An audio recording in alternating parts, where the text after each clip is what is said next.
Let's put the ashes on the screen.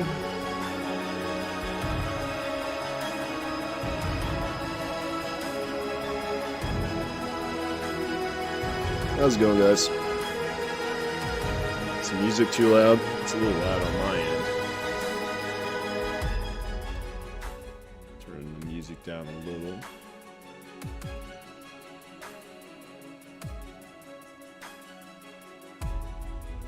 Yeah, I'll turn it down, and voice meter and on Chrome a little bit.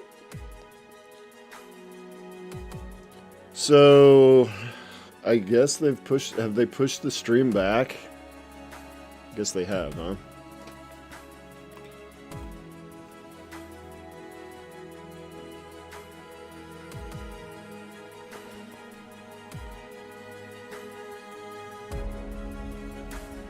They check their Twitter. Did they actually push it back? I guess it says 1 p.m. Pacific, I guess. So yeah, that's 3 hours. Oh man. Yeah, I'm not sure I'll be streaming for 3 hours. But I could do something, play some chess or something, I guess. I already took the afternoon off, so I guess I'll just stream, why not? Don't know what else to do.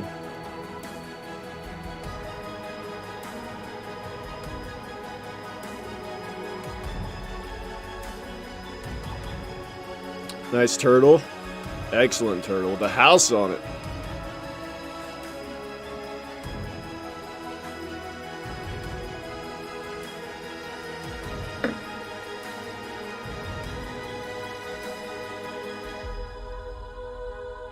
I should go work on my thumbnail for a little bit for that video. I could do it on stream. It don't matter.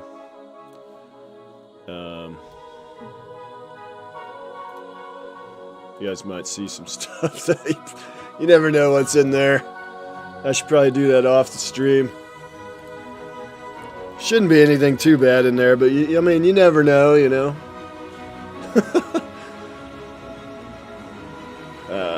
Where is that thumbnail at?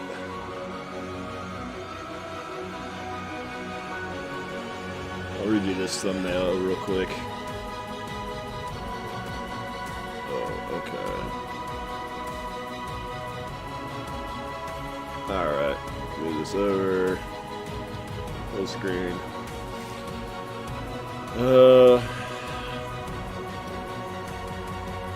I just need to redo the words. Chat GPT. The music is like loud again. I just turned it down. The music varies a lot on this song, apparently.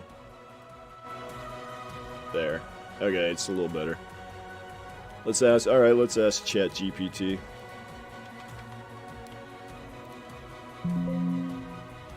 Sure.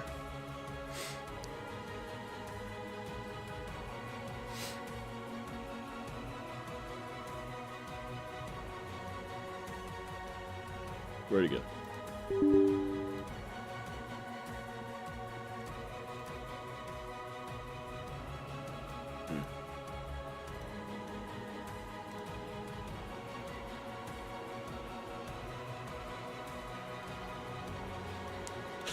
You can see the last question I asked. Is the Illuminati real? It's not real. It's not real.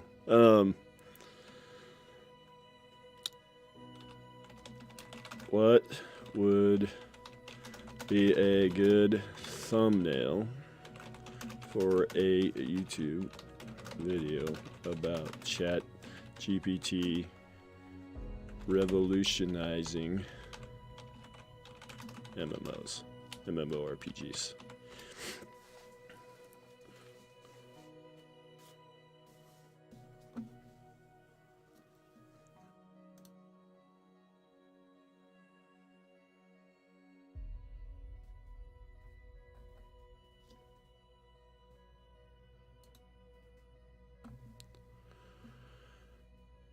Image of a player character engaging in a conversation with an NPC created by ChatGPT. This text overlay that highlights the use of natural language generation in the game. be a good choice. Okay. Well, what are these buttons? Oh, you can export it. Interesting. Okay. Can you just edit? Oh, you can just edit right here. Okay. Describe the thumbnail visually. See what it says now.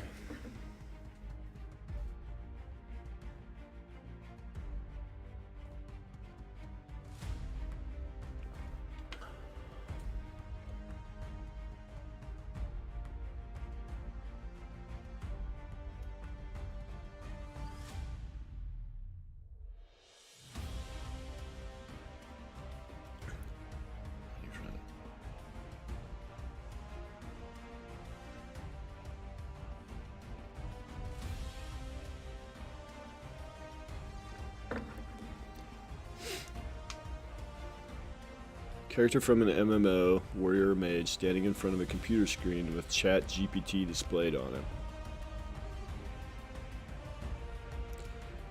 So the character is standing in front of the computer, okay. Background could be a fancy landscape, such as a castle or a forest.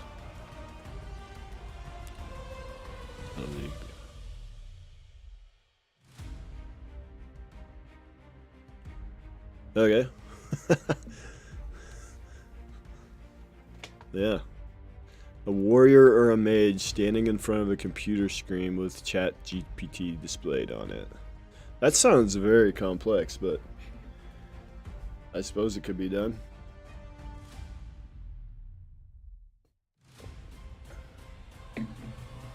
I suppose it's possible. I'm going to try just fixing this one first, and then we'll see how this one does. If it does terrible as well. I think it might be too late for this video because it's already tanked. It's already tanked. Anything is possible. Is that a Chad Henney reference?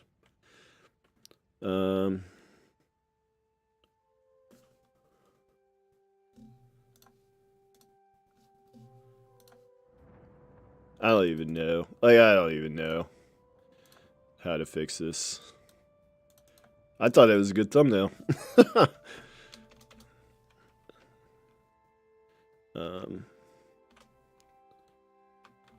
Reinvents. How about reinvents? Let's just change one word.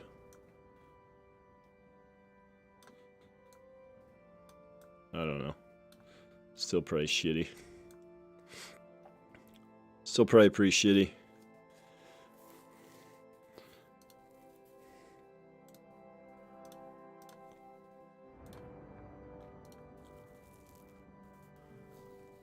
Let's try that one.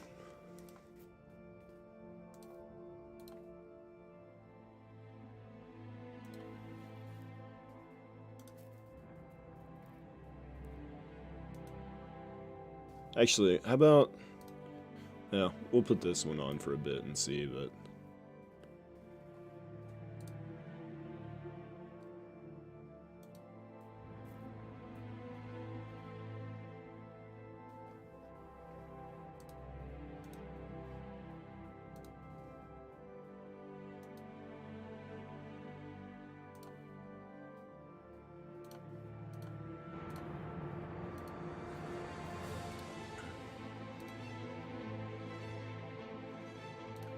Where's it at?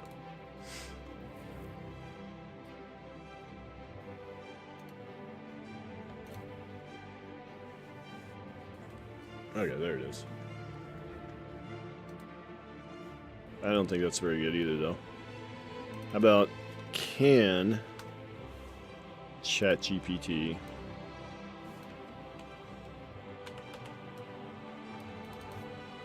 fix MMOs?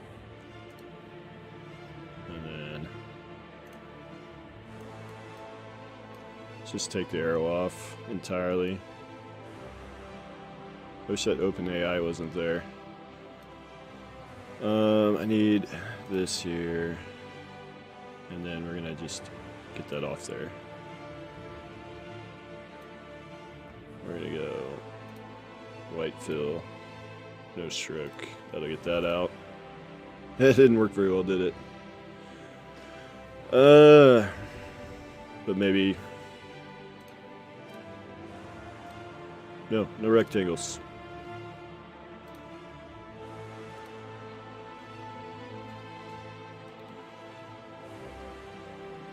Hell yeah.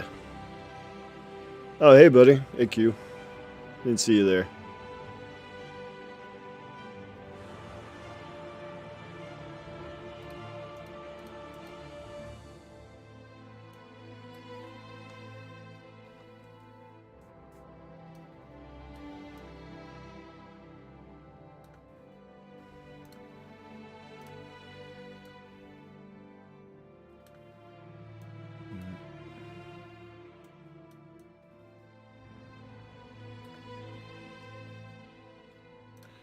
It's a little better.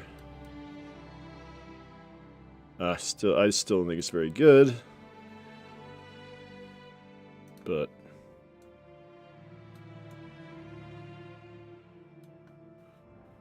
I'm gonna try that one too. I'll try that one in a little bit after this. Actually, you know, I'm just gonna go to this one because I think this one's just a little better. Let's try that. Alright, let's see if that saves that video. I highly doubt it'll save it. But maybe. Maybe it will. Oh, that's a nice looking castle. Yeah, I like that.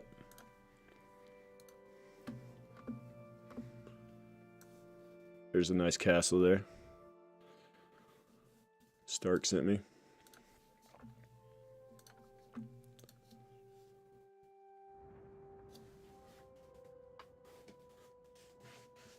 Rive is the most wholesome in this group. Great guy. Well, thanks. I don't think I actually am, but I appreciate it.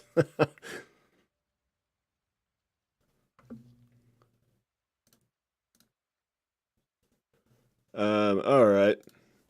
Now we got to fill another almost 2.5 hours. So I could go play WoW for a little bit. We could talk about Ashes. I'm not sure what there's really to talk about that I haven't talked about already. I could play a little chess. I know you guys love the chess.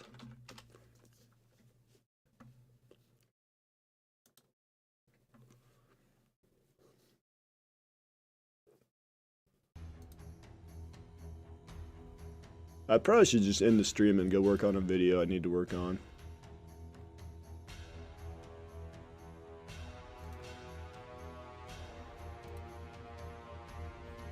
Let's see who's streaming on Twitch. I'm curious. See who's up there streaming. Of course, we got Jelon and some other guy named Cheon P. That's it.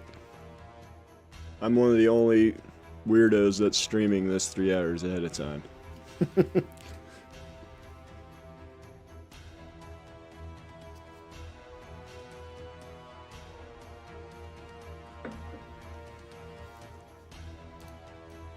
Let's see what is going on with Lee Chess. Is there any tournaments I could jump in real quick?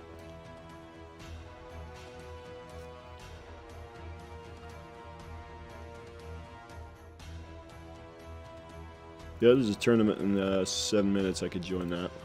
We'll do that. We'll do that real quick. I can pull in some chess viewers. I just gotta add the tag at the end.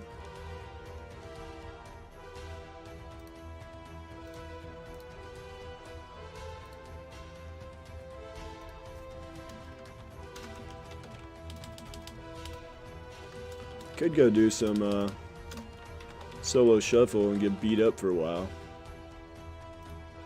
That's what happened to me yesterday in solo shuffle. It was not good. Hey Vladis. Hell yeah, I agree, man. Right back at you, my man.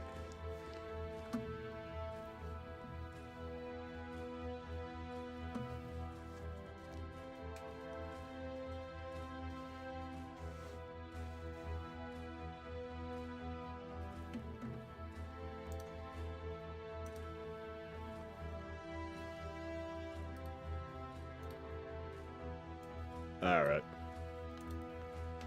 Might do this for a little bit. Do a little more chess.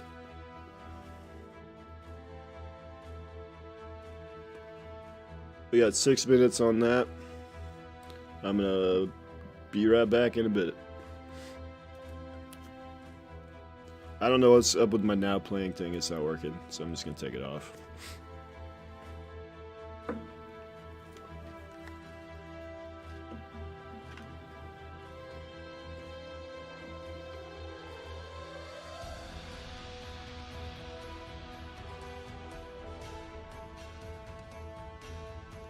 You want WoW? I could play WoW instead. Yeah, let's do WoW. I'll do some WoW. Now let me play a couple games of chess. If I just get slaughtered in chess, I'll jump over to WoW, which will probably happen. It'll probably happen. I usually do.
Alright, what do we got here? Got 2 minutes before this bullet arena starts. You can see me, I'm one of the lowest rated players in here. Which means I'm gonna lose most of my games. Which is pretty standard. Should I put maybe I should put on here, where's my text thing?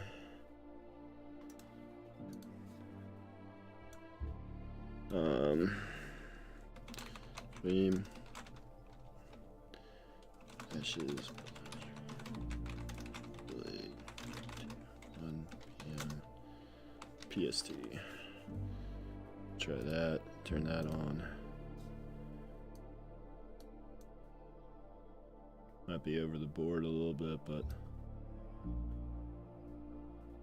I'll move it if I have to.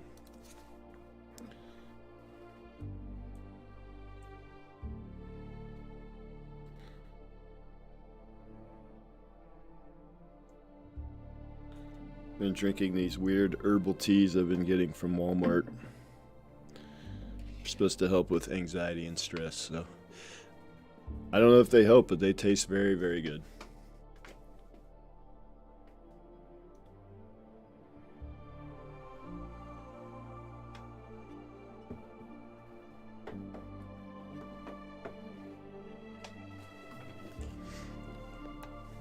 Do a little chess, and then this tournament only lasts 30 minutes, so yeah, I don't even know if I'll finish it. Depends how bad I am today. It's bullet. It's 1+1 bullet, so it's pretty tough.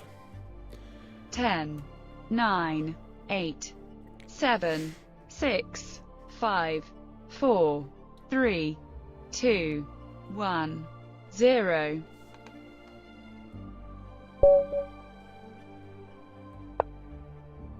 It's not blocking the screen too bad. I guess I could put it right here. I'll put it right there. It's not too bad. Alright.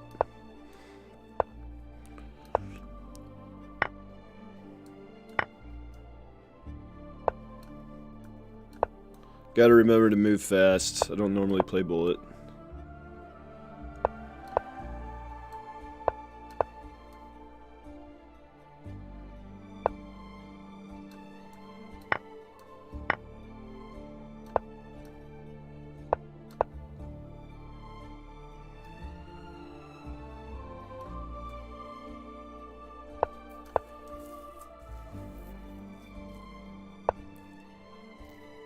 Oh! Good thing I didn't move there.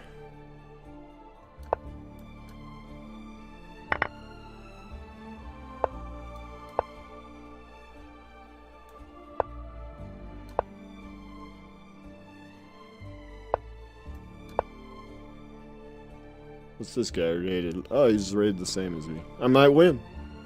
It could happen. I don't know. Here. You go here. And then over.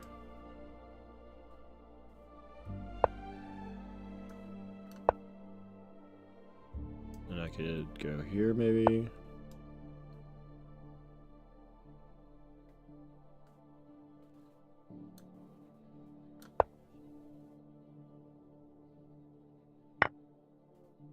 Oh, that was a bad. Oh man, how did I miss that?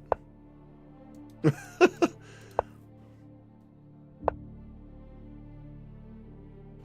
I'm not sure how I missed that one.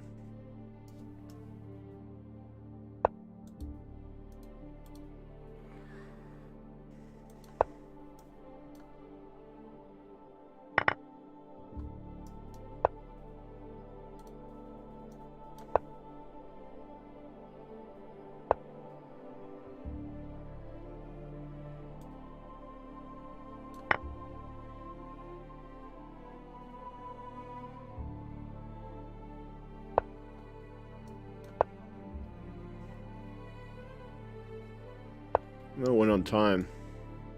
I should not take there.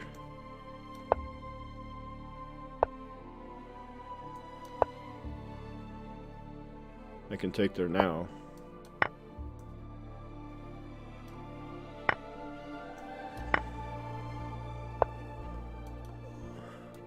Oh no! Oh no!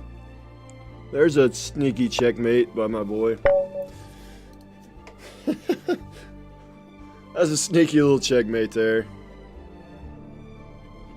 That's not starting out too good with the chess here. Not starting out too good. Not starting out too good.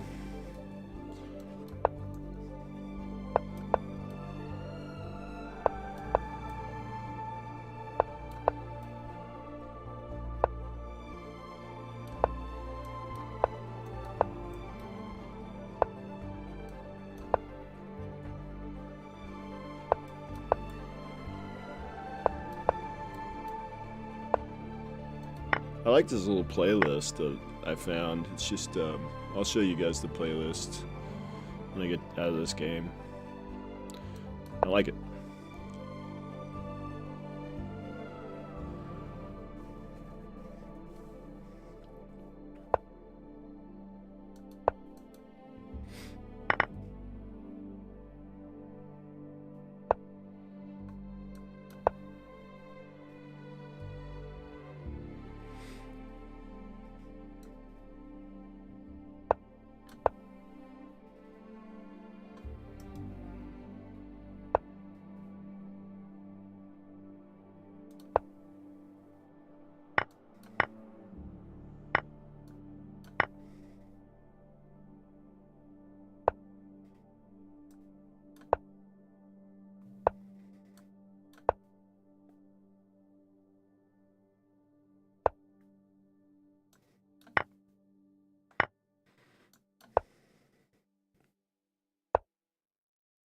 Oh, fork.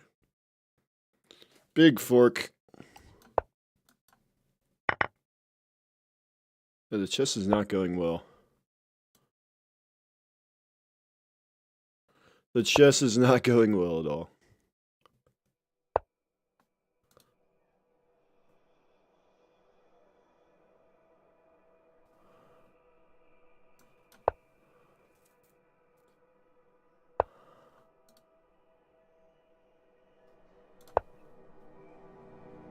Ouch.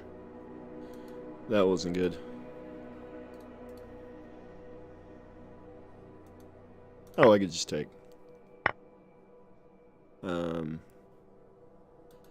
No time, no time.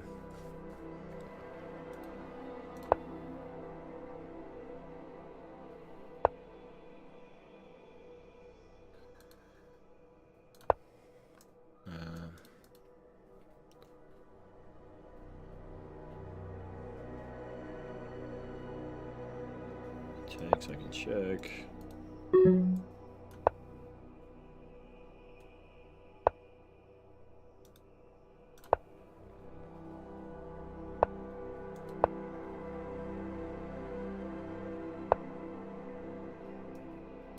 don't know. Probably wasn't a good decision.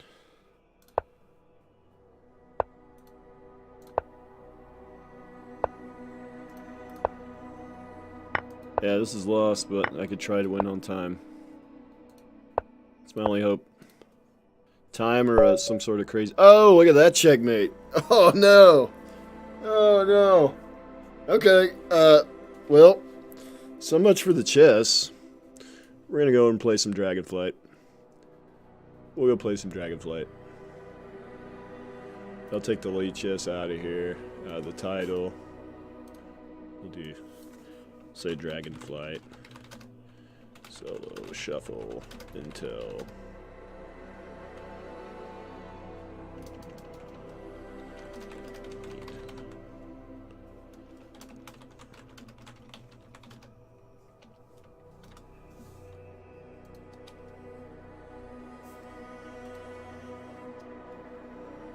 Oh, you're loving your DH? I should, like, I'm not a big alt guy. But I should maybe just mess around with an alt. That's what I should do. Yeah, let's get...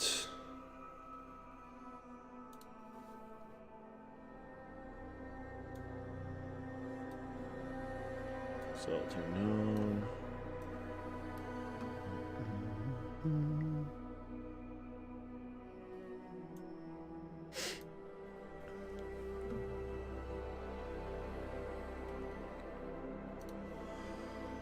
Yeah, I'll put that up while I get logged in here real quick. It's updating.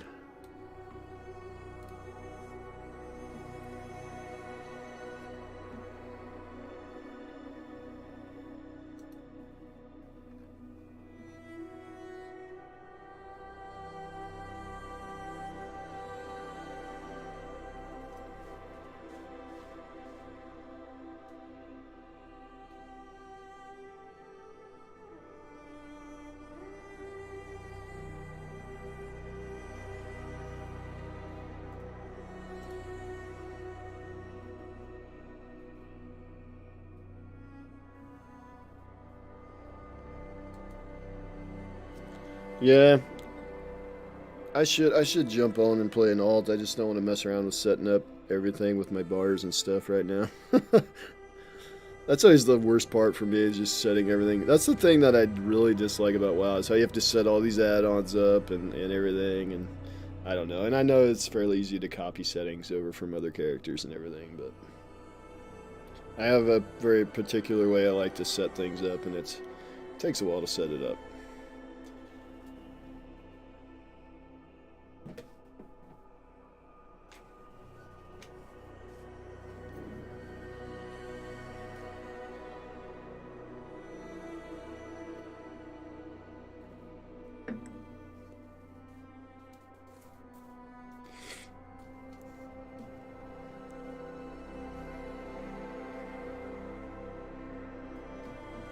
Here's the playlist I'm using.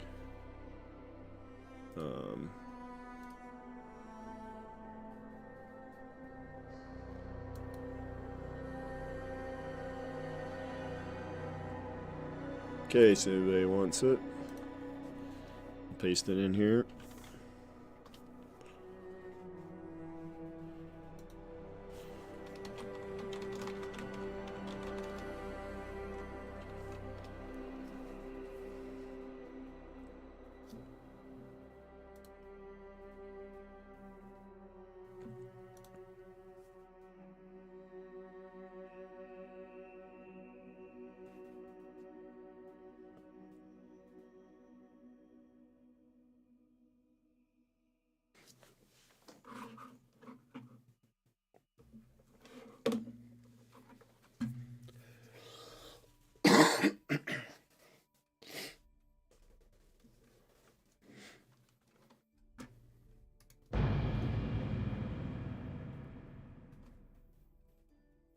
Alright, let's see. That overlay is looking alright. I might need to fix the chat. I don't know why I have two chats on here. Yeah, that's weird. Let me fix the chat thing. That's one of the annoying things about streaming on YouTube, is you have to manually copy in this chat every time to your chat boxes.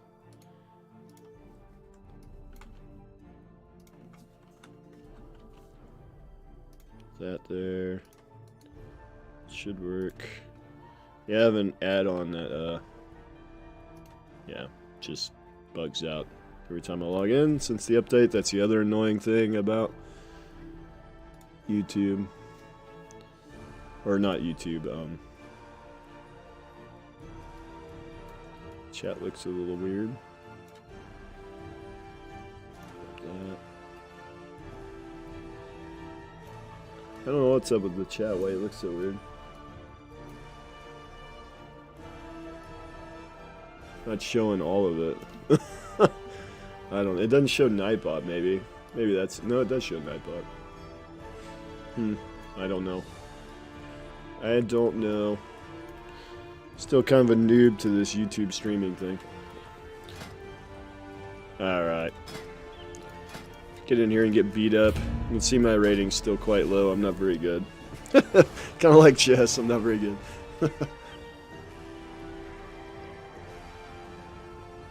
Mistweaver is like very undertuned. Is supposedly the worst healer in solo shuffle right now. Is what I've been seeing.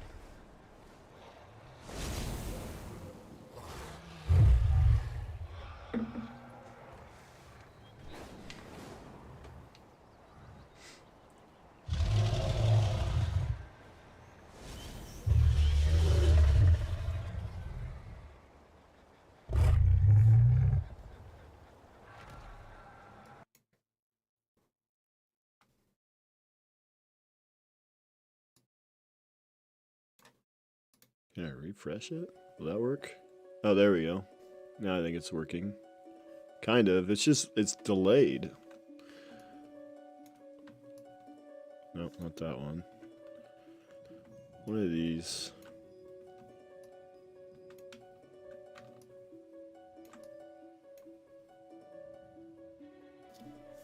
Let's try that again.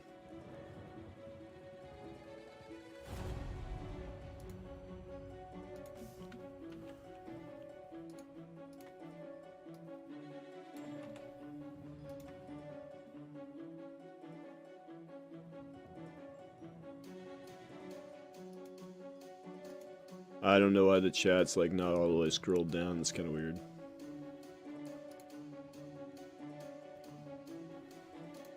Don't know.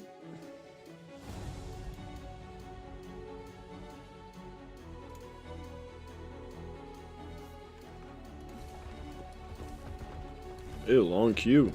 Normally it's not a huge queue for a healer.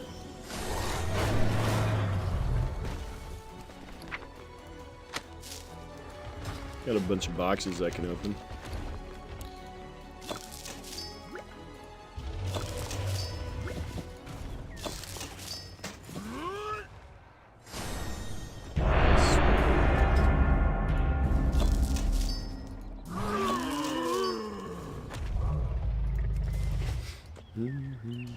What's this? Oh, okay.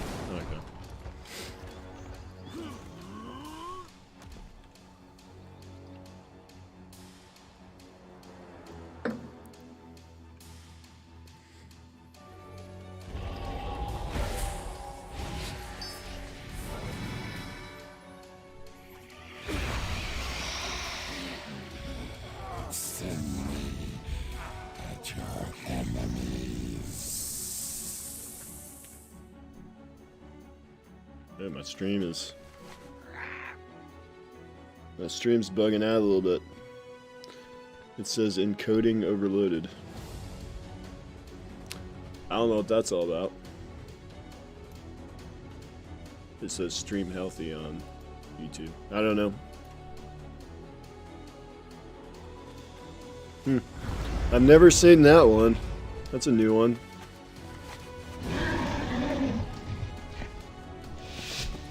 See if it fixes itself, I guess. Dude, I might have my video settings turned up too high on WoW. Yeah, I think that's what I need to do is turn those down. I'll try to do that. I might have to do it after this match, though.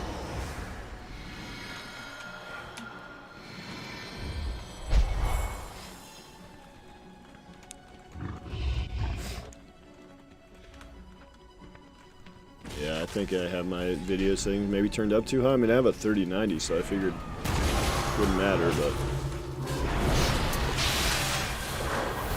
Dude, even the game is laggy. I don't know what's going on.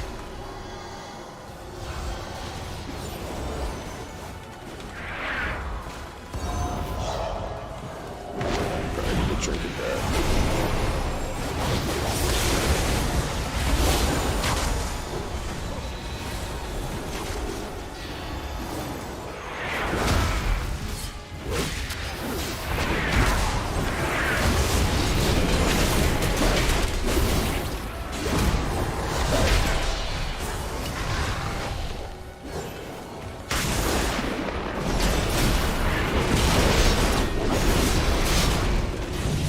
All my cooldowns. I did have revival. I could have used. I should have used that. Yeah, I'm sorry about the quality of the stream. I think it's something to do with my graphic settings being turned up too much. I have everything like on ultra high, and OBS just can't handle it.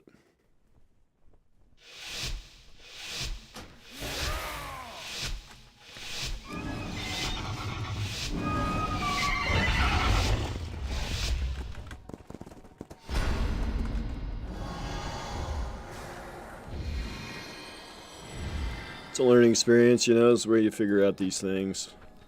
So when we actually do get a game to play.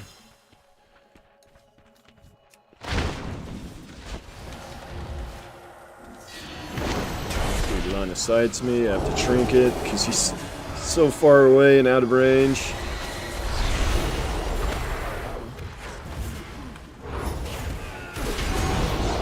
He's gonna die. Nope. Revivaled. Probably gonna have to cocoon the warrior. Yep.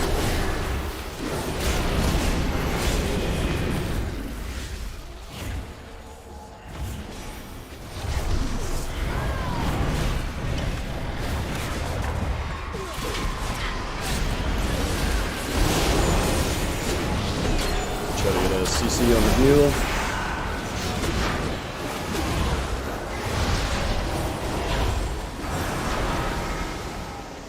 put up a little deeps here. So we're doing good.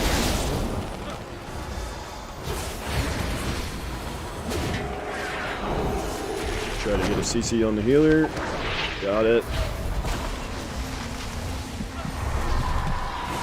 Another CC on the healer. I can get another one. Heals back up.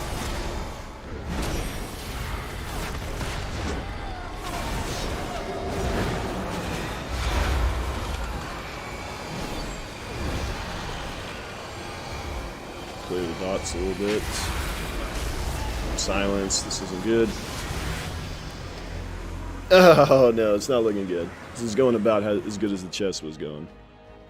I apologize for the stream quality. Graphics.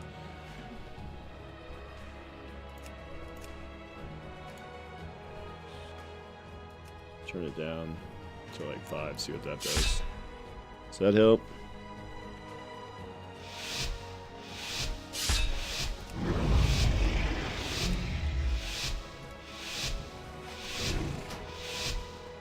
I don't know if that... I'm probably going to have to restart the stream after this to get that fixed.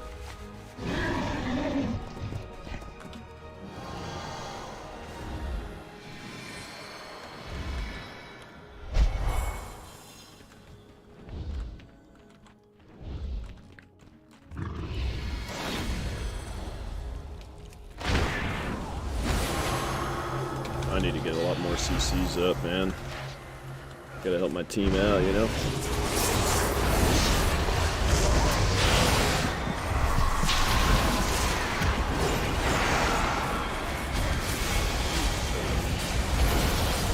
I'm gonna go revival. I'm gonna trinket and revival. Oh, I was revivaling! Why didn't it? I didn't cast. It's not good. This isn't good. Alright.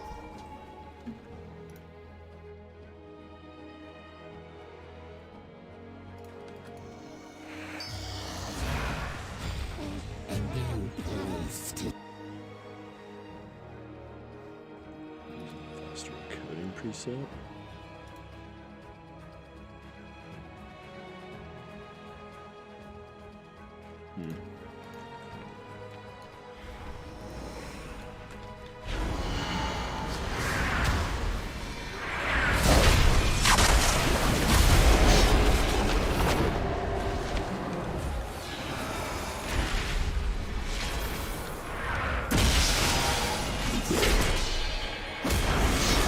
That would get nature box.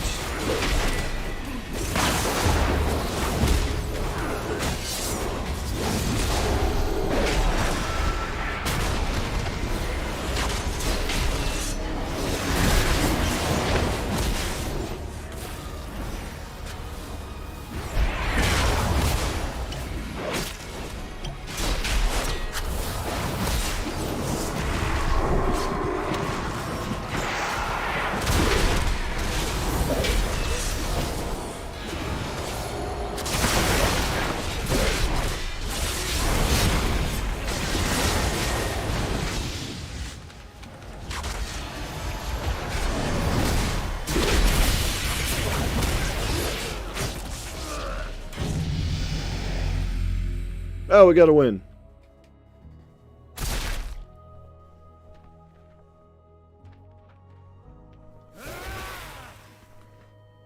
We got a couple more rounds, 2 more rounds, and then I'll see if I can fix the stream after that.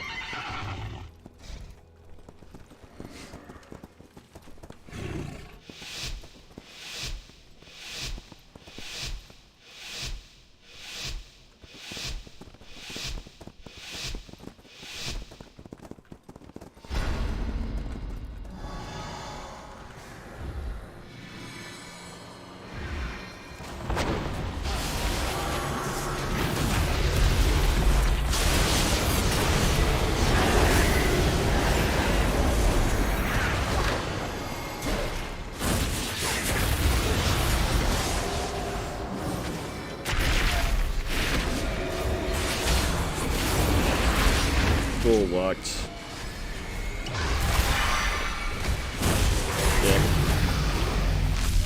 Not good, not good.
Alright, we got 2 wins. Saved a little bit of rating there. Alright, I'm going to try to figure out why the stream is so laggy. I may have to restart it to do it. We'll see.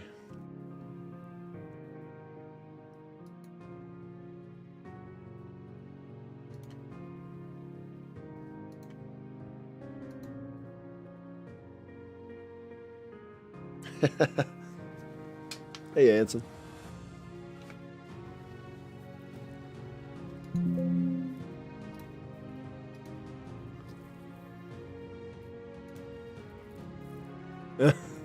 Yeah.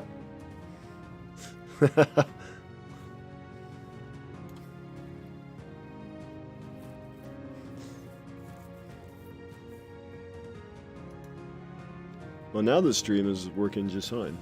I don't know. I don't know what caused that earlier.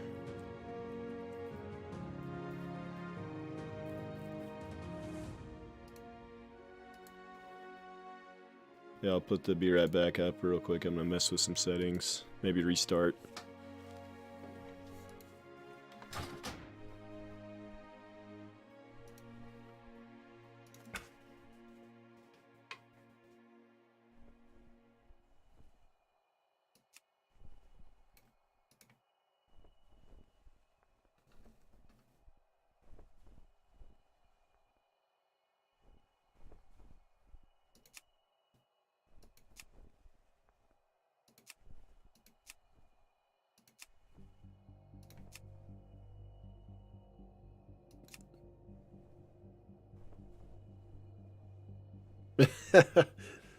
I probably have that ring, yeah.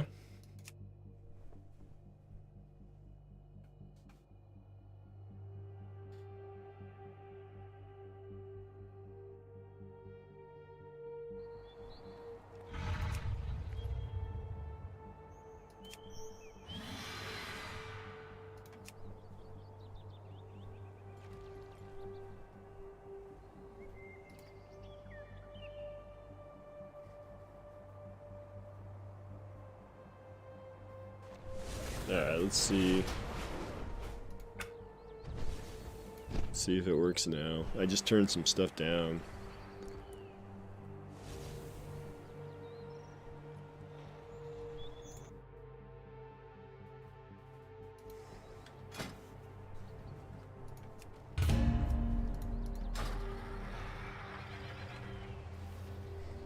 Yeah, I don't know why chat is frozen too. Yeah, I haven't played with it much, honestly. I should play with it some more. I joined that Discord. I guess you can just make them in that Discord, supposedly.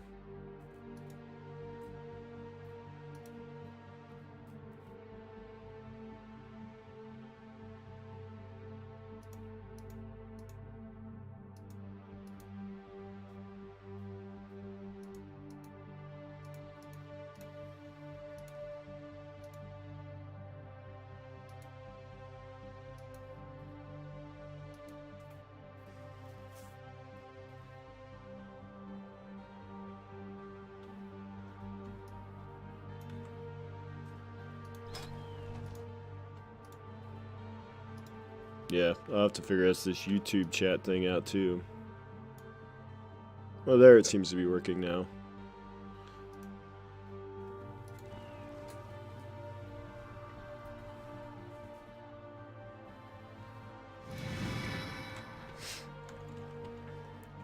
Alright, let's see if we can actually win at something.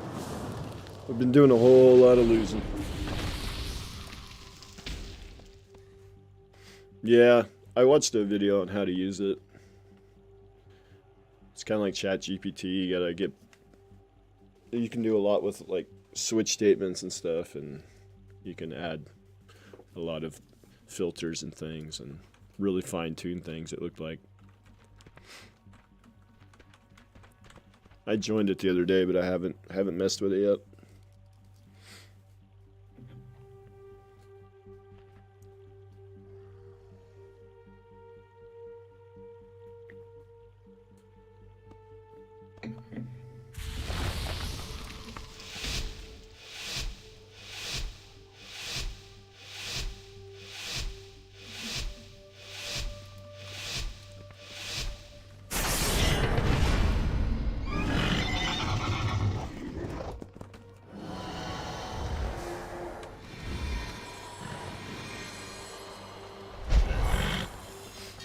Double lock.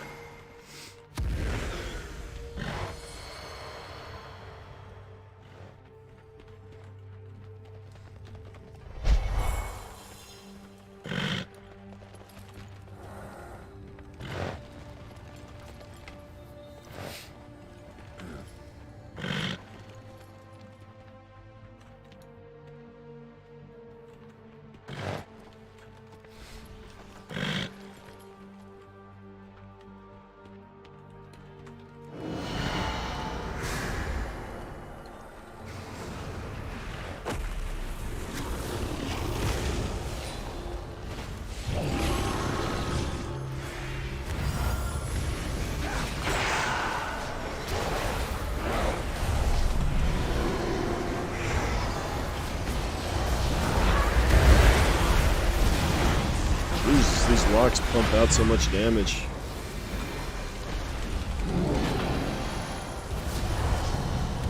Look at that. Look at that CC on all those pets, man.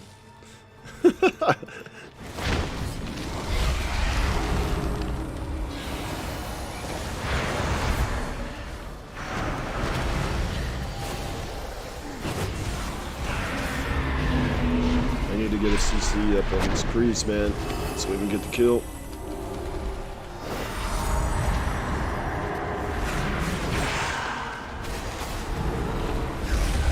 If that sleep gets on the priest, we should get a kill. I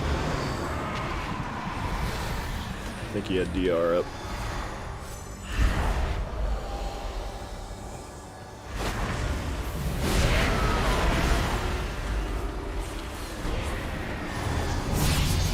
There we go. Hey, there's some winning.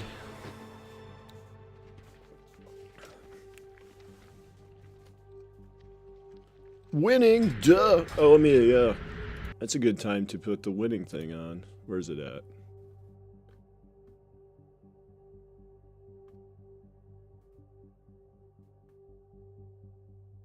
Here it is. Duh. Winning. Duh. Winning. Tiger blood.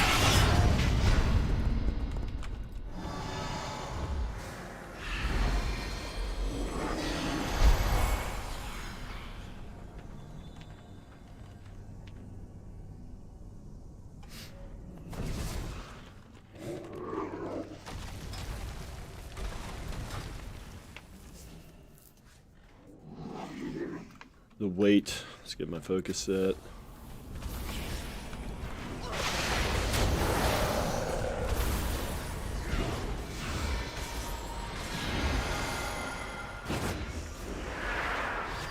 So many pets.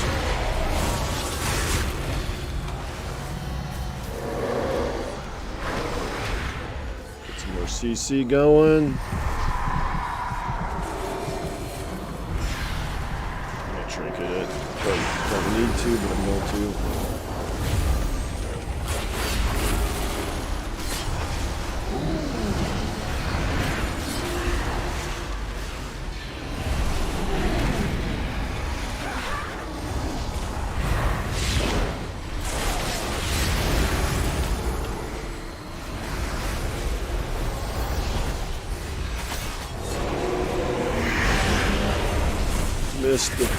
Missed the sleep on the priest.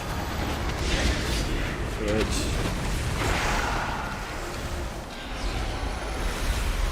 see if I can get a kick on the priest. Priest is low himself.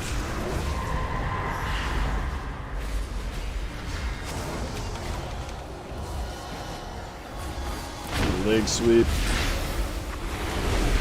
Leg sweep. There it is. I missed. I did not get the leg sweep, but we got it anyways. I hit the wrong button.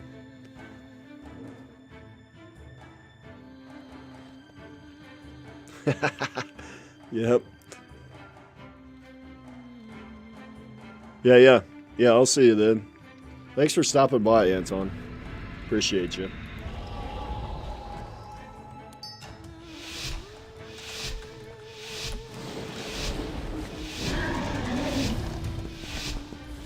I think the stream is bugging out again. It does not like solo shuffle for some reason. I don't know. I'm gonna have to figure that out, I guess. It's not showing any dropped frames. So that's kind of weird.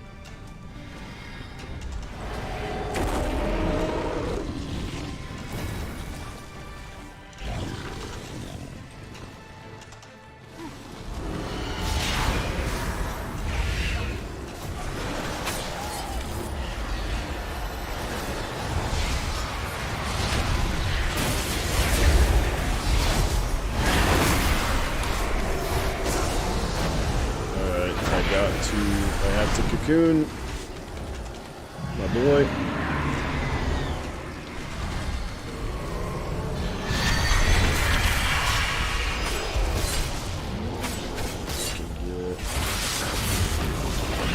Get sleep up.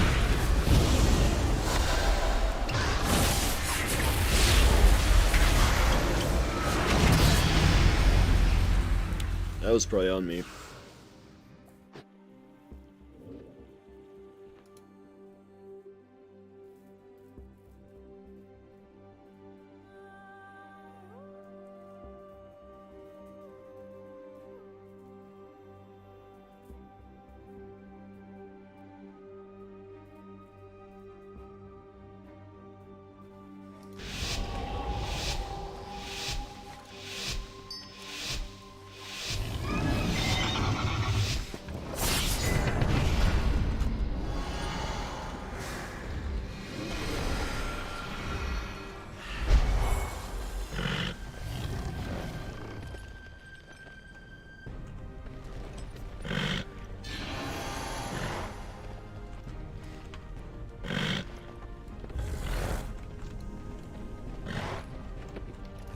Focus up.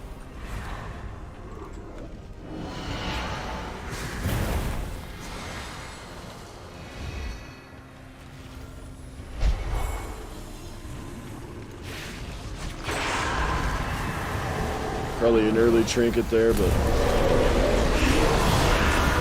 get some pressure out. Maybe a very early revival too. But looks like we have good early pressure, so I'm gonna burn my cooldowns so we can keep the pressure on. There we go. It worked. It worked to use my cooldowns there.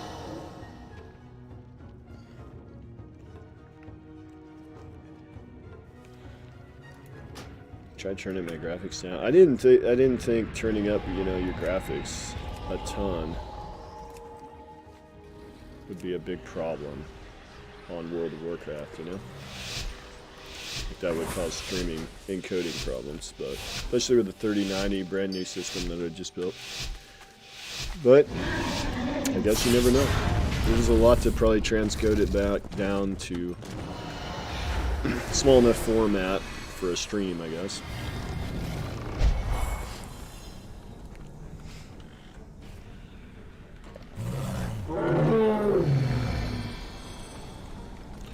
Set my focus. Always forget to do that sometimes. I only do that for my kick. So I can kick him without having the target in him. So I don't have keybinds for enemy targets as a healer. I just click them. But I do have target keybinds 1, 2, 3 keybinds for the arena.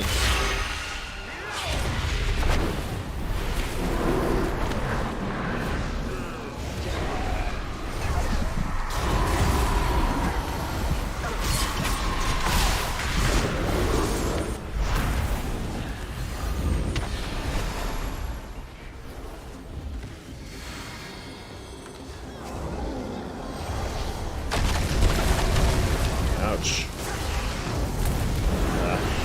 Wasted my shield there. Man. I messed that one up.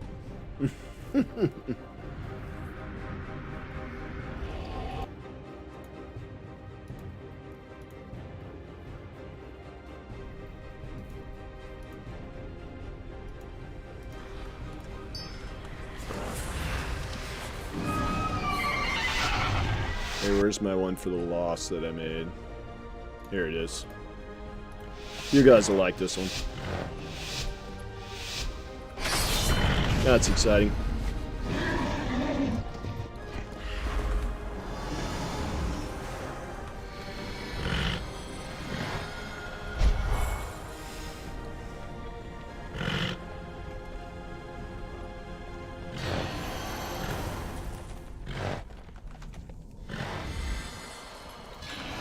Focus.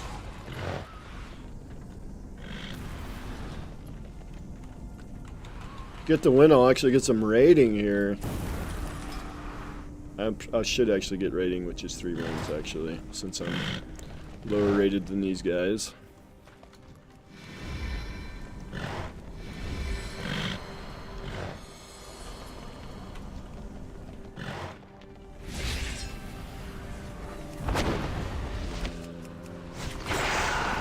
Get some CCs rolling.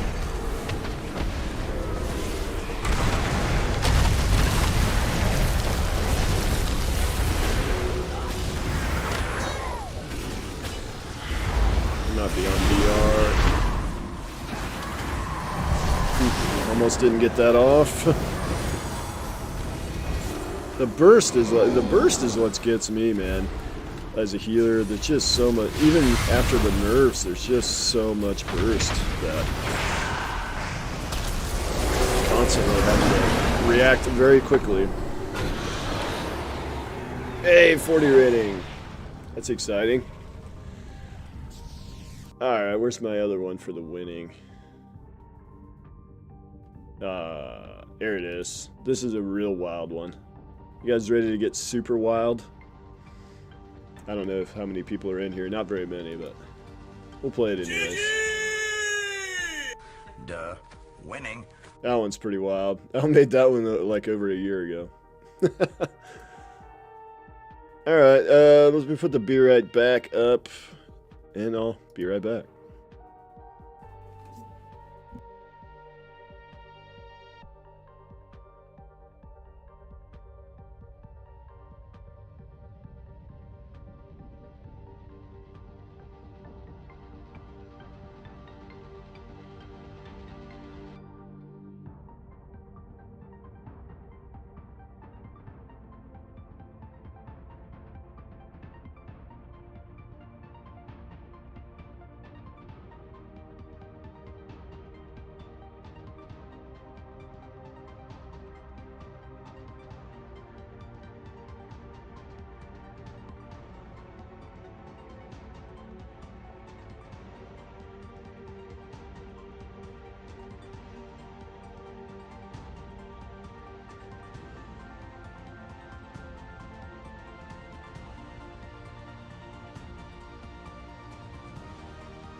Get this YouTube chat thing fixed here.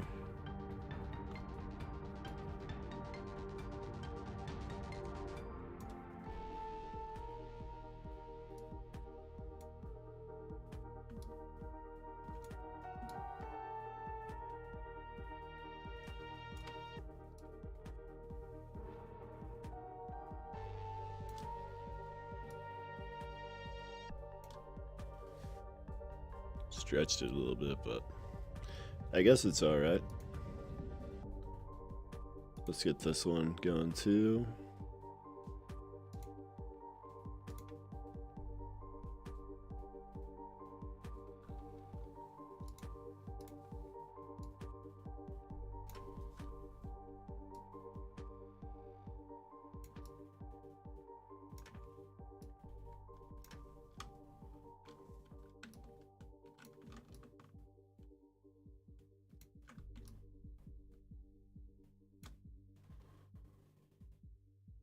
All right.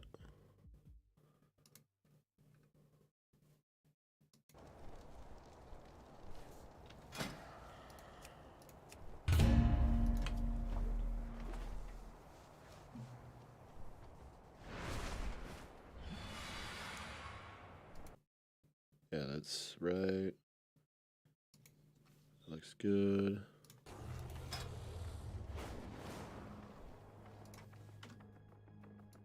Make that a little smaller.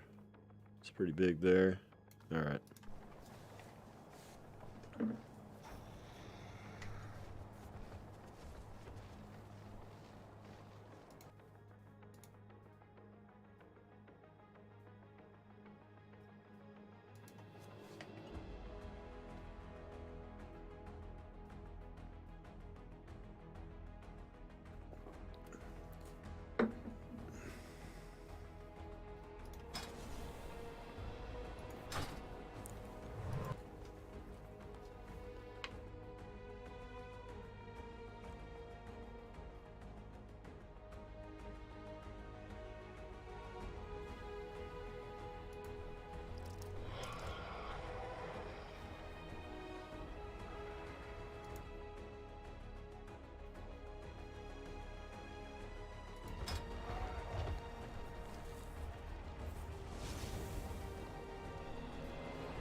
Nobody wants to play right now.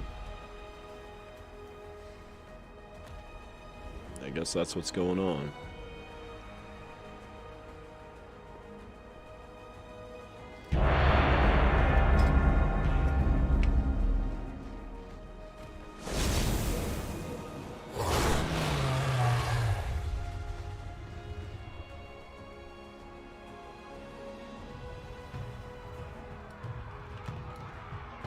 Okay, what's going on with my graphics?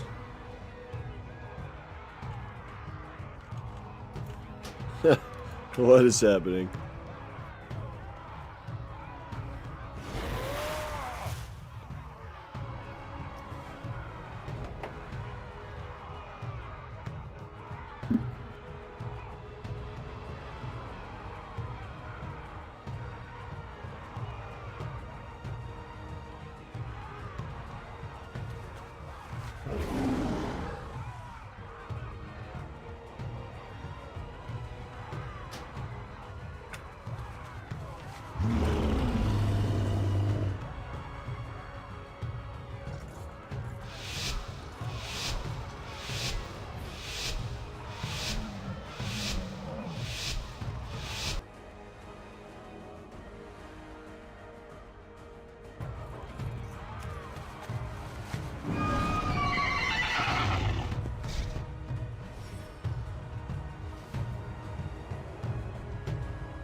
Hey, phone call there.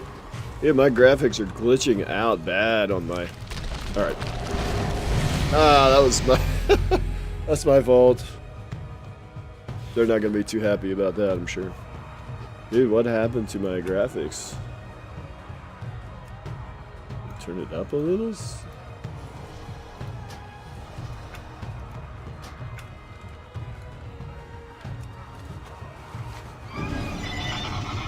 Yeah. Is it this?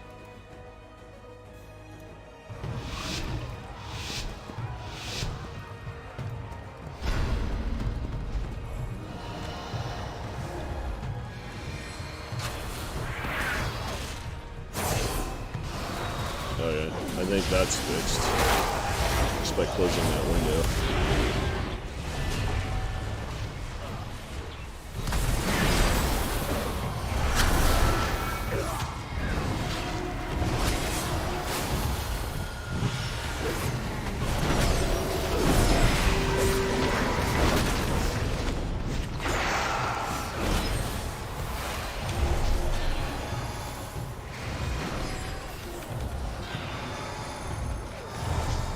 Damage out.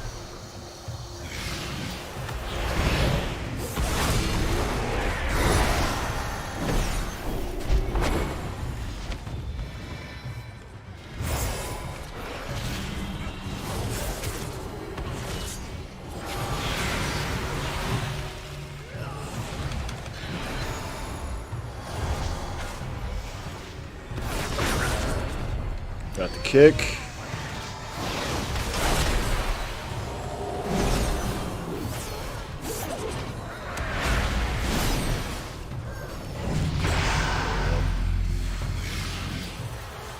Finally got a kick. It's hard to get the kicks, man. As a healer, trying to kick the healer.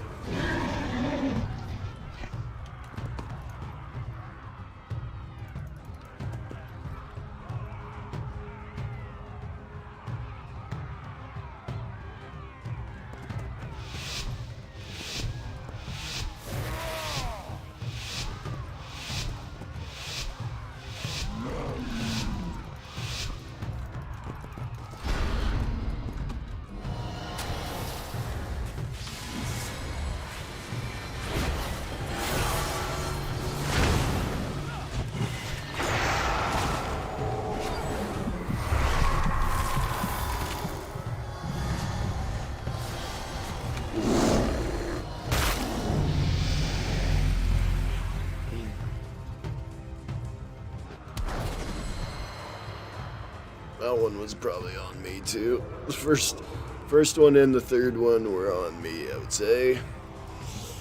That's alright.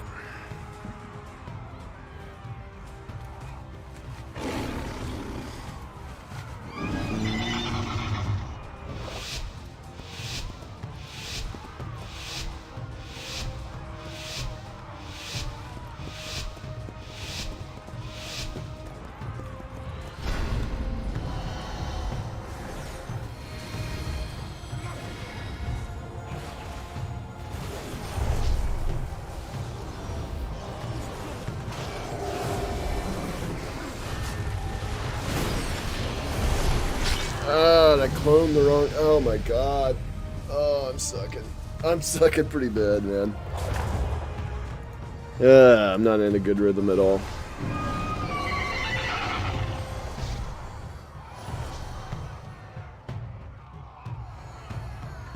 I cocooned myself instead of the guy that needed the cocoon.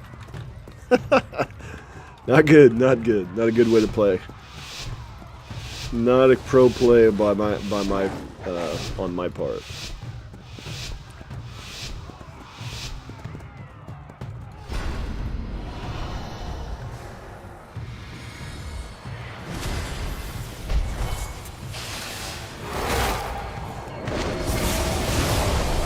Not messing around this time.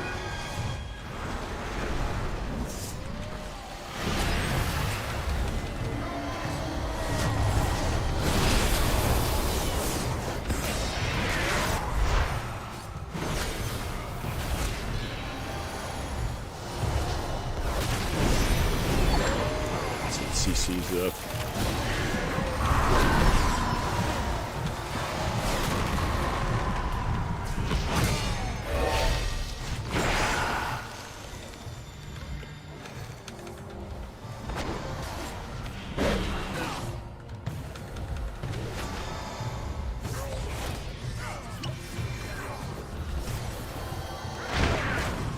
He's trying to get a CC on me.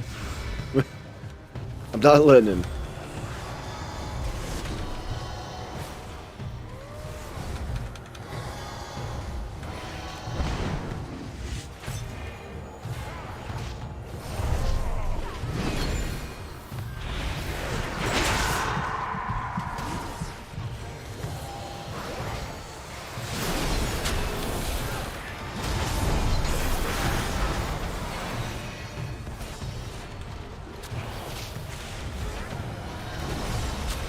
Deeps out. Should have it here. There we go.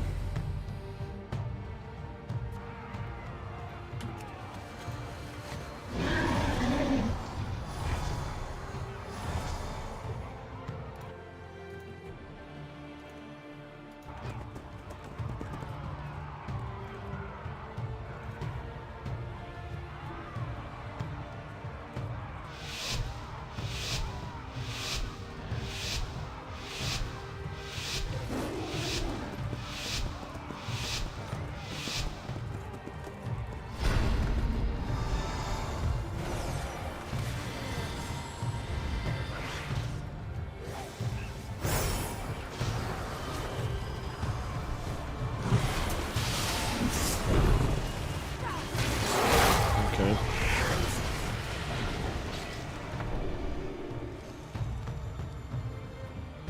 Wait, what? As I say, we won that, right? Yeah. I didn't even have to heal there. I got 2 rating. Yeah.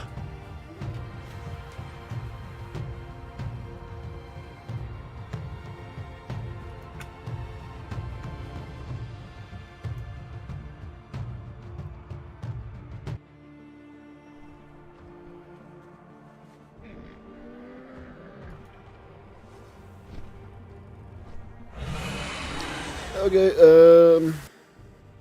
I don't know what we should do while we're waiting, but something.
Alright, sorry about that. I think I've got this all figured out.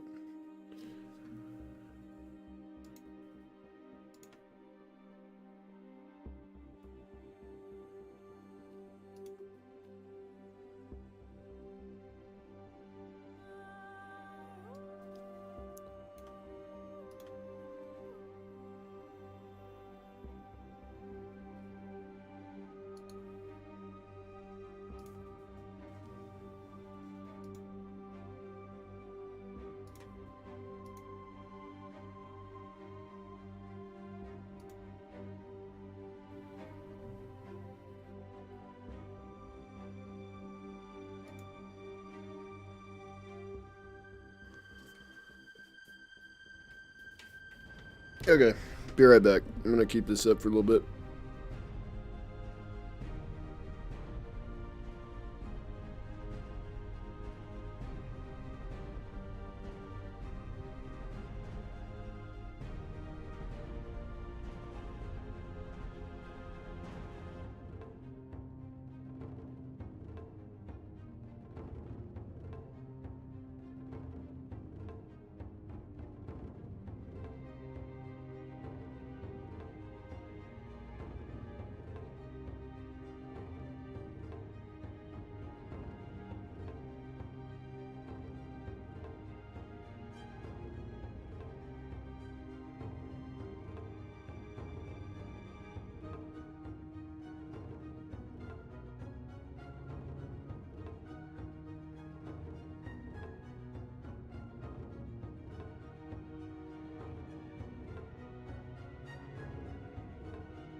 This game in my country, 2 months rent and 25 grams of good weed. Yeah, yeah, it's true. It's true. Probably overpriced, especially since you can't even play it right now. And people have paid years and years ago and not gotten to play it yet.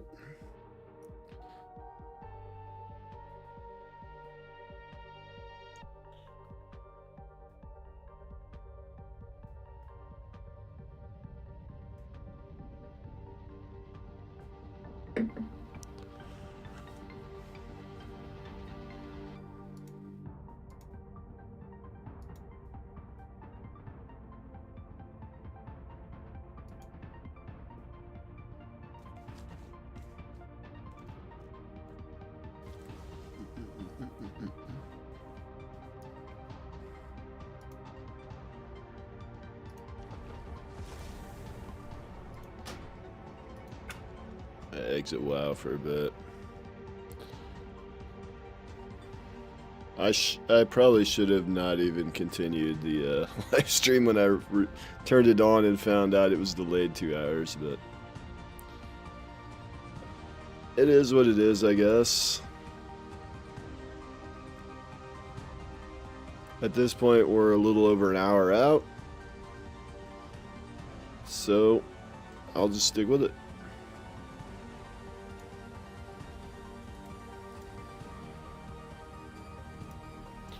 Guess if there's anything anybody wants to talk about,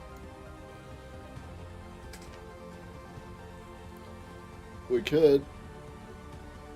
I don't know what to talk about though. Talk about life. Talk about the meaning of life. We could talk about Ashes of Creation, but at this point I'm honestly just tired of talking about Ashes of Creation. I've made so many videos about Ashes and talked about it so much that I just don't even want to talk about it anymore. I'll be honest, man. I just don't even really want to talk about it that much anymore.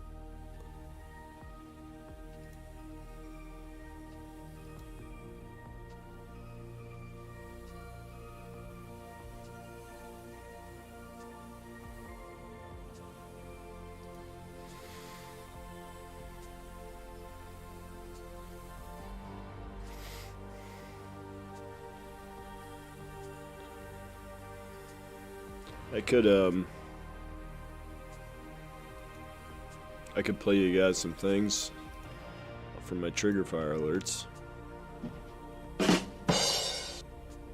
Anybody says something funny, I'll play that one. I gotta have more cowbell. If Bruce Dickinson wants more cowbell, we should probably give him more cowbell. Give him more cowbell. Don't let your dreams be dreams. Don't let your dreams be dreams. Yesterday, you said tomorrow. So just do it! Make your dreams come true! Just do it! Do it! He's right. He's right. Do it live. We'll do it live. We'll do it live!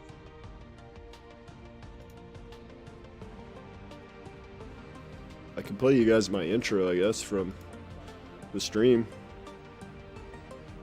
Saturday's stream.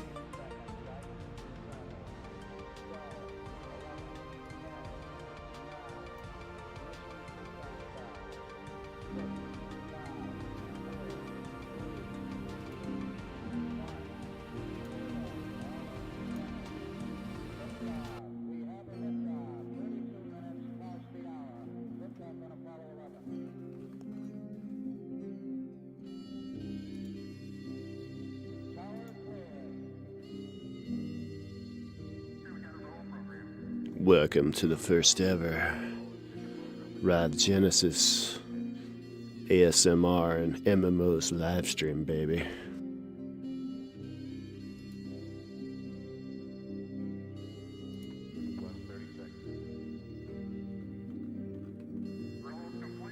Today we're gonna do some Warhammer Online and do some PvP tanking.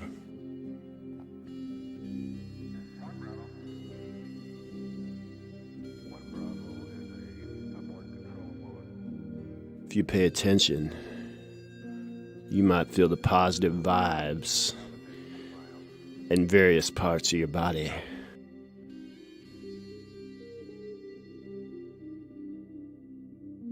I know I sure can feel them. In fact, I feel them in my loins right now. Can you feel them in your loins, baby? That's where I feel my positive vibes.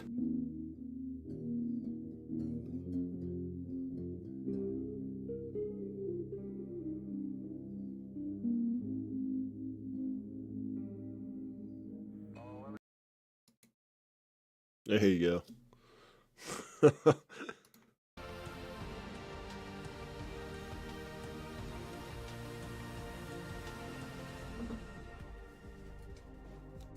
Do do do do do do do do do.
Do do do do do do do do do.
Oh, hey, strangeness. What do you think of hybrid weapons like maces and spears that are physical but have magical stats?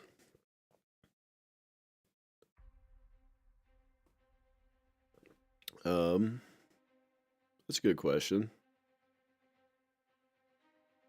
I mean, I think it's okay. What do you think about it? From what I understand, the way they're going with the weapons is just like Arcage, where, and it's in the wiki as well. So this is what their plan is, and it's how it was in Alpha 1 as well in Ashes, is they're going to have, you can use any weapon on any archetype. But certainly some weapons might be better suited for some archetypes. But a tank, if a tank wants to use a wand, and we saw tanks using wands in Alpha 1 quite a bit actually, which was weird, but it was for being able to do range DPS, especially in the sieges. The wand was useful on the tank for that. I think it's okay, and I think if you're going to have a system where every class uses every weapon, then I think having magic on weapons, having magic stats on weapons, I think it makes sense. It wouldn't make sense in every system, probably.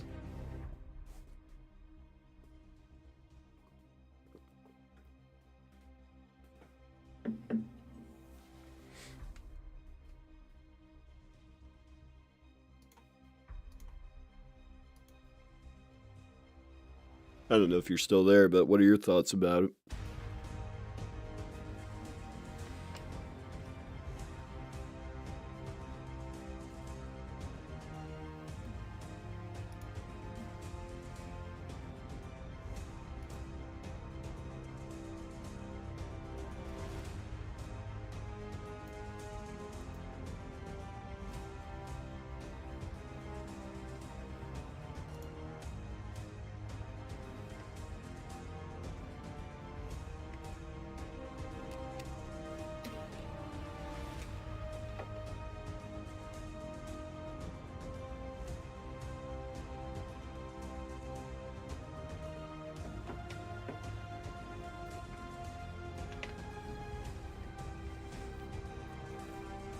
Helps to have hybrid weapons. Even though everybody can use everything, let's think of that maces or spears may suit something like a race with high physical stats.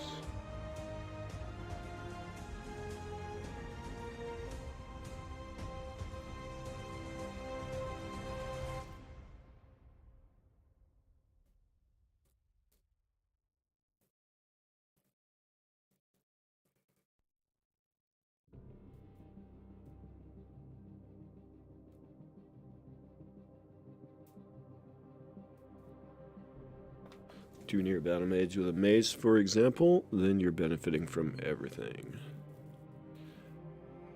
Helps to hybrid weapons even though.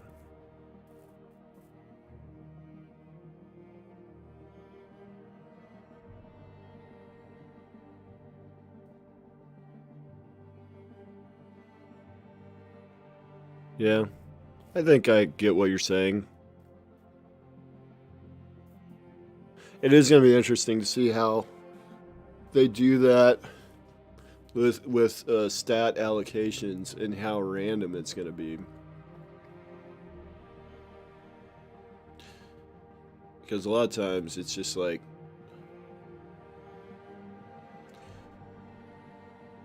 is there going to be like, you know, a great sword with a specific name that's like a level 45 great sword? And it's just like random statting. I kind of hate when MMOs do that with like random stats on weapons, you know. Like New World does that, for example. I can't remember how Arcage did it off the top of my head. I just played it not too long ago. I kind of remember it being like random like that, but I can't remember. Where it's like you're constantly having to try to re-roll for the right stats, and man. In a game like Ashes, where it's hard enough to get gear as it is, I just wonder if, I really hope they don't do the random stats, but at the same time, it does make for, I guess, more replayability and makes it a little more interesting. But if it takes a long time to get the gear, and then when the crafter makes the gear, if the stats are random on it, that's frustrating. However, if they put in a system where you can add it, like with New World's crafting, you can add, and I'm just referencing New World because it's a recent MMO a lot of people have played, but there was items that you could put in that would give you a certain stat. At least one of your stats would be solidified.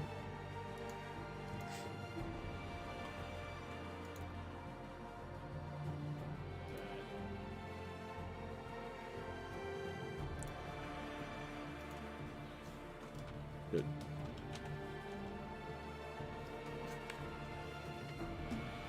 Let's check. I'm gonna look at that on the wiki and just see if I'm just curious. Look at the stats page on the wiki.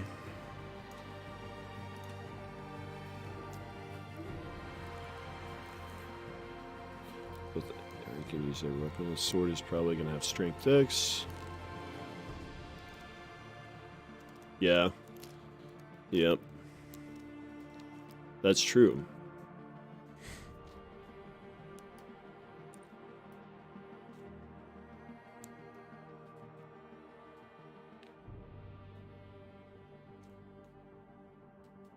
Yeah, tattoos. I did a video on this it seems like forever ago, but it was one of my first videos. It wasn't that long ago. Probably about 2 years ago, but that was when I was not making very good videos at all.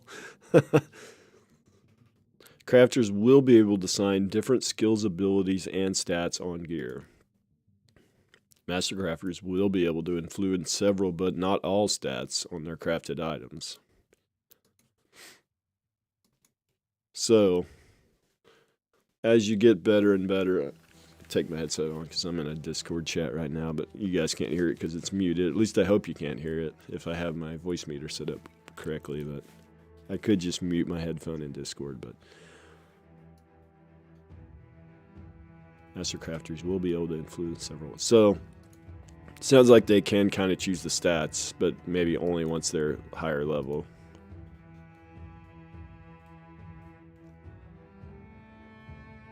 There will also be methods of moving stat blocks around, but it won't necessarily be an easy task. All gear will be able to be assigned any stat. So that definitely answers your question. You could have a mace with magic on it, for sure.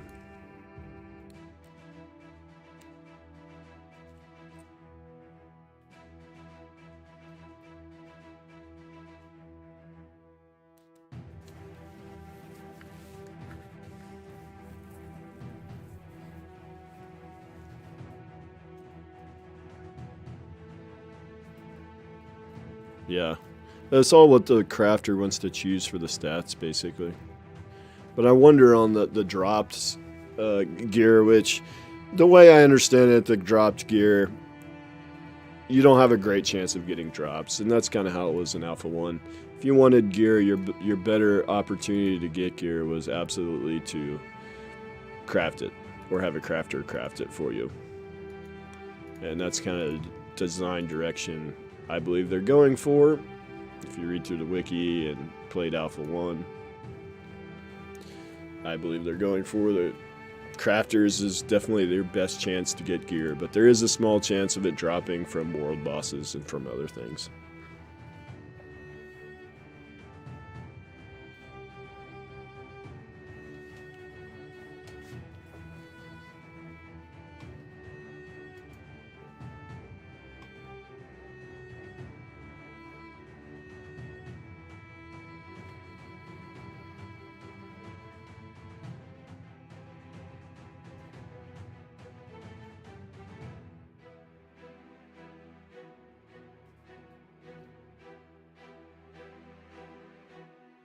So I do wonder on the dropped gear, you know, how the stats going to be allocated.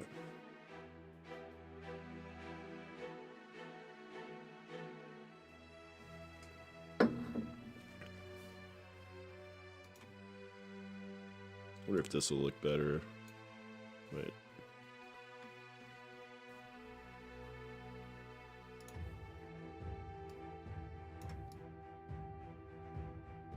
Does that look a little better? I don't know.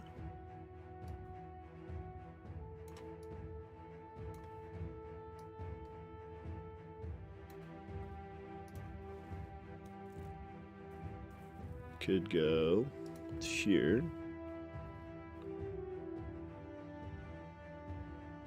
I need to fix this. I need to fix this overlay anyways. The bards, clerics will be higher classes, and that's why the spirit maces deal. Yeah. Yeah, I think with the class system being the way it is, I think it's entirely possible you could see a lot of variety there. Need to add. Yeah, it's the variety is certainly a lot of variety potential. Let's get this set up here.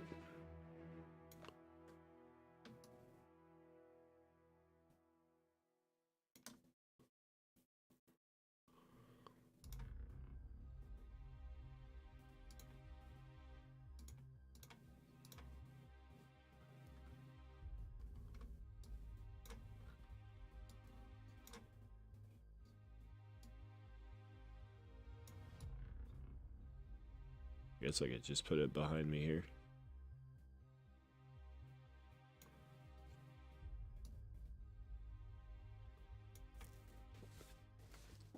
That doesn't look too bad. Leave it like that for now. And when we go to the stream, I'm going to mute my mic, and it's just going to be the stream. And I'll obviously turn my webcam off as well, and I'll mute my mic. This is what the stream will look like when we actually get into it, and I won't be talking at all.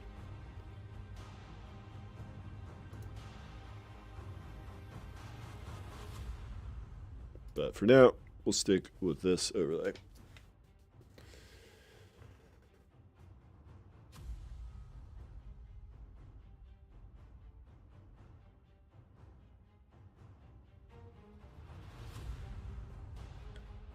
Cool. I'll be right back.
Definitely wonder what the delay was.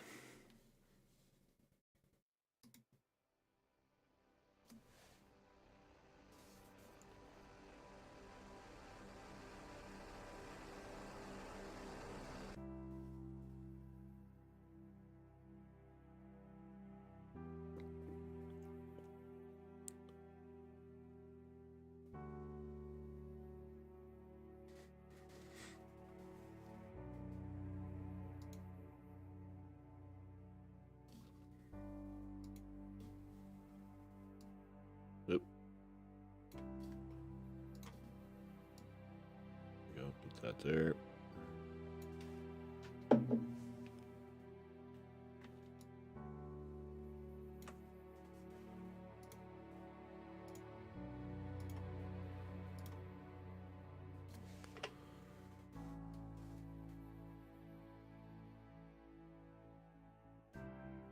Junior mage.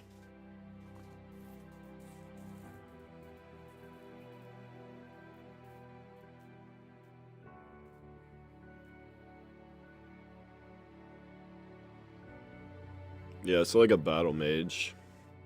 Fighter secondary. Yeah. I have a feeling you're going to be able to do that. I really do.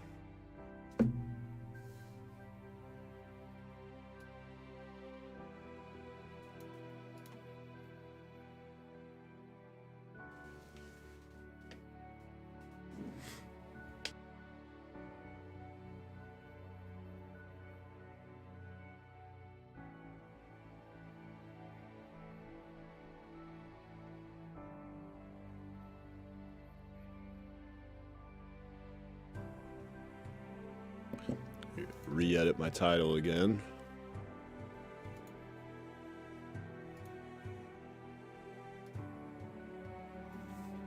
Take the Dragonflight art part out there.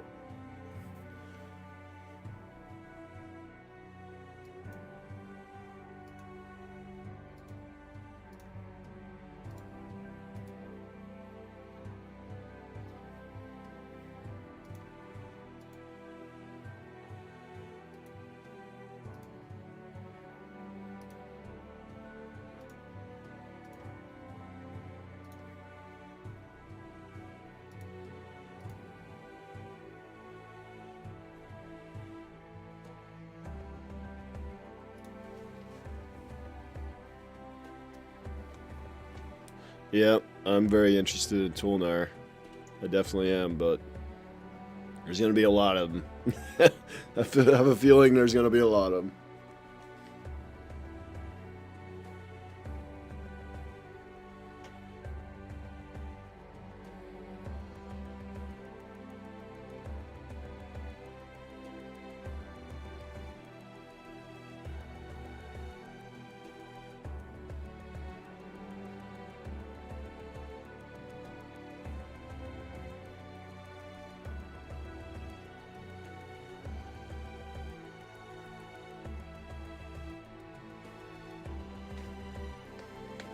Tank image that they had was kind of interesting, I guess.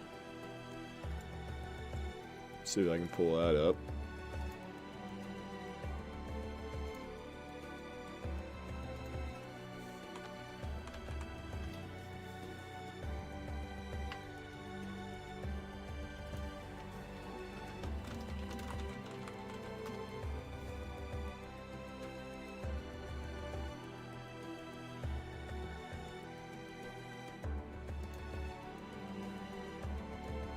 Yeah, this was the tank they had.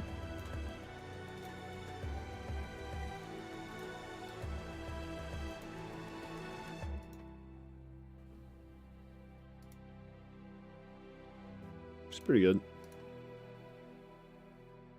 Got a basic looking mace, I guess, but I don't know.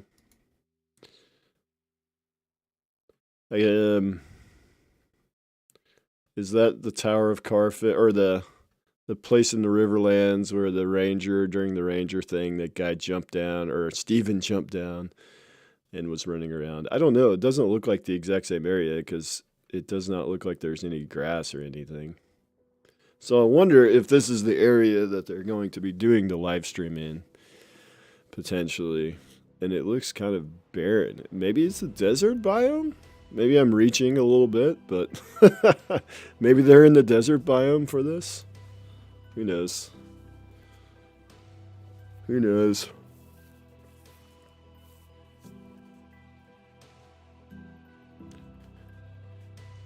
I hope they give us some insight into PvP abilities for tanks. Didn't you do a video on that comparing it to Warhammer? Yes. Yep, I did. We could watch it real quick. We don't got anything else to do. We don't got anything else to do. We could do it real quick.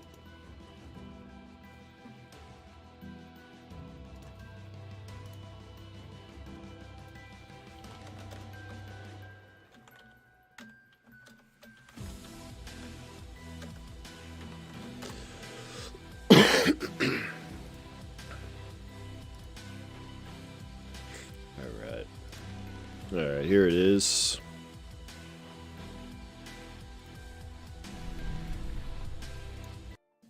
The tank class has been confirmed to be the topic of the upcoming Ashes of Creation January livestream. To me, of any class in an MMO, the tank class is the most important one to get right. The good thing for Intrepid, the Holy Trinity is a tried and true feature of most MMOs, and there are countless good tank examples from previous MMOs that they can borrow from, especially for PvE tanking. Intrepid does not have to reinvent the wheel here, in my opinion, but some small tweaks or innovations would be nice to make the tank class feel unique in Ashes of Creation.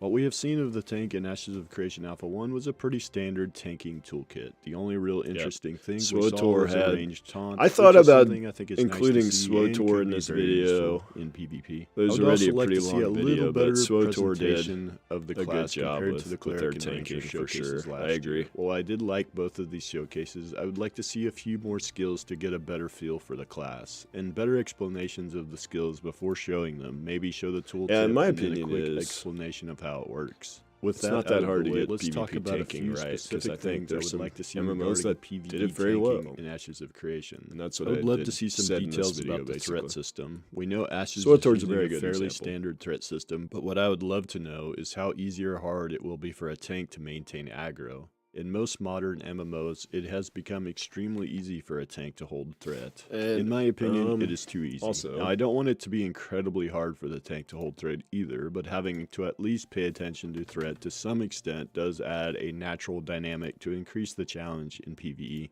I would also like to see some different ways for a tank to maintain threat other than just hitting taunt skills on cooldown or maximizing their DPS rotation. Maybe there could be go windows play where the bosses Return of weak to a Reckoning certain private damage server. It's a type, little say bit of a pain to bleeding, get and it the tank can installed, apply bleeds during these but windows it's a and get great lot of private threat server. built up They've that really way. improved the Or maybe game there from are what it some was in phases where retail. taunt skills do not work at all. It's and way better players than really before have it to shut watch down. their threat. I'm gonna link Or this maybe video, DPS players have and cooldowns that can if you drop have their not, threat go and or give their subscribe threat to the to tank instead. Mr. J And Rock the probably Great. in some rare cases, maybe some threat table resets, or maybe a few responded encounters to where this DPS video. has to maintain the highest threat in order for a boss to attack the tank. Just some things to Go hit him- occasionally go hit change him up with the a threat subscribe. system so there is some variety. And to continue with that, I'm curious If you if guys Intrepid don't will mind, give some go in-game there and tells subscribe if to him someone real is quick. beginning to pull too much threat. There is not add-on support in Ashes, so having a threat add-on that clearly shows where you stand in terms of threat is not an option. But having maybe some visual or audio clues might be an interesting alternative to that. Somewhat related to this, I would love to see a return to CCing actually mattering in PvE. Make the encounters challenging enough that proper CCing is needed to complete the content, at least until players achieve a high enough gear score to outlevel the content. To add to that, I certainly don't want to see groups running into a dungeon, mass pulling, and AoEing everything down. To me, that is not compelling gameplay. I would also like to see multiple weapon builds be viable for tanking. We know that Sword and Shield will certainly be viable, but I'll it would link be the, nice to see other weapon sets that can adequately tank. Turn They of have stated Reckoning that to be the download case in the past, but that is an older as well. quote at this point. It would be nice to see it in game. And it would be nice to see more about the active blocking. It would be nice to see Intrepid commit to whether or not stamina drain will be a part of active blocking or not. I tend to think it should, but hopefully we find out Intrepid's stance this month. In a lot of MMOs, there is a shortage of tanks. I would love to see some of what Intrepid has in mind to address this shortage. We do know that the group size in Ashes of Creation is 8 players, so if encounters are designed for 8-man groups, that will absolutely help with the tank shortage, as the DPS to tank ratio is higher than most MMOs. I would also like to see, even in raids, for only 1 tank to be required, with maybe some encounters needing off tanks. This again helps with the tank shortage. We know that the tank primary archetype is the only class that can be the main tank in groups. I would like to see those primary archetypes that choose tank as their secondary be able to fill that off tank role as well. I hope that is the case, and I also hope that they don't have that many encounters that require off tanks. Another issue with tanks in MMOs is leveling. Tanks typically have very low damage, so leveling solo is very Supposedly you difficult. can. In some MMOs, tanks can farm dungeons to level, but we don't know how viable that will be in Ashes. And quickly changing specs is not an option for tanks in Ashes. The only way to change specs is at a village stage node or higher. So in theory, a tank could switch between DPS and tank specs as needed, but with the size of the world, that might not always be viable. So one solution I thought of is a buff that increases the damage of a tank spec when they're solo PvEing, not in PvP or when the tank is in a group. And to get around groups trying to remove the tank from the party to boost his damage, make it so the tank can hold aggro from the other players very well without being in their party, or make it so the tank can't receive. Pause it for a minute. This is another thing that I really would love to see them clarify. I'd love to hear more about this. One of those things they hyped up and then we haven't seen anything about it. So 8 players of the same primary can band together to create monumental effects during a siege. So 8 tanks can summon a giant wall, in a raid, in a siege. Love to hear more about that someday. Something I've really wanted to know more about. But I thought there was something about... I'll find it. We'll keep playing this video. I'll find it. Heals when they have the damage buff active for being solo. This would alleviate one of the potential pain points for tanks. And it's right here. Yeah. Tanks will not be forced to have a shield, but it will definitely be a viable option. Old quotes, I'm sure. When is that? From 2017, yeah. But they have said in the past that you're not forced to be sword and shield with a tank. And hopefully increase the tank population. I'd like to see some modern... those are all my thoughts on ways to make confirmation of that more interesting, while still fitting in a standard tanking model we have seen work in MMOs time and time again. Yeah, that's true. But what about PvP? That's true. Well, the consensus of the MMO community seems to be that tanks are often bad or useless. That's one thing with large-scale PvP. It ends up a lot of times being a ranged showcase. Like, wow, but there have the melee can't participate as much. That trend in a very big way. Because if they get too close, they just get the MMO that did PvP targeted by ranged and die. Without question, was Warhammer. They get focused. Online. In Warhammer Online, there were several skills that made tanks function extremely well in PvP. The first skill that all tanks had was called Guard. A tank can place this on an ally, and the damage that the ally takes is split with the tank as long as the tank remains within 30 feet of this ally. This was a great support skill and could allow a melee DPS to engage in a fight when otherwise it would not be possible. The next key ability that all tanks possessed was called Hold the Line. This skill would increase the tank's dodge chance by 45%. More importantly, it also provides a 15% chance to dodge for allies behind the tank and within 50 feet. This 15% could stack 3 times as long as the ally remained positioned in range of the tank and the tank kept channeling the ability. This is a great positional way that a tank can provide protection for their team. And interestingly, it seems somewhat similar to what Steven hinted at in the October livestream for a new tank skill that they are working on. I imagine this skill could potentially be a modernized version of Hold the Line from Warhammer Online. Or it could be similar to the Guild Wars 2 Guardian skill Wall of Reflection, which was simply a wall that the player could cast and all projectiles that hit the wall get reflected back to the caster. So the first thing I think... That one ability, but actually, yeah. I think they actually thought about that a lot. The environment is very uneven and bumpy with trees and rocks. Mm-hmm. Definitely. Yeah, that's a key thing. Like if it's not just a flat field, that gives melee a better chance. Yep. A tank needs Absolutely. in PvP is to be someone that can provide You need the dynamic group-wide initiate. You need them to shielding, be the whether through the initiators. dodge stat like in Warhammer Online, or through an active wall that is positioned to reflect projectiles like in Guild Wars 2. After that, tanks should be disruptors. They should have access to a lot of CC. They should have the ability to apply annoying debuffs like a healing reduction. They should be able to remove buffs from enemies. And again, Warhammer Online had this in spades. If you look at the Return of Reckoning career builder page and start scrolling through the skills, you see a ton of CCs and interrupts for the tanks. You also see a skill that essentially kicks enemies away. This kick could send someone a long ways away and put that player into the heart of your team, so they would very likely die. However, a tank would have to get within melee range of enemies and get in the correct directional position to pull this off. This allows for counterplay by the opponent. A lot of MMOs use a pull type of ability to pull enemies closer to you. This is something we saw in the Alpha 1 tank with the Javelin skill. I would like to see a combination of the two for the tank. A Javelin pull but have a shorter range than the kick. Then the kick skill potentially has a huge range if the tank has enough mana or energy, but the trade-off is the tank has to be in the thick of things to get within melee range and be positioned correctly. Further expanding upon the role of tanks in PvP is the idea of taunts. Again, Warhammer Online did this well. There are two main taunts that tanks had. The first one was simply called Taunt and would increase the damage that target took from the tank by 30% for 15 seconds or until the target attacked the tank 3 times. This allowed for smart counterplay and gave the taunt a viable use in PvP.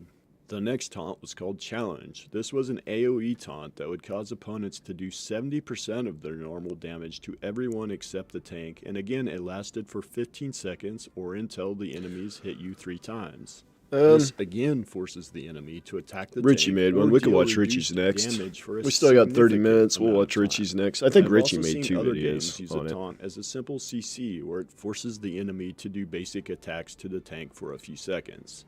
This might also be a third type of taunt the tank could have in PvP. Also in Warhammer Online we saw body blocking as player collision was a thing. This is also something that Ashes of Creation is planning to have. And while I think J-Rock made a player collision response can video cause to it, which I've problems linked and here. I'll nodes link it and should be again. turned off there. He In responded PvP, to it me opens last up a night, lot of and potential I actually for watched it interesting last night on the gameplay. stream. Tanks physically blocking choke points or surrounding and singling out an enemy target are possible. On top of body blocking in Ashes, we are also going to have projectile collision. This means tanks have a role in the fight as the frontline defender, shielding their ranged DPS and healers from projectiles.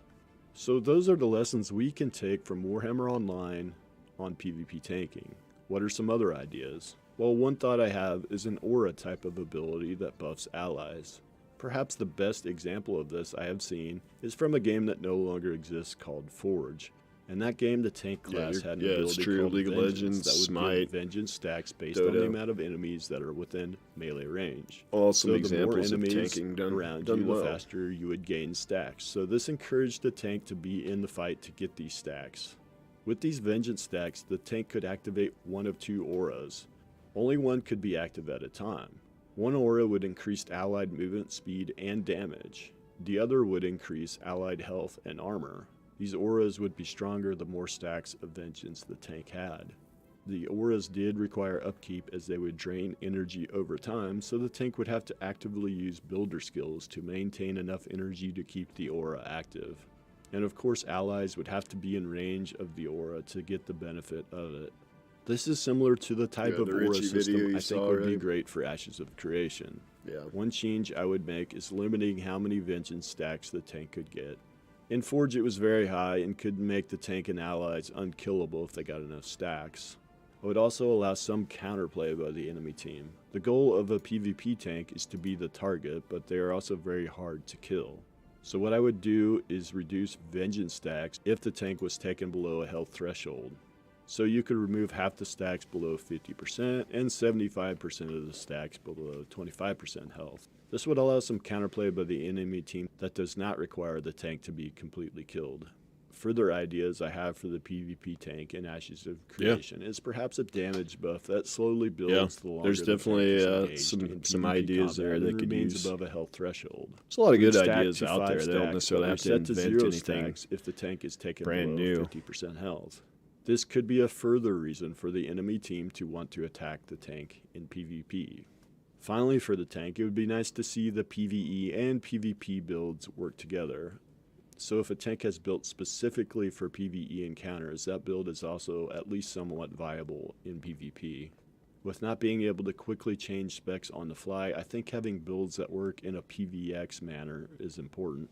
And for further ideas, Intrepid could look at MOBAs and games like Overwatch. Yes, they are in different genres, but they both were able to make PvP tanking work and could provide further ideas to expand upon. Yeah. And that concludes my thoughts on what I would like to see for the tank in Ashes of Creation. We will get some idea of what the tank is this month, and I will do a breakdown of it just as I did for the Melee Showcase and the Ranger and Cleric Showcase. Immediately after Thanks this for stream, watching. I'm Consider gonna make another subscribing video. if you haven't, and I will see you in the I've been going pretty hard on the channel lately.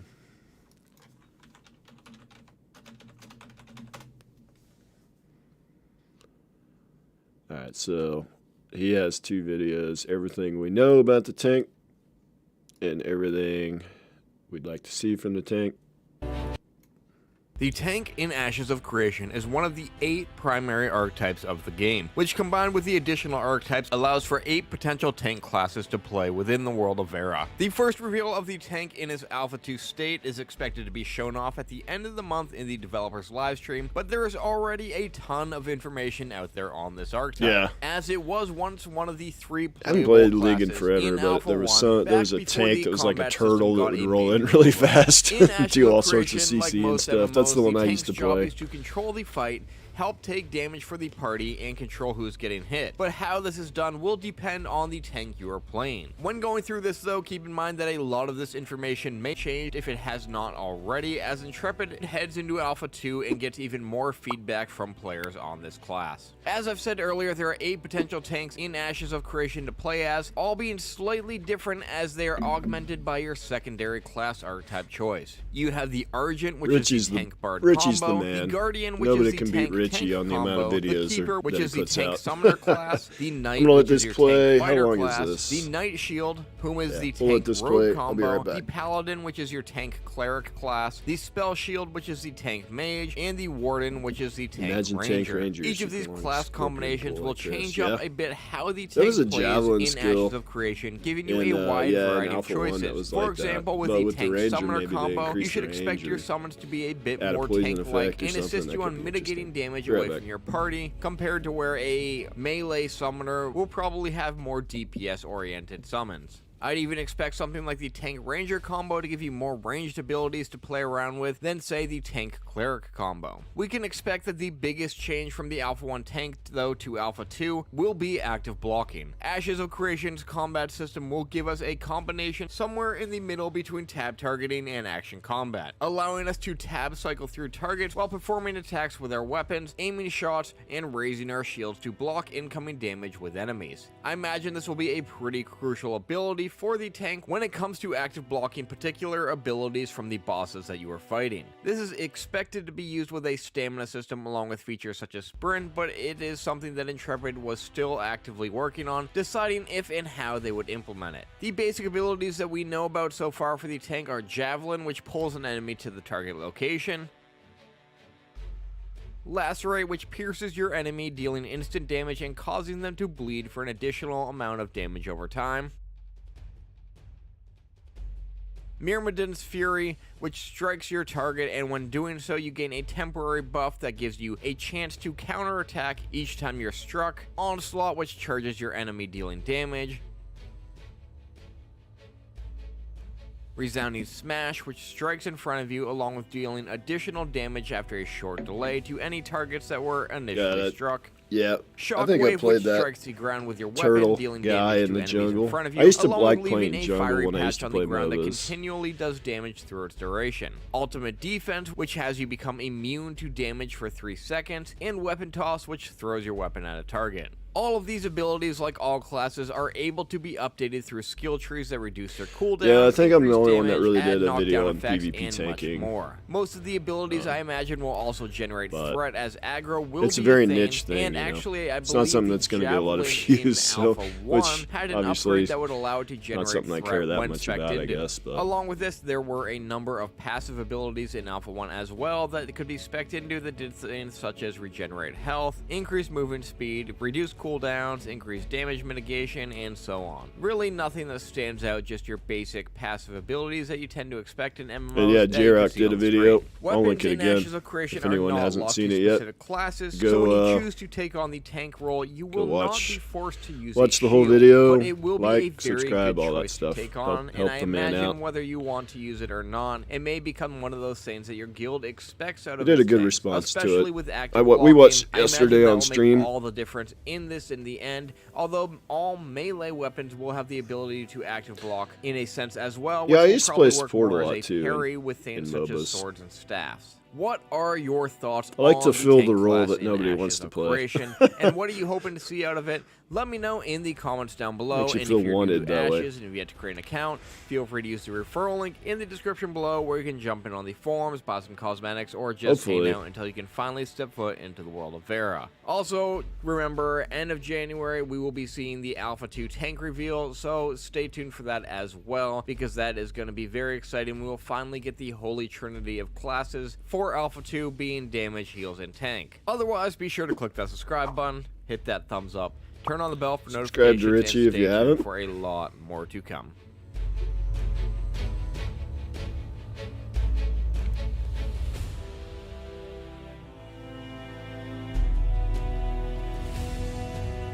Let's go watch his other video on tanking.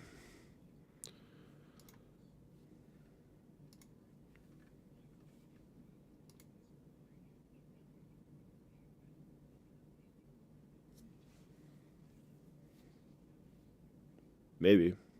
We are less than a week away from the January livestream, where Intrepid will give us our first updated look at the tank archetype since we last saw it in Alpha 1 testing. Since that time, we've been able to see a complete combat revamp, so I'm excited to see what Intrepid brings to the table. When Ashes Pike, of Creation yeah, that revealed their must be a cleric newer, class in November, it was a bit disappointing in my opinion. Intrepid character. really didn't go I don't in depth remember. on the cleric as I'd hoped. I and played made the League of class Legends in a like way I 10 was years hoping, ago, as it was more of a when it group first running came around and out. I killing haven't mobs, played it in so showing us the long. day and night I moved cycle over and to zombies, Dota compared to 2 showing for us a the while, cleric and and then talking about how it can function moved over in to intense Smite after that. situations, And I like which I think Smite was probably made the pretty best, clear just by a 'cause- big mostly part of the because of the community, camera as I wasn't the perspective. only one who felt this way. But I think Intrepid heard that feedback, so I think this time around we will have a much better look on the tank specifically, and less of a focus on the world surrounding it. I want to learn more about Yeah, the there's the abilities of the javelin tank skill and how there. this tank will use their class was the synergy Alpha to 1 team up javelin. with both healers and DPS in a party. There are 8 possible tanks in Ashes of Creation, so I really would love Wait, to is see Richie a 8 clicker? unique types of Is he tanking. clicking Part his of the issue spells? that there is with Oh, tanking no, that's in Steven.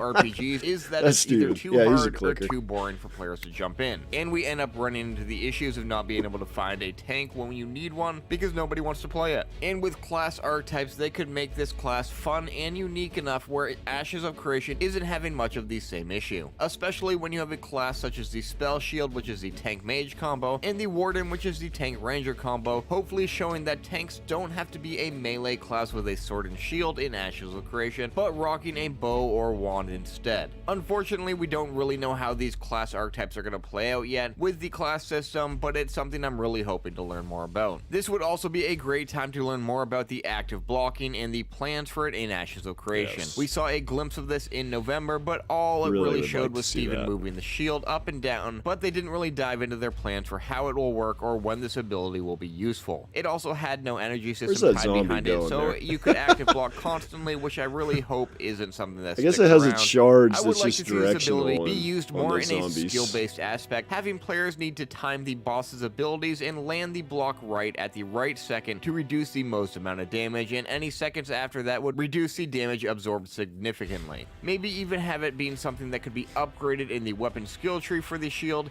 to increase the absorbed damage. This would be a really fun aspect, especially when used against other players in PvP. And yeah, yes, PvP is a big part of Ashes of Creation, and with 8 different tank classes and long leveling times, they want all classes to be viable options. So I would love to hear Intrepid talk about how exactly they're going to make the tank useful in PvP situations going up against other players, and if changing that secondary archetype would be a more viable option when jumping from a dungeon to an open field siege. I could see tanks being the ones pushing these siege weapons where they are able to take more of a hit and absorb more damage, but otherwise tanks are normally low damage dealing, high damage taking, not making them ideal for most PvP situations, so I'll be curious to see what Intrepid will do with them. Lastly, there is threat. I'm not a huge tank player, I'd much rather be a healer or a DPS, so I'm not entirely familiar with what people like when it comes to threat, but in my opinion there needs to be some system in place for the tank to hold aggro. It doesn't need to be like threat where as a DPS you're constantly watching the meter making sure you're not pulling aggro, but it doesn't need to be as simple as the boss always attacks the tank in the group either. I believe tanking should be somewhat skill based, not focused solely on being the guy that takes the damage and moves the boss into the right spot while the healers and the DPS do the majority of the work. So whether there are aggro mechanics tied into each ability beyond taunt, or they find a way for threat generating to be more appealing and less of a hindrance to the DPS who just want to deal as much damage as possible,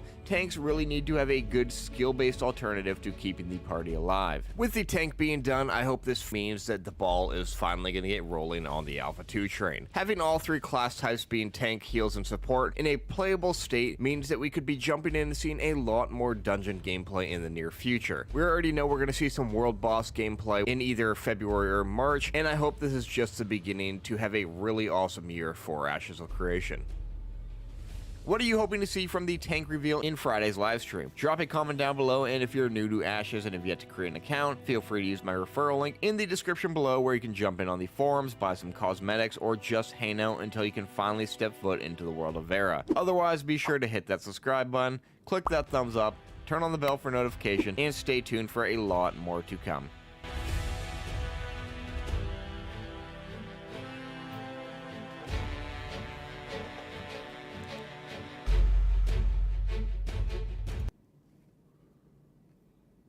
See what else we want to watch here. I've seen all these videos already, but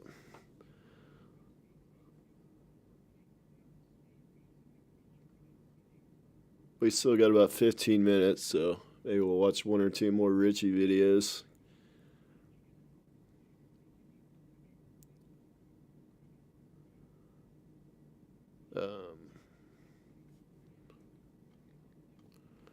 I guess the January stream expectations make sense to watch.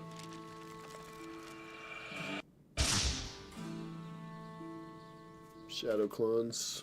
2022 is now behind us as we head forward into the new year, which means new leaks and content reveals for Ashes of Creation. 2022 was a very good year when it comes to what Intrepid has shown us, as they really stepped it up from the previous year's live stream, giving us a bit more in-game. I like the way the Mesmer clones worked in Guild Wars 2. That's it, with the shatter effects and things like that.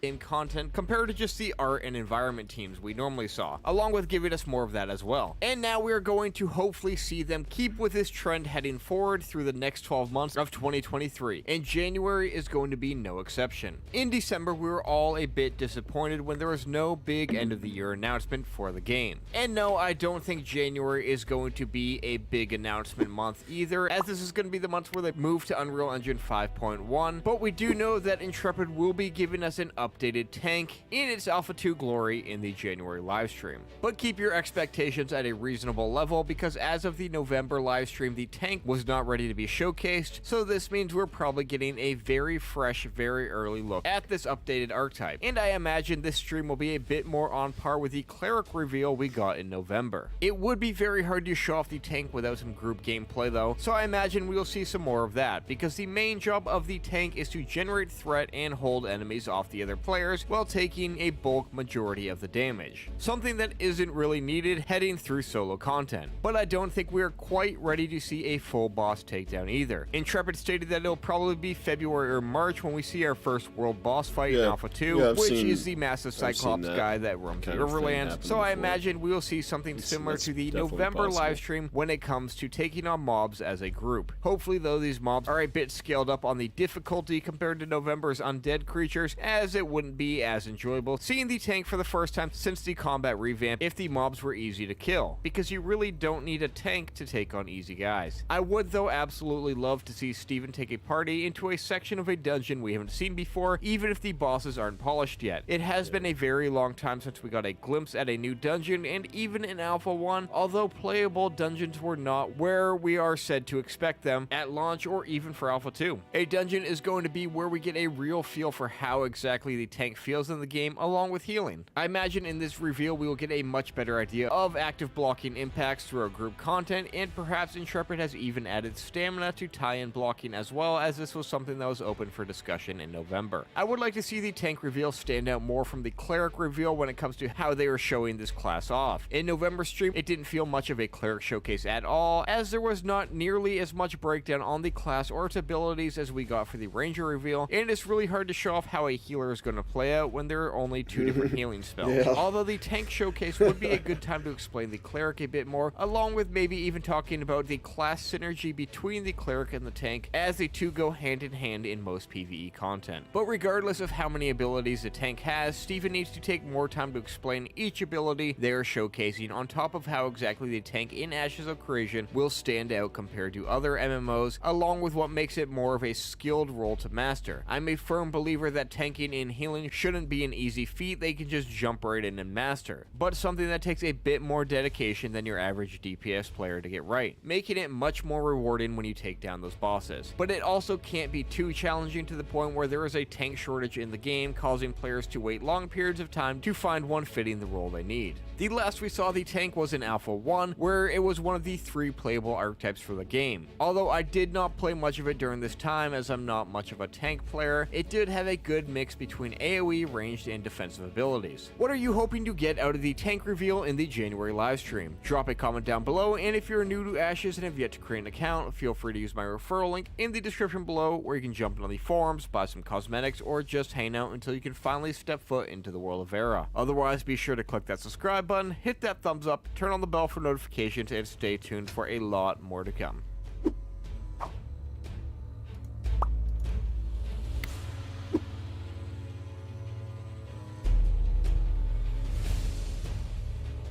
Okay.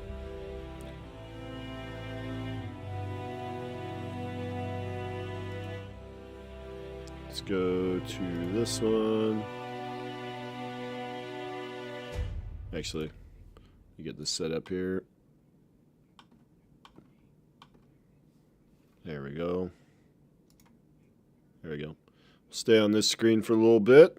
Need to give the cleric a glide or something to get out of the way.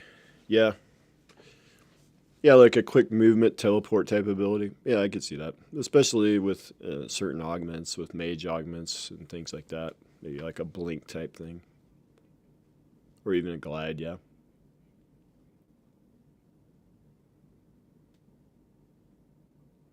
Stay on this screen for a little bit.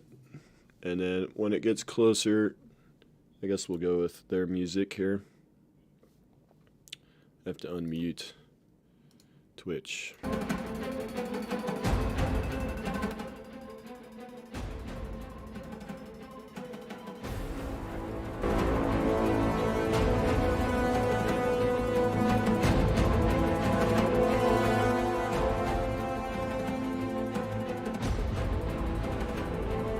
Let's put it up 100%. That way you guys can adjust it on your end.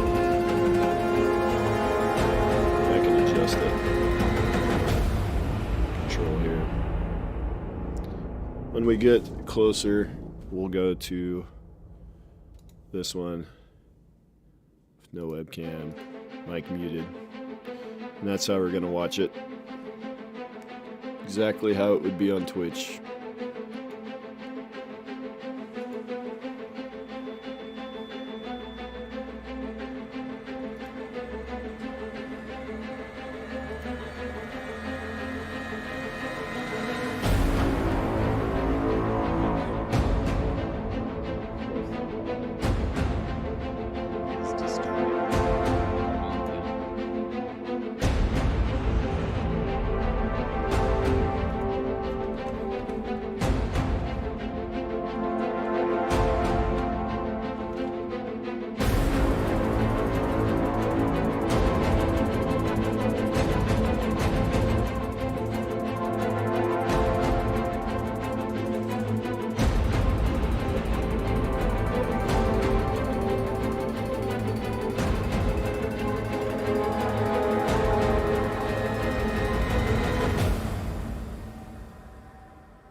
In the chat?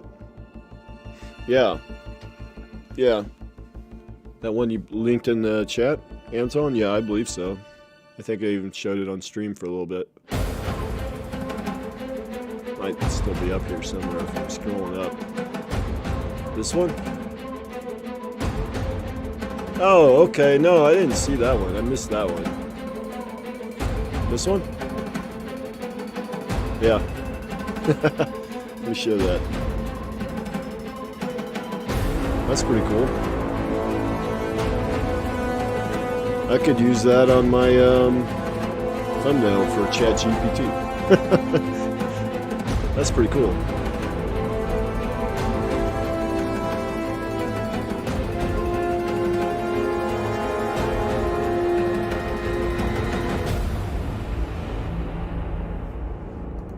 Thanks for sharing that.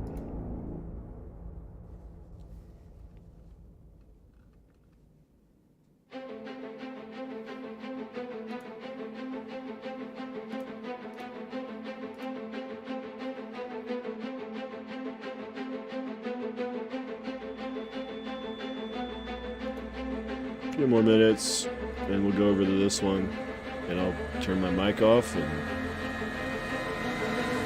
have a good time.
Very close. Took care of all the stuff I need to take care of. So let's sit through what tends to be a very long live stream.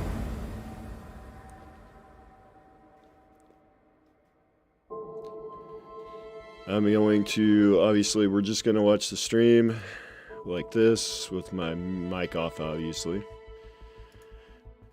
And I will talk maybe for a little bit after the end of the stream, give some thoughts, and then I'm going to end the stream pretty quick after that. And probably do a video tonight on it, depending on how the stream goes, I guess.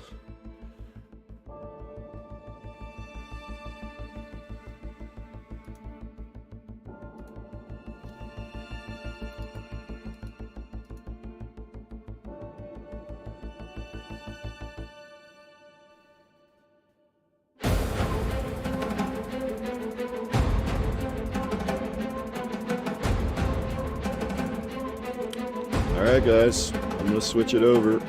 I'll see you guys at the end of it. Not that one. This one.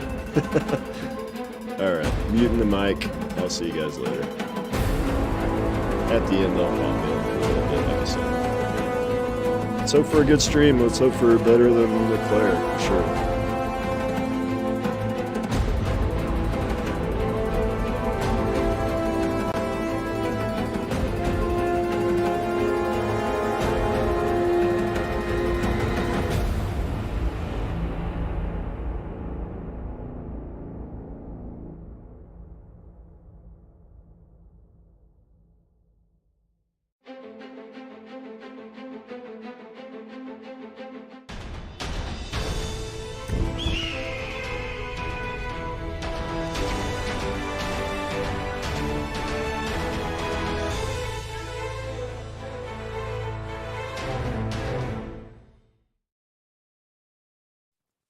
Hello and welcome to our glorious Ashes of Creation January development update. It's our first stream of the year. We hope that everyone January is safe and well. I know, isn't that crazy? That is very crazy. I was just talking with you the other day actually about how it feels so long since we've had a live stream. Yes, it has been. Well, it's because the months. So we have like a little bit of a situation whenever it's December and November, it's like everything's so fast and they're back to back.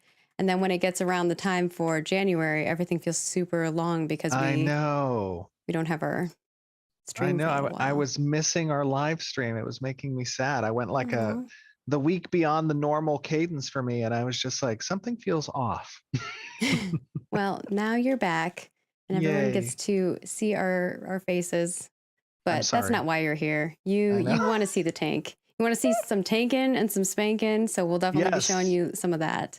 We'd like to thank everyone actually for tuning in. I had that for the outro. You stole it. Oh no!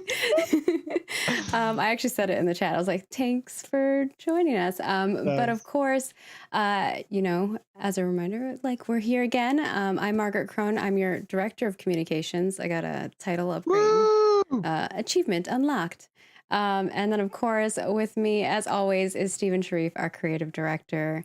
I hope you're doing well. It's been, you've missed everybody. Well. They've missed you. I know. Yeah, I've been doing great. It's been a crazy month, actually. We've gotten a lot, you know, this has probably been our most productive January I think we've ever had as a company. A lot has happened, a lot. I know. For me, especially, I'm just like, it's... yeah, usually sometimes for studios it can take a week to get back in the saddle again, but I feel like we hit the ground running.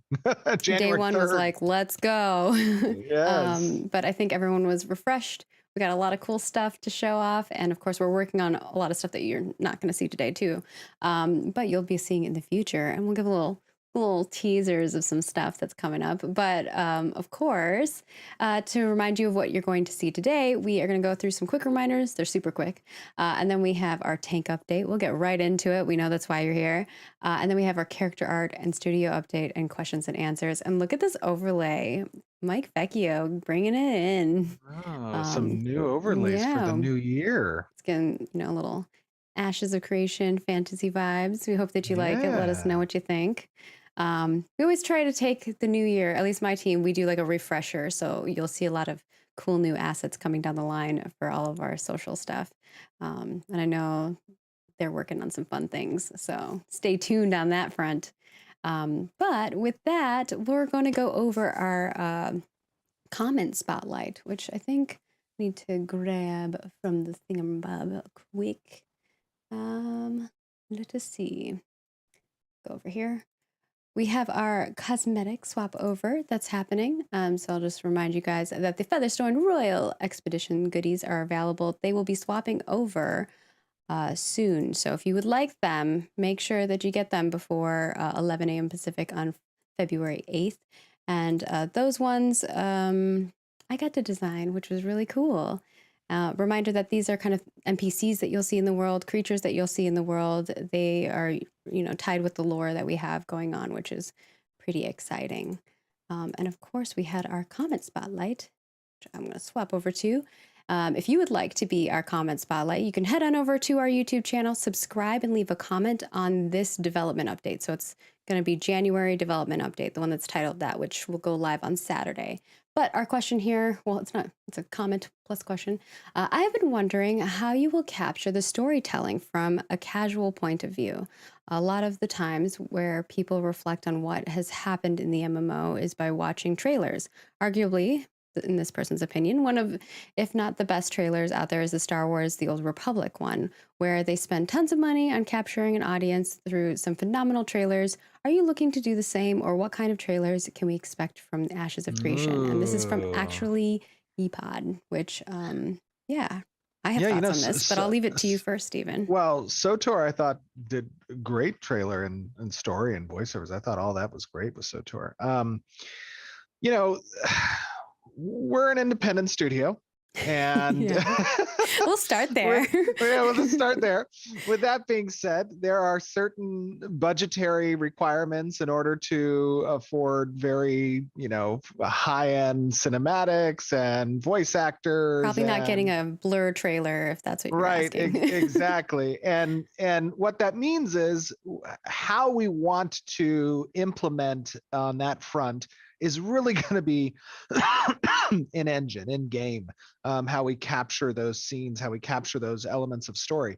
And the good thing is that from a lore, narrative, and questing perspective, we have some functionality and tools that we're going to be utilizing to help tell the story from the player's perspective, because so much of the story is derived from player action, from community engagement, from the social interactions and decisions made along these different story arcs that can occur. And each server's different. So not, you know, spending that amount of money or that amount of resources on creating these bespoke, very well done trailers, we would have to create a lot to kind of show how certain story arcs, what the outcome looks like in completing those things, because there's a lot of different ways these story arcs can end depending on what the players do. So we're going to leverage tech that captures kind of at the moment when something server first is done in the story arc, and those will be recorded on these memory fragments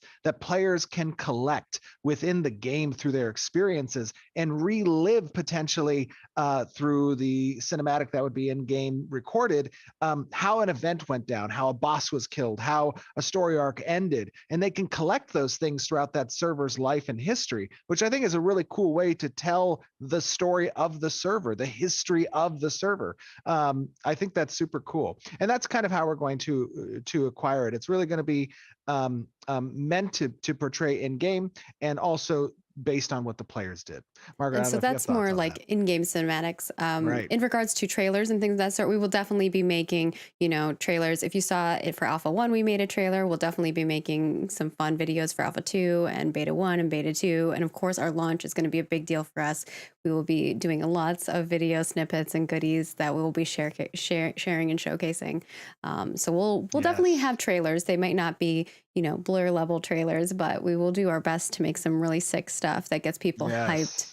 And we'll probably, you know, from a marketing perspective, advertise in some spaces in order to get people excited about certain content pieces and advertise those to the right audiences. So we will definitely we're saving our marketing budget for the right spaces, for the right places. We'll be doing a lot of content creator stuff. As you all know, we do have a content creator program that is open. It's currently in application phase. We will let you know when it switches to invitation phase, which will probably be closer to Alpha 2, because you know, you kind of need content to be able to make content. So for us from our perspective, it makes most sense for that to timeline match up versus, like having a bunch of content creators who are, working with us, but they don't have content to share. Yeah, and we have a yeah. pretty good budget that's been allocated for marketing Yes. trailers Steven's given and me marketing budget. endeavors.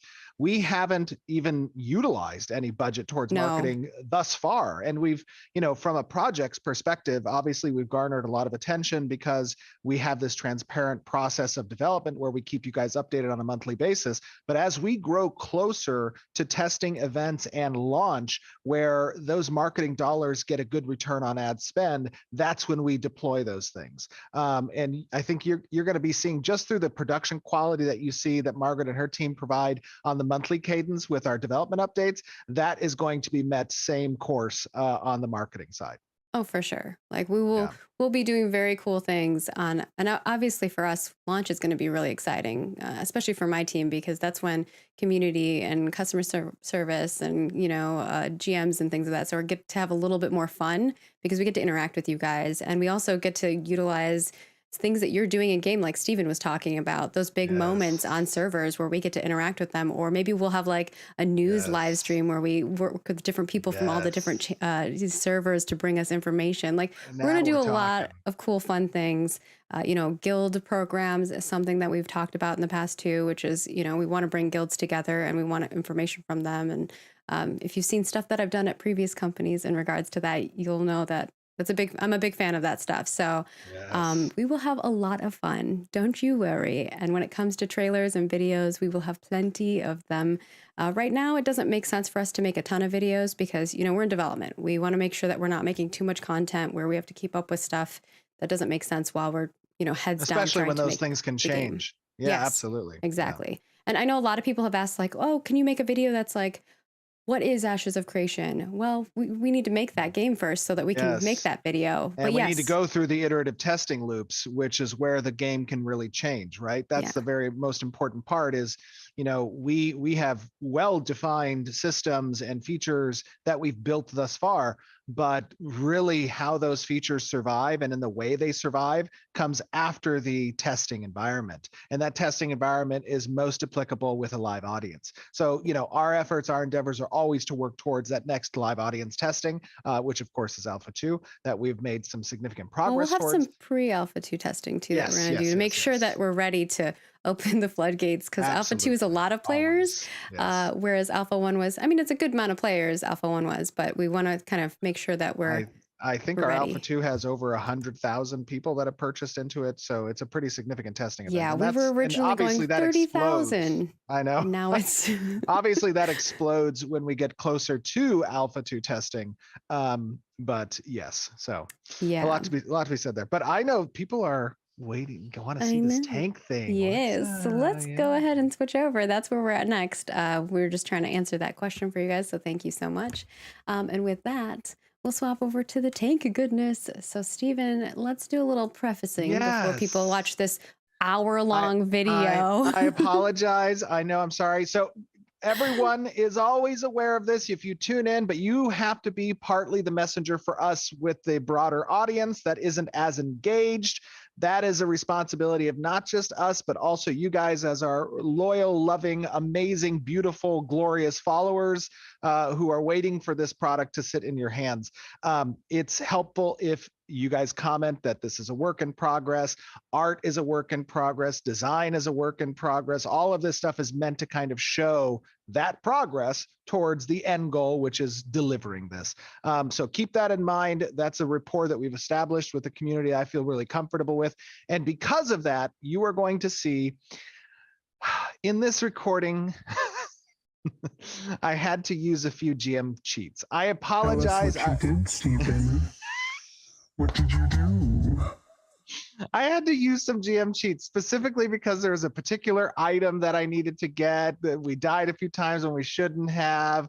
There was too many creeps that we pulled. We were undermanned in an area that was designed for 8-man groups.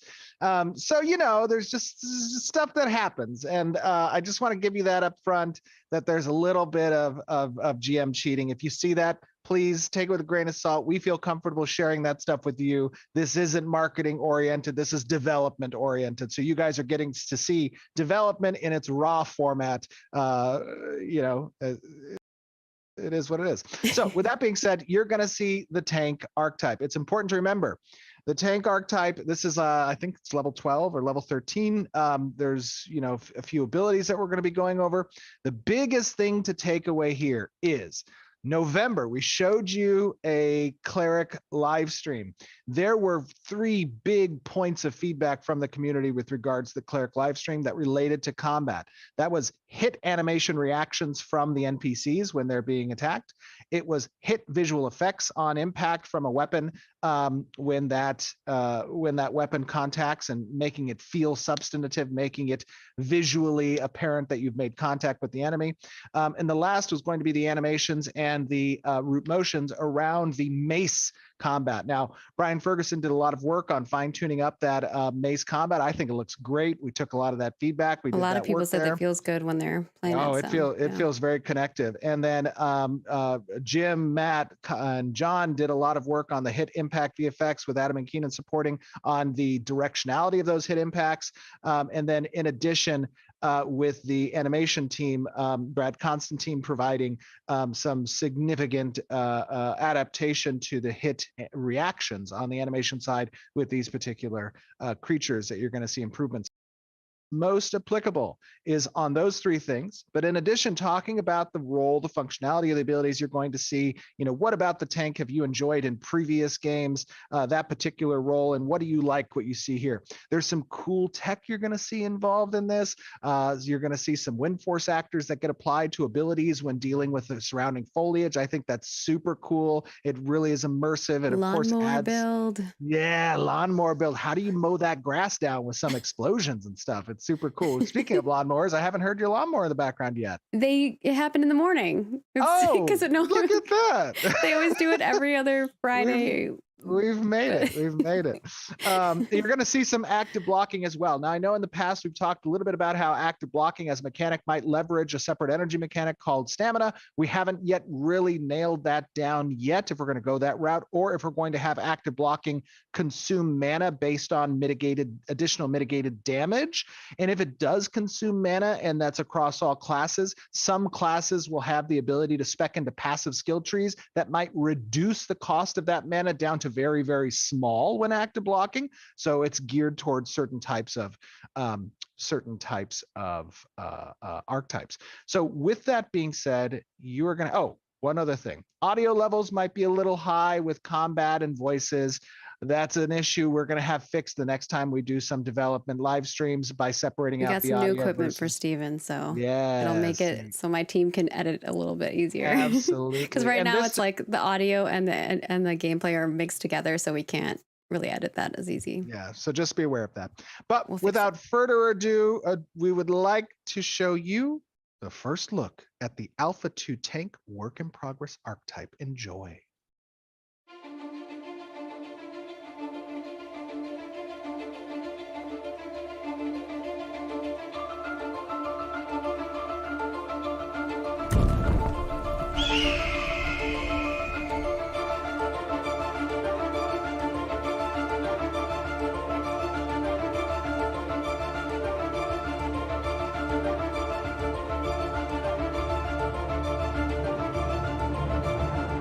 Hello, everyone, and welcome to another live stream.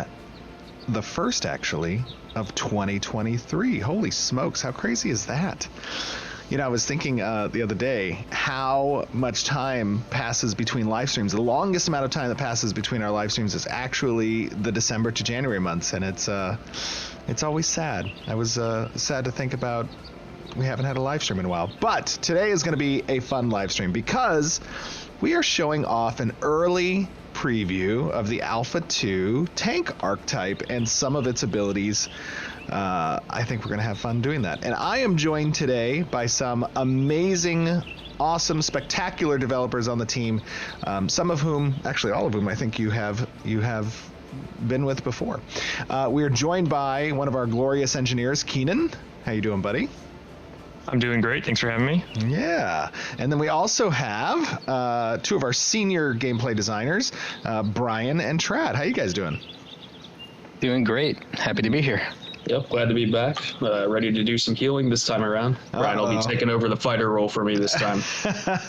Last time, we showed off the cleric in November, and we got some great feedback on the hit reacts, the hit visual effects, some of the weapon combos with the mace, and I know you guys have been working pretty hard at implementing iterations over that feedback, right?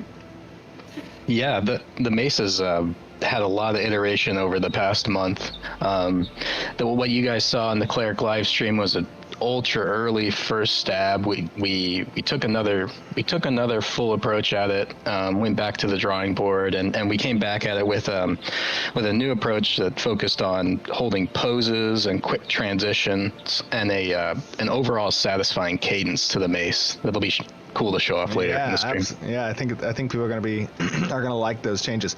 So we actually have chosen an area you guys will recognize. Of course, we are back again in the Riverlands. The Riverlands being a very large portion of the Alpha 2 environment. But we have some objectives here, right? We're going to try to acquire some gear. So you guys are probably noticing some of the UI. Colby and the UI team have been up to a lot of stuff. You can see now we have some of the tooltips adjusted, although right now these don't pay too much attention to the stats on these items.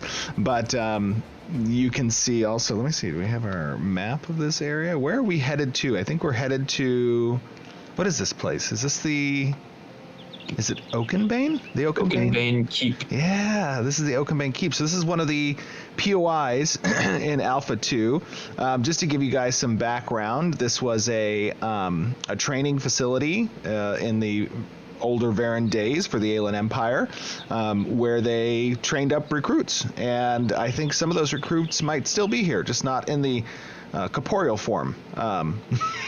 I guess they're maybe in that incorporeal form. But they have some items for us, right? Because we're going to talk a little bit about looting as well, and some of the party mechanics that we've implemented for looting rights, right, Brian? Yeah, we've made a huge amount of progress with looting as well. As you mentioned, tooltips, but also stats went through a huge revamp to be much more performant now. We got a compare window online. The inventory is a lot more functional now, and all those party loot settings that Colby and his team have been working on as well. So, very nice. big update for a big important core loop. Excited about that. And one thing I want to make sure that we're going to be doing is going through each of these abilities, and again, these are just a small subsection of abilities that are available to the tank archetype. Talk about kind of the role of the tank in Ashes of Creation. Trad, why don't you tell us a little bit about what the role of that tank is? For sure. Well, the tank in Ashes of Creation will be pretty familiar to a lot of people who regularly play MMOs. It's going to be more of a classic.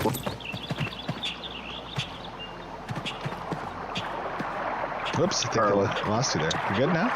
Oh yeah, sorry. Can you hear me? Yeah, I can hear you now. Yeah, just like a classic role, you're defending for the party. Usually the tank is the person leading the charge. Everybody is following the tank as they navigate through a dungeon or through a space like kind of where we're at now, taking damage from the party, mitigating damage, saving your team members when the cleric can't, heal them or keep them alive. Now, one thing. Yeah, holding aggro. Oh, here we go. Yes, let's get this snipe off. The DPS is doing their job. Let's see if I can. Oh, wow, that guy died quick. Sorry, am I doing too much damage? Like damage. I think you did.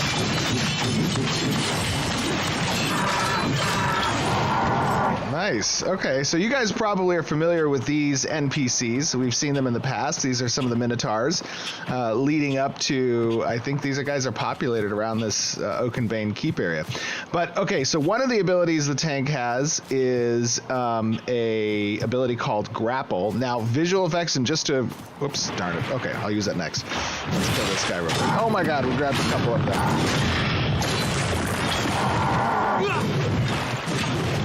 let's see if we can kill this guy real quick. Very nice. Oh, he had some redwood lumber. Very cool. Okay, so just to preface yet again, this obviously is a work in progress. You guys are going to be seeing some abilities, some visual effects that are still outstanding. And of course, everything that we talk about with these abilities are subject to change because of testing. But one of the first abilities that I'm going to use as a tank is probably pretty standard, is the ability to kind of single out a target and pull them towards your party, or at least, grab them. So let me use this. Let's see. Oh, he resisted my pull. And now look at him. He pulled his friend with him.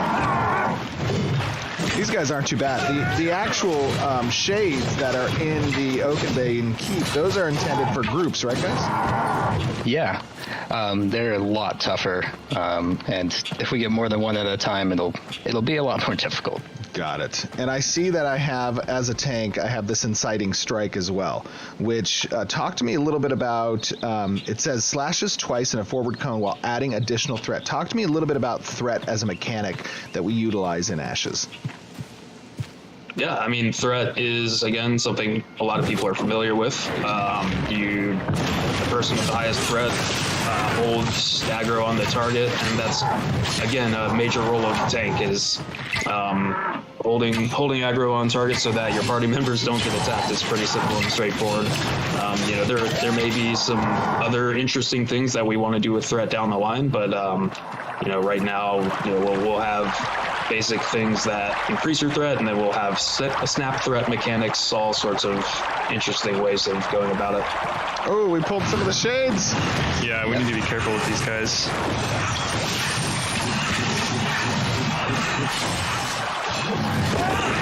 Ooh, let's use that shadow ability. That's not too bad.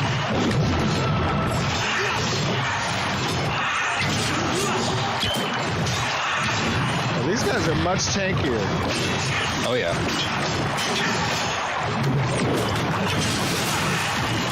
And so these slashing strikes are giving me additional threat that will pull the targets helpfully to me. I guess at this level I'm not too threatening. He is on that healer. I'll do the tanking for now. Yeah.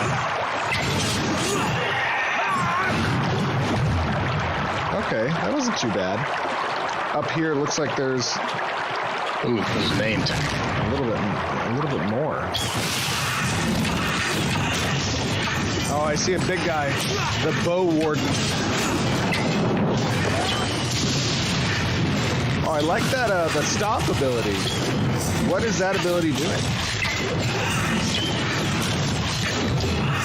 The stop ability? Yeah, this tremoring bellow. Ah, yes. So that's a big ability that does a combination of damage and CC. Especially if you use it on a snared target, the big PvOE or the PvOE around you will trip targets, knock you down. Sorry, I can't push to talk and heal at the same time.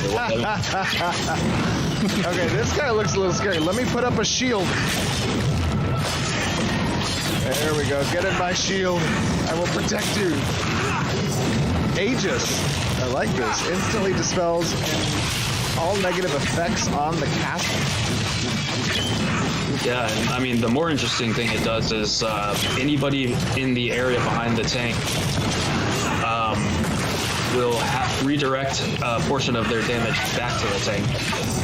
So it can really screw the tank if the tank's not ready for it, but it's a great way to protect the party. We got some drops here. Oh, what is it? Hammer of Corin. Okay. Nice. Oh, okay. Now, I am the tank. I need this hammer. Please do not, please do not roll on this. Tank gets all the loot. I'm gonna put a need. No, I'm gonna put a need here. Ninja loot. Hey, I got it. Yay! Very cool. Let me see here. Should I equip it, or should I should wait probably for a shield, or what do you think? I think you can equip it now. It looks like it has better damage than your current two-hander. Oh yeah, that's right. Now how do I compare? I think you just hover over in your bag. Does it? Oh, it's shift. Is it Yeah, shift? I Yeah. can see my great blade.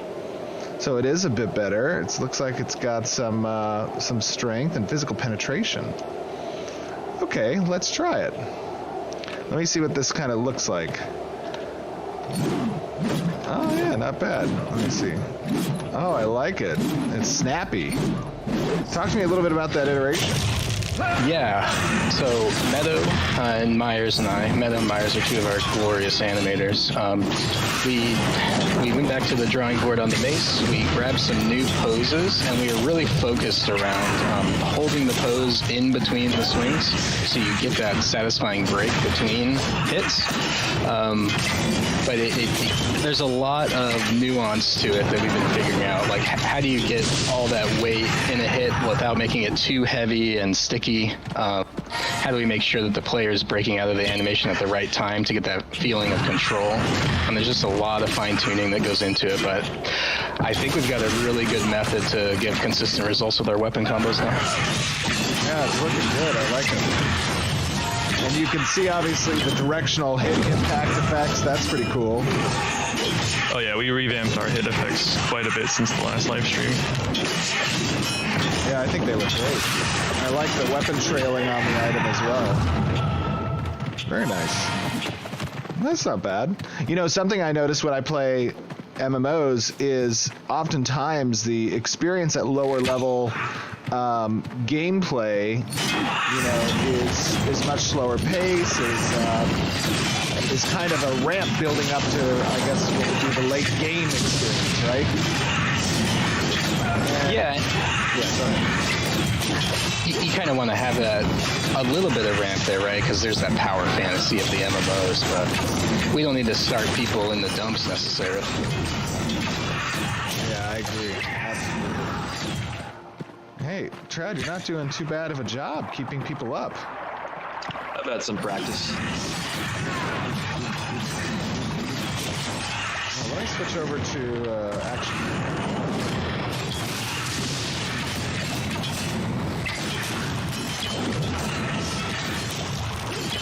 Yeah, these guys are definitely, probably a full group of them.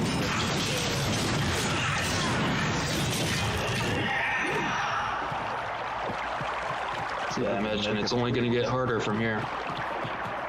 It's just warm up. Maybe we should, like, kind of see if we can pull just one of the. Oh God, I apologize. I'm so sorry.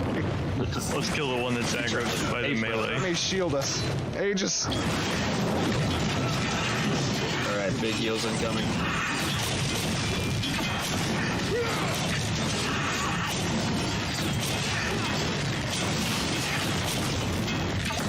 Stop rotating Aegis out of us. Yeah, you gotta keep us in it. Okay, so Aegis works based off of your positioning to the tank, right? Yeah. Yep. So that means that wherever the tank goes, you probably want to go too. Definitely a skill component there for the tank, right? Yeah, exactly. Well, some would say that for the tank, others would say for the party. Everyone's got to work together. So are you playing in action mode now, Steven? Yes, I am. Okay, people may notice that your abilities don't really work that differently now that you're in action mode. Oh yeah, talk to me a little bit about that. Yeah, there seems to be, I don't know, a bit of a misperception about the difference between action mode and tab mode. Really, those are just two like targeting and input schemes, and the underlying abilities don't actually change that much. Yeah, and then you were also talking about having the ability to kind of customize each particular ability's functionality. Oh no, I'm dead. But yes, there are some differences between action games and tab games in the ways that abilities are constructed that we figured it largely comes down to personal preference. So the plan is to support those differences as settings on each ability. And if you like the way that it works in typical action games, you can configure your tab targeting ability to work that same way if we support that for that ability, and vice versa. If you like the way that it works in tab target mode by default, you can configure it to work that way in action mode as well. Very cool. I like it. How do we get you back up? I see you're just a pile of ashes here. Yeah, I might need to respawn, or if I could get a quick res. Oh. Yes. Magical words waving my hands around. Res. Yes. Whee! Welcome Arise, back. Keenan. Arise. Yay! All right, let's do this. How do we? What's the best route we should take here? Oh, okay. What? Ooh, remains of Oakenbane Keep. There's a lot. You want me to pull? A lot of overgrowth. Well, let's not pull yet. I want to show off something. So, one thing you guys will notice is that these abilities have effects on the surrounding foliage. So when I use my shout, you'll see it lays down an imprint on the grass. Look at that. That is so cool. You know, one thing I haven't used yet, but I really love the icon for, is that grit, it looks like. Let me see what grit says. So, 4 meter range applies a buff to the caster. Let's see, reducing incoming damage by 15%, but also reducing movement speed by 30% and outgoing damage by 20%. Okay, so it's an additional mitigation at the cost of speed and damage. Each incoming hit consumes a stack of courage to reduce incoming damage by an additional 15%. Talk to me a little bit about courage. Courage is a passive mechanic currently on the tank. It's a resource specific to the tank where you can build it up by taking damage. Each hit you take will generate a stack. And then, but only if you don't have grit active. As soon as you have grit active, instead of gaining stacks when you take damage, each stack is consumed per hit and then gives you additional mitigation per stack you consume. So it's pretty much a thing where you want to pop that in more of an emergency situation where the tank's in trouble. But you don't want to be doing that when you're not taking a lot of damage, because it's actually going to hurt your threat output too, because if your damage is lower, you're doing less damage, therefore you're building less threat. Oh my god, Keenan. Hold aggro on the resonance, let's kill the echo. I'm doing Aegis, keep me up. Oh god! No, the Aegis really consumed a lot of damage. I move back. I move back. I need heals. I need heals. Oh god. Okay. I don't know how well this is going to work out. Well, our DPS of course pulled 3. Oh my god. Sorry guys. Let's typical ranger. Let's train him out. Let's train him out. Wow, that Aegis really dropped me quick. Well, you were counting the damage for us. 3 mobs. So the Aegis is essentially is a lifelink where you guys, any damage done, so long as you're in that area of effect for Aegis, gets transferred to me. And is that post or pre-mitigated damage? It's pre-mitigated. Oh my god. Wow. Well, no, if it considers your mitigation, so okay, yeah. Res me. Res this man. Arise, Ferguson. Arise. Well done. This is amazing. Huzzah. This is how resing works in our game. Let me try to pull. Oh god. Where'd you pull? We didn't even... Okay, alright, we can do this. I'm gonna have Brett had to do an AEU. Yeah, the existential dread of when you hear a range in your group's bow shot. It's like, oh god, what did he pull? These guys collapse. Getting nuked. Yeah, this guy just... Ow. He did clap you. Oh my god, he's clapping everyone. What is up? This guy's jacked. What is this clap we speak of? Oh no. Let's give the tank a little bit of time to build through. Yeah, can I get some of that? Unbelievable. Very cool. Once we get you a shield, I think it'll be a little smoother. Yeah. You pulled. Wait, you have aggro. Oh god. Watch out. One at a time. Oh. These are elite mobs. They are not to be taken lightly. I didn't even do anything in that aggro. Okay, hold on. Here we go. I'm doing some inciting strikes. I've grabbed aggro. I have secured the aggro. And I ripped it. Sorry guys, I'll try to do less damage. Your damage is too high. Yeah, you're very strong. Well, I heard a shield drops off a mob around here. Where is that guy spawned? Yeah. Up on the ramparts there, where I'm looking. I really do need a shield, because I know we have active block that we want to talk about as well. Where do we get this shield from? over this way. Okay, all right. Oh, got to. Brian's been here before. Yep. I'm gonna focus the echo because it's gonna just kill Dread otherwise. Swapping the echo because it's killing me. Oh god. I was on the there we go. I think the resonance might have a frontal cone AoE. Oh, let me try to pull him away then. Face me, villain! He's facing. Nice. Got him! That went a little bit better. Yeah, It's kind of rich for me to say this now, but one of the things that I've always liked about playing tank is the ability to set the tempo of the run. Yes, that is rich of you to say, as a ranger who's been pulling multiple monsters. Yeah. We'll see who Real rich. really should have tank. Well, see, the tank has to have like really good party awareness, right? Like, you have to know how your healer's doing. Do they have mana? You have to know how like agitated and sweaty your DPS are. Like, are they going to go no matter what you do? That is true. And As we're successfully demonstrating. All right, I have activated grit, and I am on fire now. That's pretty cool. I like these effects. That's a nice. I think we're going to body pull. Yeah, these two on the bottom. Oh, Okay, yeah. okay, Yeah. all right. Did we pull through? Okay.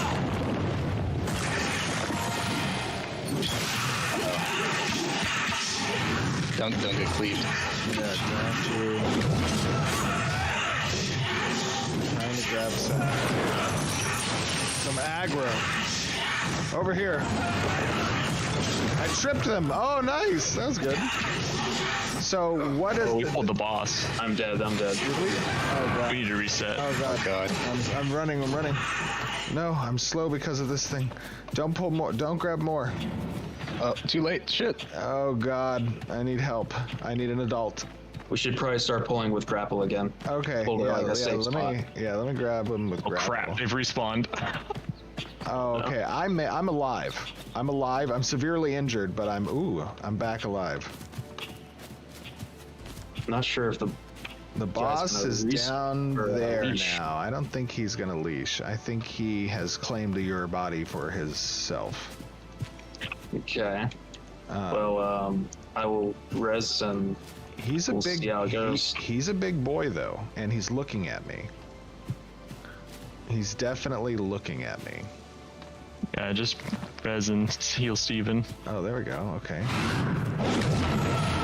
Now let me pull him and get some aggro first. Okay. Come on over here, buddy. Yeah, there we go. Welcome to the pain train. What's happening?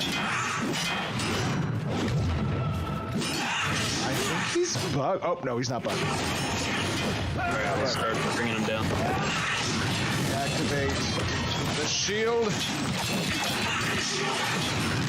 Stand in my shield, brethren. I will protect you.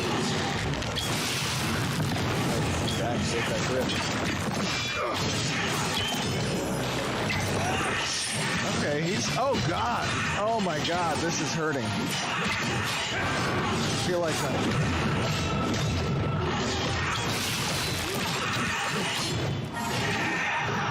we did it! Oh, and he has a tower shield! Close. Nice. Okay, let me... Please don't. Yeah, me sweating there. You know, I've been taking a lot of damage this run. Please no bully. Please no bully. No bully. Typical ranger wants all the loot. And now we shall be complete Rangers get so much hate. with the it's just shield. Oh, the glorious tower shield.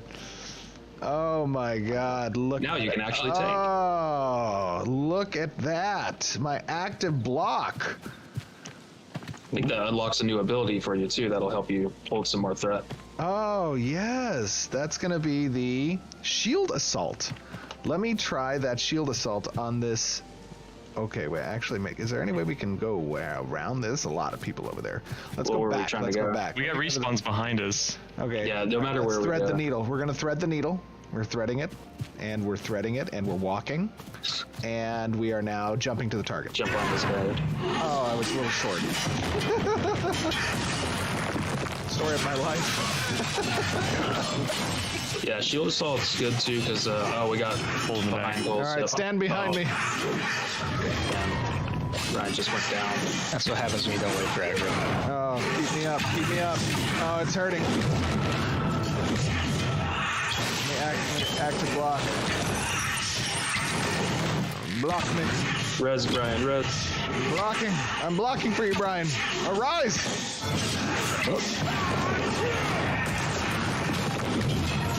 Sorry, Keenan. Heals are reserved for the tank. I guess these guys have mechanics. Oh my god. Yeah, Oh. we're getting frontaled. Okay. Let me see if I can knock him down. There we go. Not too bad. We got him. We did it. We need a bigger group. All right, yeah, we do need a bigger group. But let's try to... Can we run through this? Let me run... I just want to get up to the next one. Where's the next boss at? Do you know where that is? Yeah, the next boss is up a few sections, so yeah, we need to go past this. Actually, we can kill this guy. Past this gate here. Let's just kill this dude right here. Uh-huh. Nice. Oh, I like the shield slam. So is that a variable distance that's set for the shield slam? Yeah, so it'll go up to a maximum distance. It's a short gap closer. Builds a lot of threat on hit, but as soon as you run into a target, it'll stop, so you don't just like overshoot an enemy. Because those can be a bit annoying sometimes with free firing mobility skills. Nice. That's super. Yeah, you should shield bash into Tremoring Bellows. That should give you some good snap threat. Okay, let's try that. I'm gonna shield bash into the Tremoring Bellow. Oh, it also tripped him. Yeah, there's some synergy. I like it. So the shield slam applies status condition. Snare. A snare. And then that snare gets promoted into a trip from the Tremoring Bellow, the shout. Correct, yep. Love it. Oh, it started raining. It must know that we're approaching.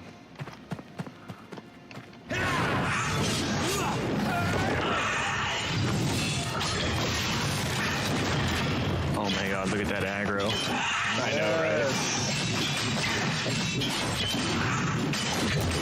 Oh yeah, that's not bad.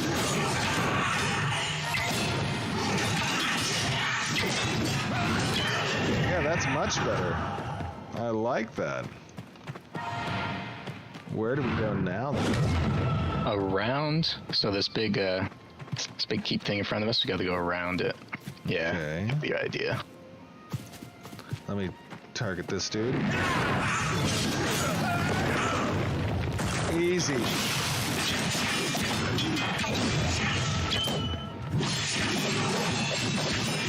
Oh, dude, this shield and hammer. I love it. Yeah, I mean, active blocking combined with grit and a few stacks of courage are going to get you a ton of mitigation. That's not bad. Let me go up on this guy. Oh, I didn't have my Tremoring Bellow. Alright. Blocks are happening. Now talk to me a little bit about that active block. How much damage is that mitigating, and what's the damage mitigation predicated on? Sure. Currently, and this is a bit of a work in progress. So, sorry, again, trying to talk and heal. It is a directional mitigation, so you must have the incoming damage coming from the front in order for it to work. But it's like a 50% damage reduction. We're still exploring resource systems to associate with it, whether that is mana or a stamina system. That should be coming soon. And we'll obviously be prototyping with different things there, collecting feedback. Yeah, that's cool.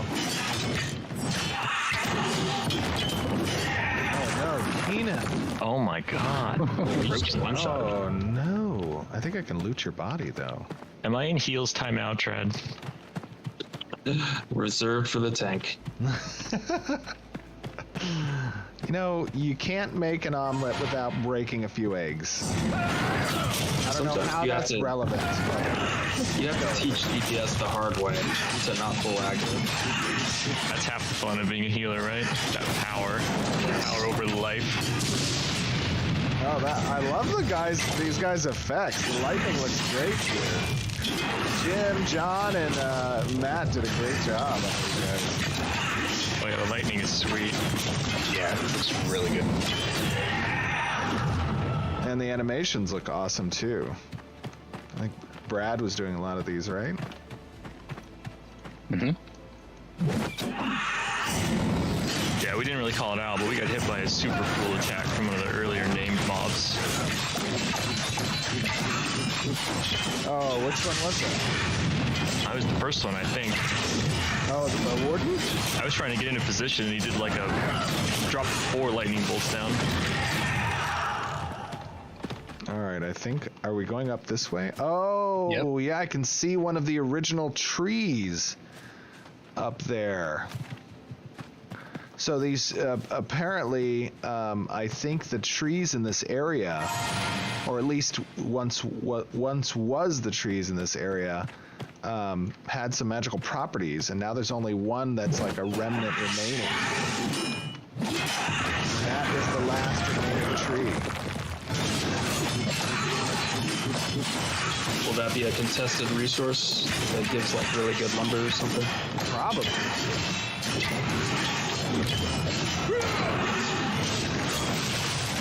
Only a couple of these trees, and you want to chop them down? Come on, man. Well, Hey, that guy dropped a monster cert. Did he? Did he drop a monster cert? Yeah. Ooh, a Kalanmir hunting certificate. Okay. What can we do with those guys? Well, those. Yes, many, many things. You can pay for your property with them. You can get gold with them. You can get commodities with them. A whole bunch of economical impacts from monster certs. This is true. Monster certs do serve as the basis of the gold economy. Does this guy have one? No, he doesn't have one. Say it. Your threat management's gotten a lot better now, Steven. Yes, this shield is very helpful, actually. I think I've gotten it down a little bit. Yeah.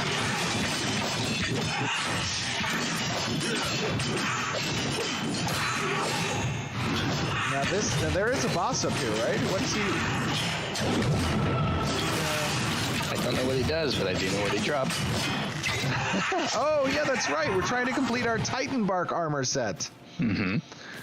I have most of the pieces. We got in the back. Oh, yep. Where is it? Come here.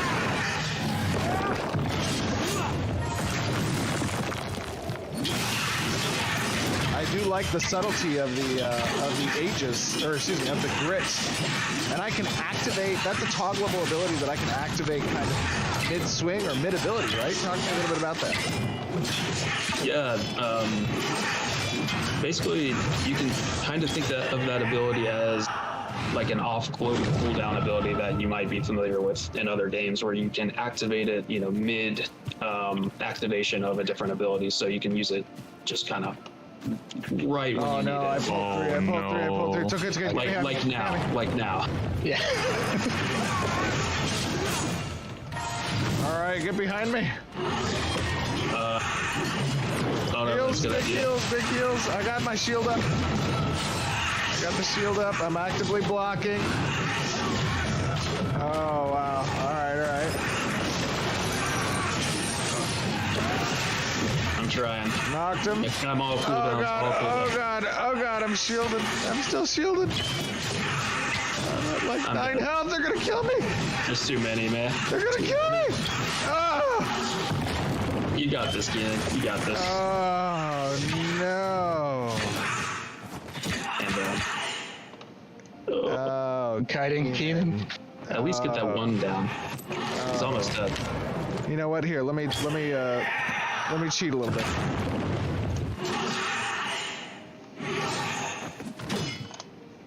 I'm up. I have respawned.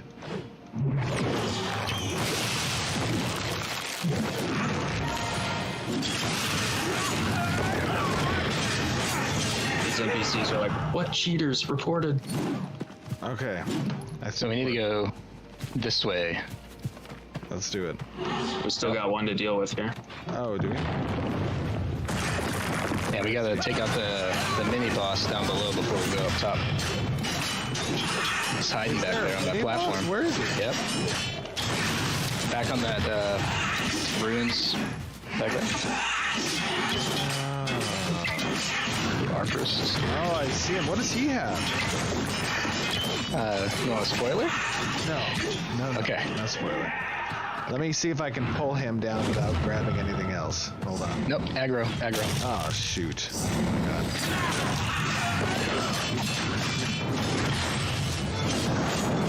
Alright. Oh, my God. I love the lightning. Oh, the sound is so great. Catch it to the You guys are doing great. Needed some mana.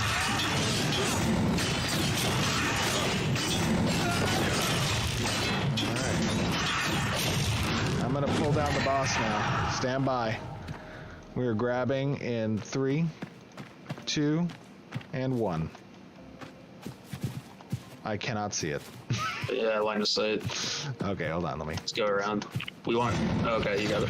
Let me see. Do we want to pull him back here? Watch out for the. Hey, come on over here, buddy. Over here. We got the ad. Let's focus the ad.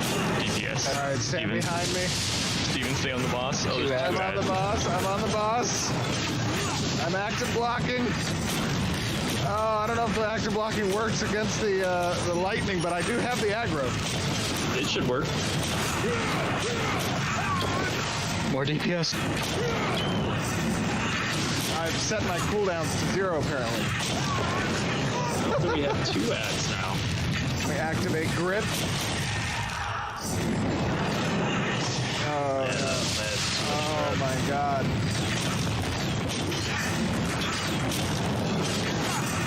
Okay, I don't know. Am I on the ads? Ad's almost down. Knocked him. I'll kill the ad. I stunned him. I knocked him again. This 0 cooldown thing is great. He backed up.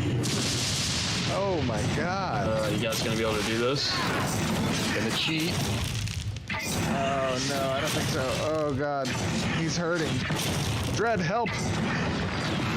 Oh no, I'm dust. I was trying not to cheat it, but it's okay.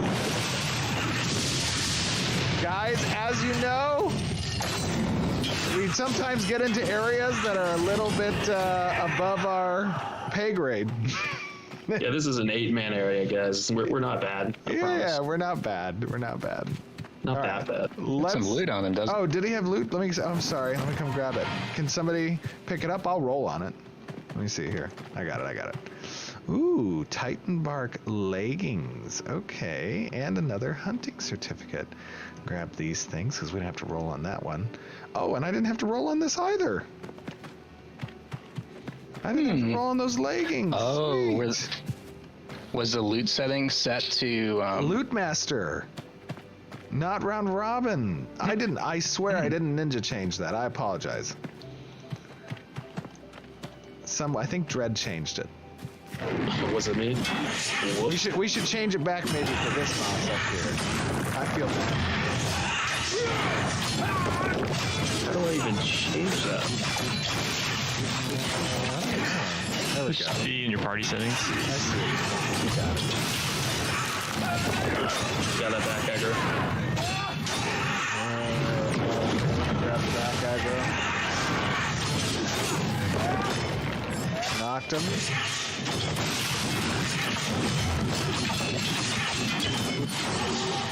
Oh my God, it spawned on top of us!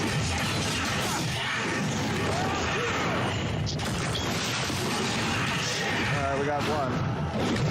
Okay, you guys stay there and kill that thing. I'm gonna see if I can pull this guy out from the middle. Got him.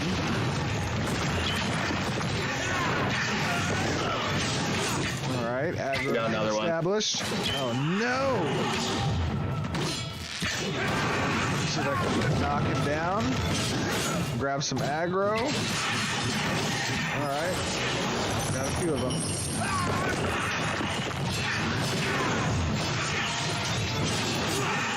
Active blocking. Shield online.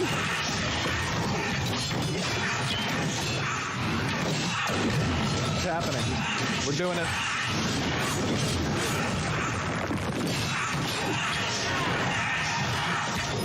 We're doing it, boys.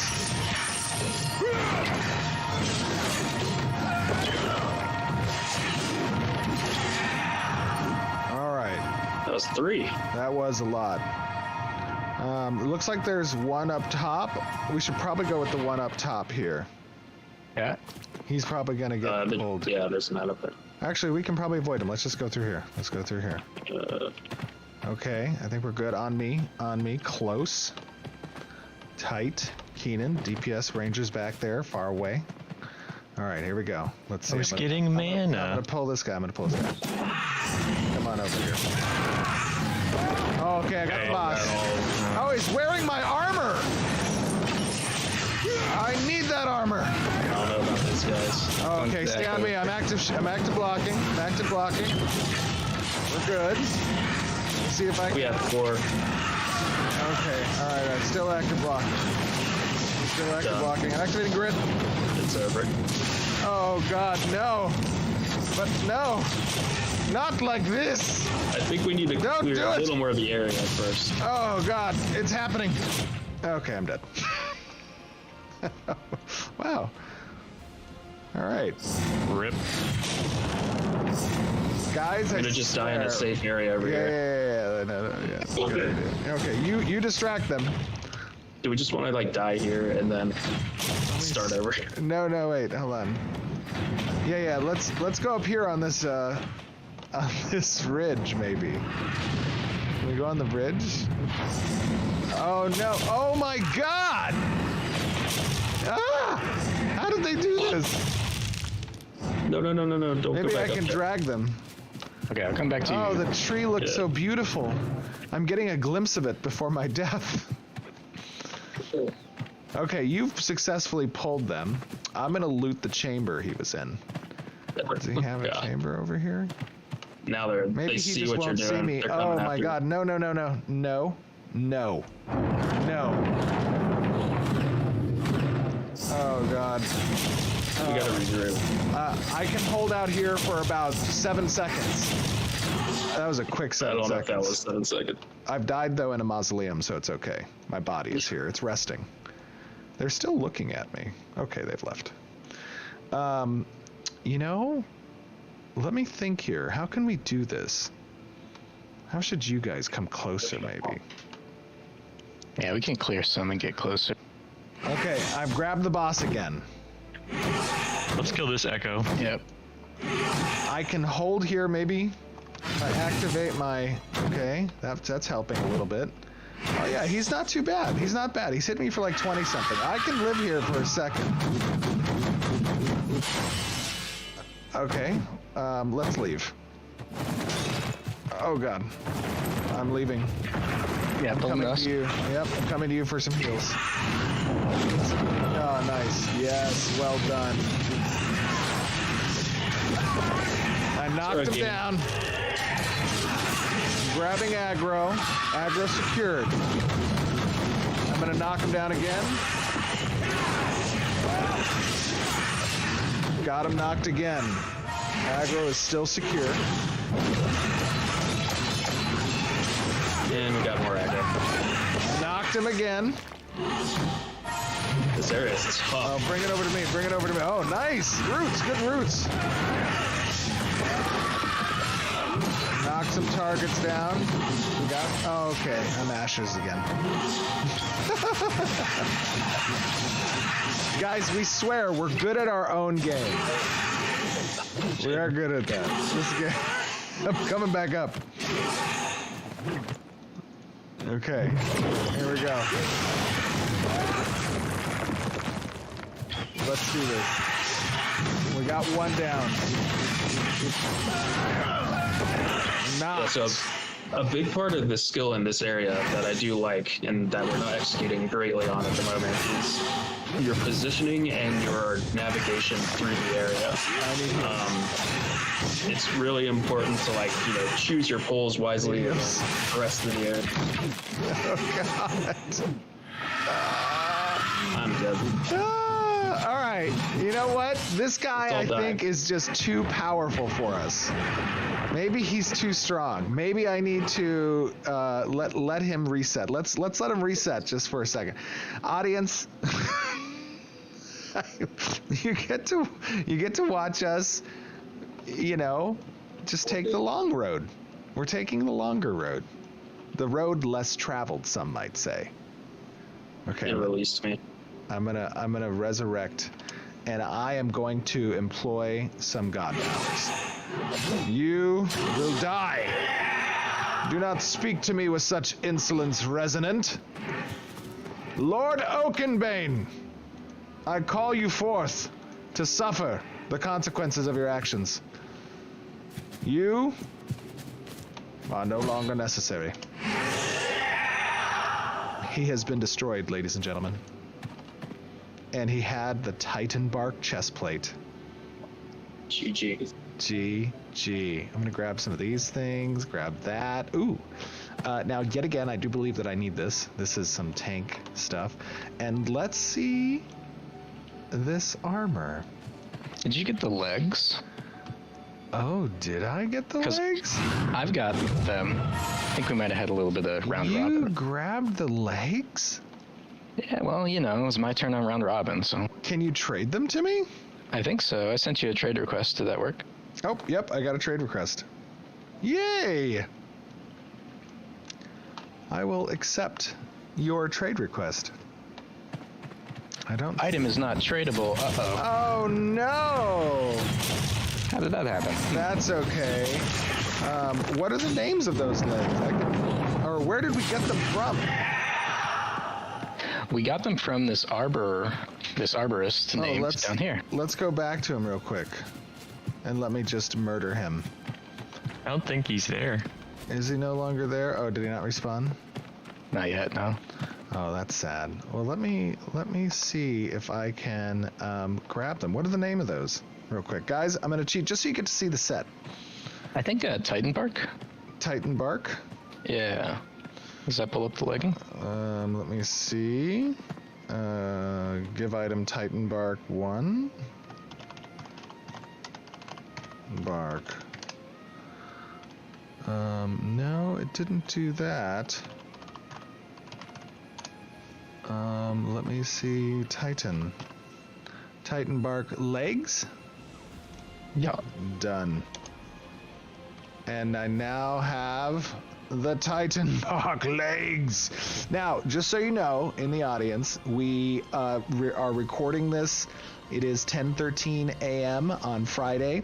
We don't do any edits. You get to see this stuff in the raw, and that is why there sometimes can be bugs. Of course, we're still in testing, but you do get the idea, and you get to give us your feedback. So, with that being said, I am now going to equip all of the Titan Bark in its glory.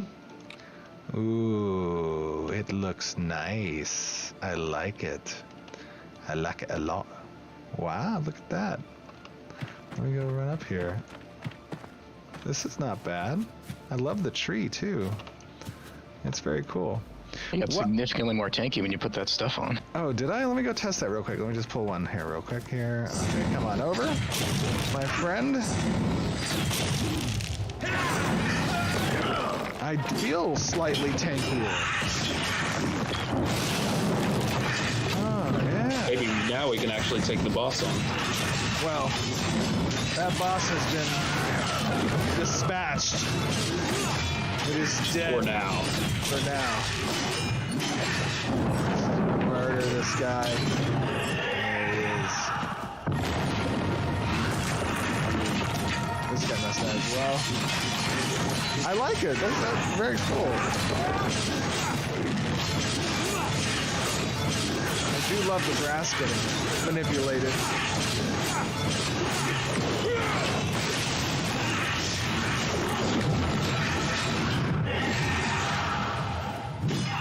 The last resonant.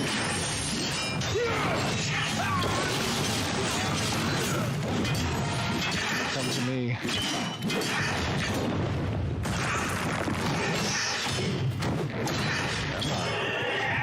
Very cool. Well, guys, I hope that you all enjoyed this preview of the tank archetype for Alpha 2.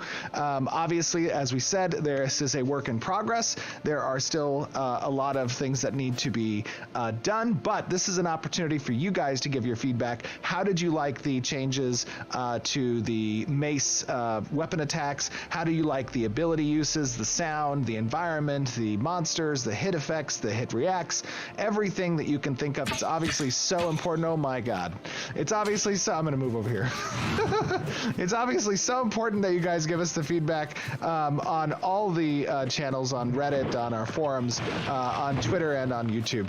We appreciate it. And with that being said, Keenan, Trad, Brian, thank you guys for joining us. This was super fun. I had a lot of fun. I hope the audience did as well. You guys are doing awesome work. And with that being said, we will see you all back on stream. Bye, guys. Cheers. You guys. Never run away.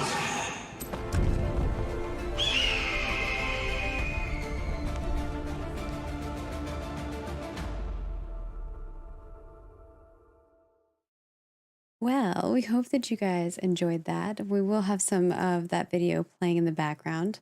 I know that there's a lot of questions. I tried to grab some of them as best I could.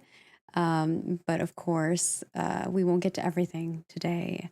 But you know, if you have any other questions for us, or if you have thoughts, which I see a lot of thoughts from y'all, we have a couple threads up, one regarding tanking and one regarding like UI and looting. So if you have thoughts on those things, definitely go give us a feedback over on our forums, forums.ashesofcreation.com. We super duper appreciate. We put a lot of reports together for our developers, and then we present those and we discuss them. And a lot of the times we're all on the same page. We're already thinking those things. So I'm going to go through some of the things that you guys had questions about here, which is first and foremost, there were a lot of concerns about threat. A lot of people didn't understand how holding threat works because you were holding threat at some point. I know. Well, it's important to remember that these previews are done at a very low level, right? So these are low level skills and abilities that the archetypes have available to them. And so because of that, some of the functionality from these abilities, they don't necessarily perform as well as you would want them to in a later stage of the game for that role. Excuse me. Now, also keep in mind that balance is a perspective that needs to be incorporated also. So threat is generated based off of a few factors. It's based off of damage done. It's based off of healing done. It's based off of threat generation modifiers that are on abilities. Now the tank in this situation, I believe, has two abilities that are going to generate additional threat. They have the slicing, the number 2 ability, and then they also have the shout ability. Both of those are creating additional threat. But with that being said, we need to tune probably those abilities up a little bit to contend with the DPS that's coming both from the ranger and with the heals that are coming out of the cleric. All right. And the next questions here are in regards to blocking and dodging. Will all classes be able to have active blocking? And then also, can you active block without a shield? Because mostly we only saw you doing that when you got the shield afterwards. Yeah, absolutely. So active block will not be as performant in mitigating the incoming damage with weapons that aren't using a shield. However, you will be able to active block with that currently as it stands in the design. And then the other question about active block was, I'm sorry. It was the shield one, and the other one was, will all classes get active block? So it's like, can you active block without a shield? And then also, so you can active block without a shield, and all classes can active block. It's a universal ability at the moment. And then are there iframes in dodges when you're dodging? We aren't using iframes for dodging. However, we are toying with the idea of a dodge increasing certain stats that are opposed checks, such as accuracy versus evasion, and potentially boosting mitigation, depending on how the player might spec into certain passives that augment their dodge ability. And then there were a lot of questions regarding UI stuff, but I'll start with the performance thing, which was people were saying that it was really cool seeing the grass get knocked down and stuff like that, but people are worried about like GPU drain, and they were curious if they'll be able to toggle that off. Yeah, so there's a lot of bells and whistles that are intended on the client rendering side for these types of features that players will have the ability to scale up or down or off from a performance perspective. And then, I think people are wondering if this video is with UE 5.1 because we've been talking about the fact that we are going to be swapping over to that. Right. No, our 5.1 is not scheduled to be complete until probably another week or two. We're moving over to that. Cool. And then we have UI stuff, which is, will there be an auto loot option? A lot of people saw that you were manually looting things and they were curious if there would be an auto loot, or they could have some kind of pet that would auto loot for them. No, not a pet that can auto loot. However, we are toying with the idea on the interact of double tapping or some other type of keystroke input that would not require you to interact with the loot container itself, but would just grab everything off of it. Especially if there's multiple loot piles within a proximity radius. It would have to be very close proximity radius. You could double tap to interact with all those and pull them in. And then there were a lot of thoughts on the nameplates and how it's kind of hard to tell mobs versus your party because everything was like red. I know their nameplates aren't complete yet, but I don't know if you want to talk a little bit about the direction of where that's headed. Yeah, so nameplates really actually require a big refactor on our end that we haven't done yet. However, that is something that tech art and engineering, as well as our UX UI team, are going to be doing over the course of probably the next month to month and a half.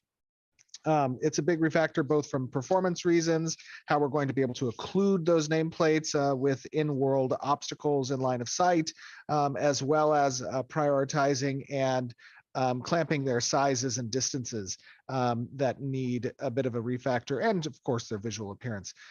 So that's work that's still outstanding. And I think that kind of ties in line with being able to tell like whether an enemy is an elite or not, and also just kind of different types of mobs. Yeah, that's general UX treatment of the nameplates. That's going to include, which has already begun a little bit, but is going to include, as you said, those indicators like resistances, buffs that are present, whether they're elite or not. They'll have probably a star format to indicate that with their hit point allocation. There's a lot of treatments from a UX perspective that needs to be included in the artwork. Is their power level over 9,000? That's the question. Right. And then, of course, we have, will bosses look different than regular mobs? Or is this kind of just a placeholder to show that, hey, the boss in this area is a little bigger than the other ones, but they kind of look similar? Oh, yeah. So it kind of depends on the types of bosses we're talking about, right? We have regional, we have hunting ground, we have elites, we have mini bosses, we have dungeon bosses, we have raid bosses. There's a lot of different types of creature types. And these in particular are more really elite spawns for this location. They're not really probably considered bosses because they can be handled by a single party. But the rare spawns obviously have a longer respawn time. And so sometimes you'll see that they're scaled up from a size perspective, but most of the time you're going to see, if it's a named mob, that it's going to have a unique character appearance. And then will there be range indicators for abilities? So for instance, like if I have an ability that can be used within X amount of meters, can I kind of see that as I'm using it versus, just hitting it and then seeing that it does it? You mean from like if I have a grapple that has like a range of 60 meters, right? Can I see that distance a little bit more obvious? It depends. If it's a targeted ability, the indicator when targeting will tell you grayed out or not that the ability can be used based on distance. If it is a templated ability, which means it's a kind of skill based use, you'll need to get a feel for those distances, and that's kind of some skill based learning where you get an idea for what those distances are. Some of those will have template indicators, but they'll be very in world and immersive. We're not utilizing more UI centric looking indicators, but generally the AoE templates are meant to be kind of skill based. And then when it comes to tanking, will it be primarily the tank archetypes that will be able to tank, or can other people tank?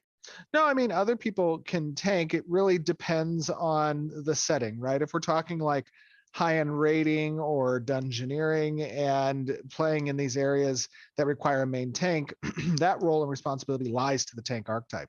Now, tank archetypes can obviously take secondary archetype selections, and they can hybridize across different roles. That'll give them a bit of horizontal utility or horizontal progression to the augment system. And the best tanks are going to be the tanks that double down in that role. But the game here is agency, player agency, and providing that kind of unique People want to use a wand and a options. shield, Stephen. Right. Well, I don't know You about a can. wand and a shield. But yeah, no, it's something that is intending to allow players to have agency over that. And for those of you wanting to hear more about augments and stuff, we will be talking more about that in the future, so stay tuned. And then also people are wondering about, how are you designing encounters around active blocking? Will it be situational use, or would I expect to be laying on my block keybind for most of the fight to prevent getting deleted by bosses? Kind of like they're wondering if the gameplay, because obviously seeing the gameplay right now, it's in its core loop, which is a little bit more simplistic. Absolutely. Yeah, it depends really on the type of adversary you're facing.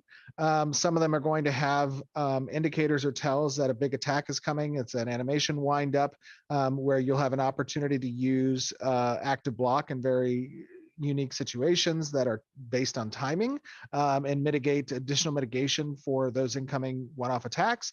In other occasions, you'll be able to use it off of rotational cooldowns, or if you're waiting for a particular ability, or you're during the use of your Aegis, right? There's different situations for when active block is a relevant use case.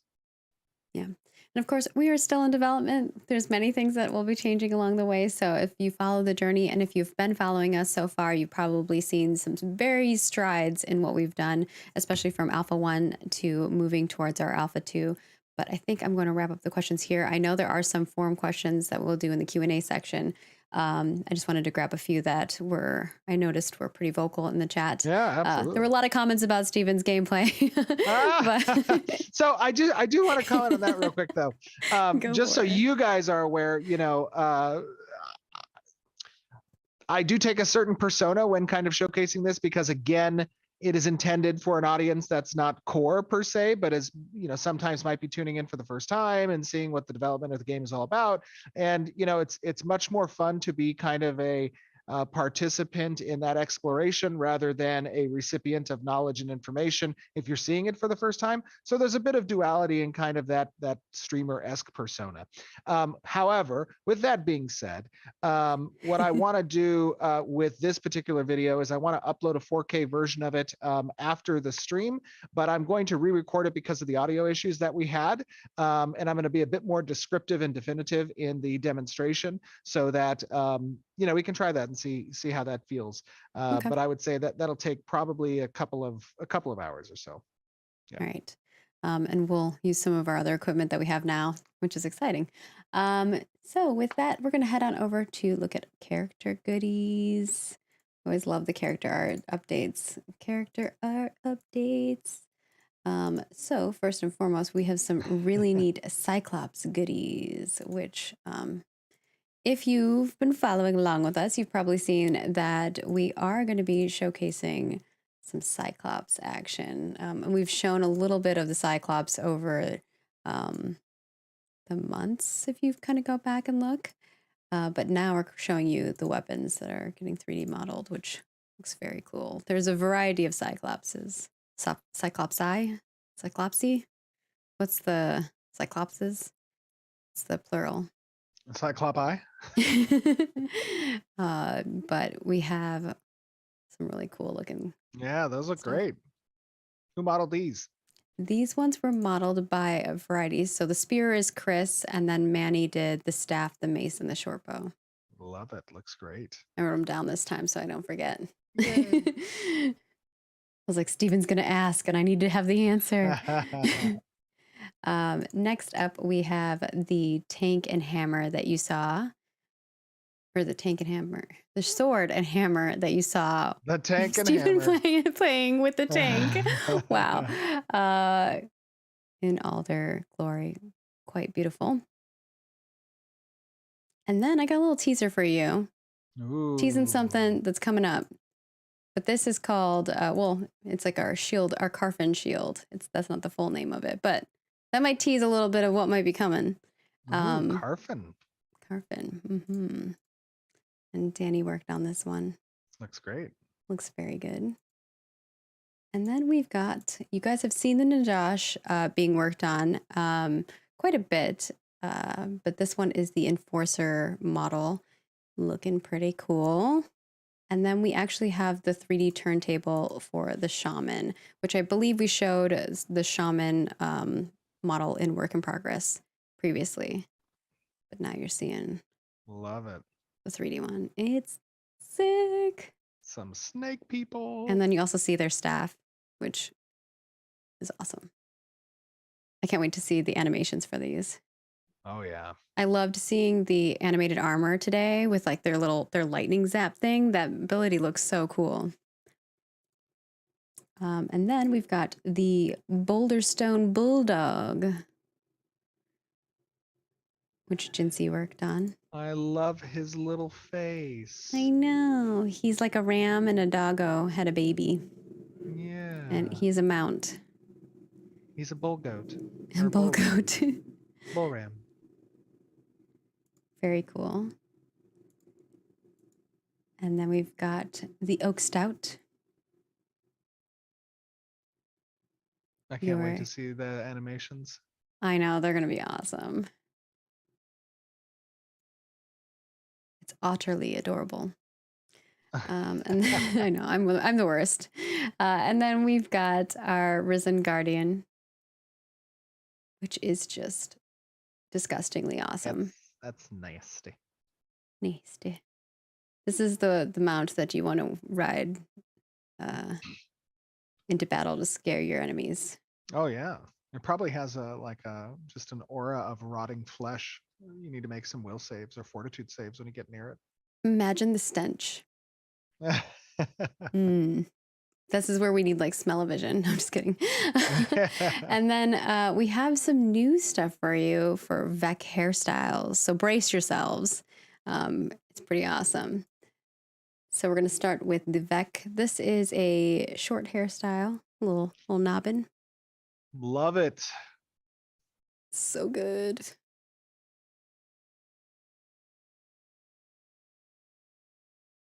I like the second ponytail that's going forward. And then we've got the reverse ponytail. The mohawk plus some beard action. Nice. Did we grab some reference images from Ri-Fi? I don't have some reference images, but Ri-Fi does have a sick mohawk. He's one of our producers. And then we've got the long beard, which kind of reminds me of Zach's beard a little Zach, bit. Yeah. But like more scruffy. And then, we got to rep. We got to have the ladies. So we have a short hairstyle for our Vec ladies. We will have many, many, many hairstyles, homies. So do not fret. These are just a few we're showing for the Vec. And I think this next one's my favorite, but it's the long pony for the Vec. Oh yeah, that one's cool. I can cosplay this one. I can't wait to see the physics sim on that. Oh yeah, people are gonna be like, that better not be going into my clothing. Good luck with that, animators. Ah, And that is the wonderful character art update. And always, they do so many amazing things. We can't show everything. We'd be here all day, but we do like to take bits and pieces that are really cool. And we do want to keep some things as surprises. So with that, we're going to swap over and do a little Q&A from the forums. If you submitted your questions, thank you so much. We super duper appreciate it. Actually, Stephen, do you want to do any, like a quick studio update before we do Q&A? Yeah, no, January has been an awesome month so far. Like I said, we started off pretty quick. We have, excuse me, we have some pretty ambitious hiring goals for this year. And I think you guys last year in the community have helped us spread awareness for the studio and for the project on all the socials. And of course, you know, we've seen, as most of you are aware, some turbulent times in the tech industry in general, as well as across the games industry specifically. Intrepid Studios is hiring. We can be a resource for those individuals who have been impacted by those recent layoffs, and our heart goes out, of course, to all of them. If you know anyone who's been impacted, direct them to intrepidstudios.com, where we have all of our current jobs postings listed, and make sure that they know there's going to be updates coming over the course of the next 30 to 60 days for additional positions that'll be listed as well. And of course, if you don't see a position listed there, or you know of someone who you think would be a great fit for the team and the project, you can direct them to just send in their resume, even without a position listed. So that's going to be good. And then in addition, there's a lot of feedback that we need and that we share with you guys, especially in these updates. And the community team does a great job at collecting that feedback. So make sure that you guys are posting and giving us all your thoughts, because that stuff is very important, especially as we get into this year specifically, where we have a lot of things planned. A lot of things. A lot of things. So yeah. A lot of things are happening. With that, we will go to our Q&A. I was looking through my run of show and I was scrolling down. I already hit the button on the overlay and I was like, oh no. But with that, we will chat a little bit about the Q&A. So the first question here from our lovely forum folks is from Cymex. We have a few that are actually tank related. So thanks guys. You kept everything a little bit on topic, and then we have some that are not. So we'll start with the tank ones since we got it on our mind right now. The first one is about damage mitigation. Should a skilled tank be able to prevent all damage to their party, or should there be situations that no matter what your skill, the party will take some damage? Yeah, absolutely. There's a few ways that gets accomplished, both from an ability creation perspective with regards to the class kits and what they're capable of doing, but also in the encounter design and how we want to structure the AI and behavior tree of our monsters, not to be very simplistic in their engagement. So that is important. It's cool to, as a tank, have some control over the encounter, but it's also not cool if the control creates an entirely predictive gameplay loop. So, you know, with that being said, excuse me, we want to introduce that element of chaos, because that makes things kind of fun and reactive gameplay is skill-based gameplay, and that's a good thing to have. All right, and the next question is from Immortality. This is about general tank play. Will tanks have some form of stances to swap between that increases damage dealt at the cost of defenses? Yes, so those are some hybridization options that should be available as part of the class kit. They can be further expanded upon with access to augment systems and depending on your secondary class choice. But again, the idea here is player agency. So we don't prescribe what that class fantasy or class role is. There's a lot of directions that players can take as part of that agency. And that comes down to how they compose their skill trees. All right. And then we've got damage and aggro from Super Waffle Fry. I like that name. And it's making me hungry. Tanks need to do two things: mitigate damage and hold aggro. How will tank weapons, shields, and armor balance these two dynamics compared to other gear sets? Well, I think it does so in a few ways. I mean, obviously, stat composition and your itemization choices are important. Making sure you're driving up your constitution-based stat allocation through selection of certain set bonuses and/or stat modifiers. But in addition, a big portion of that is not just through itemization, but also through your skill tree selections.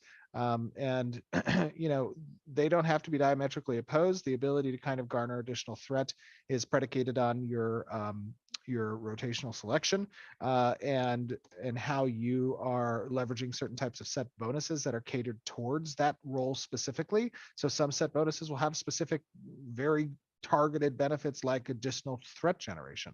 But in addition, you know, if you're going to mitigate damage, you need to make sure you're focusing on your health pool. How much health pool do you have available to you? What type of damage are you mitigating? Because we have different types of damage mitigation from magic to physical. And that's predicated on who your opponent is, where your adversary lives. You know, both of those are viable strategies. All right. And then we have Orbificator, and they want to know about being unkillable. Will I be able to fulfill my fantasy of having a ridiculously large health pool at the cost of other attributes? You will have significant agency over the allocation of your stat progression.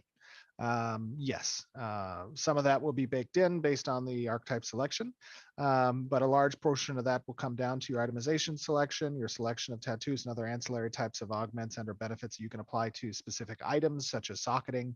But generally, if you want to make a very con heavy HP focused tank, you can do that. All right. The next one is PvP gameplay. And this one's from Nice Gaming, but not spelled like nice. What steps are being taken or considered to make the tank archetype viable in PvP engagements?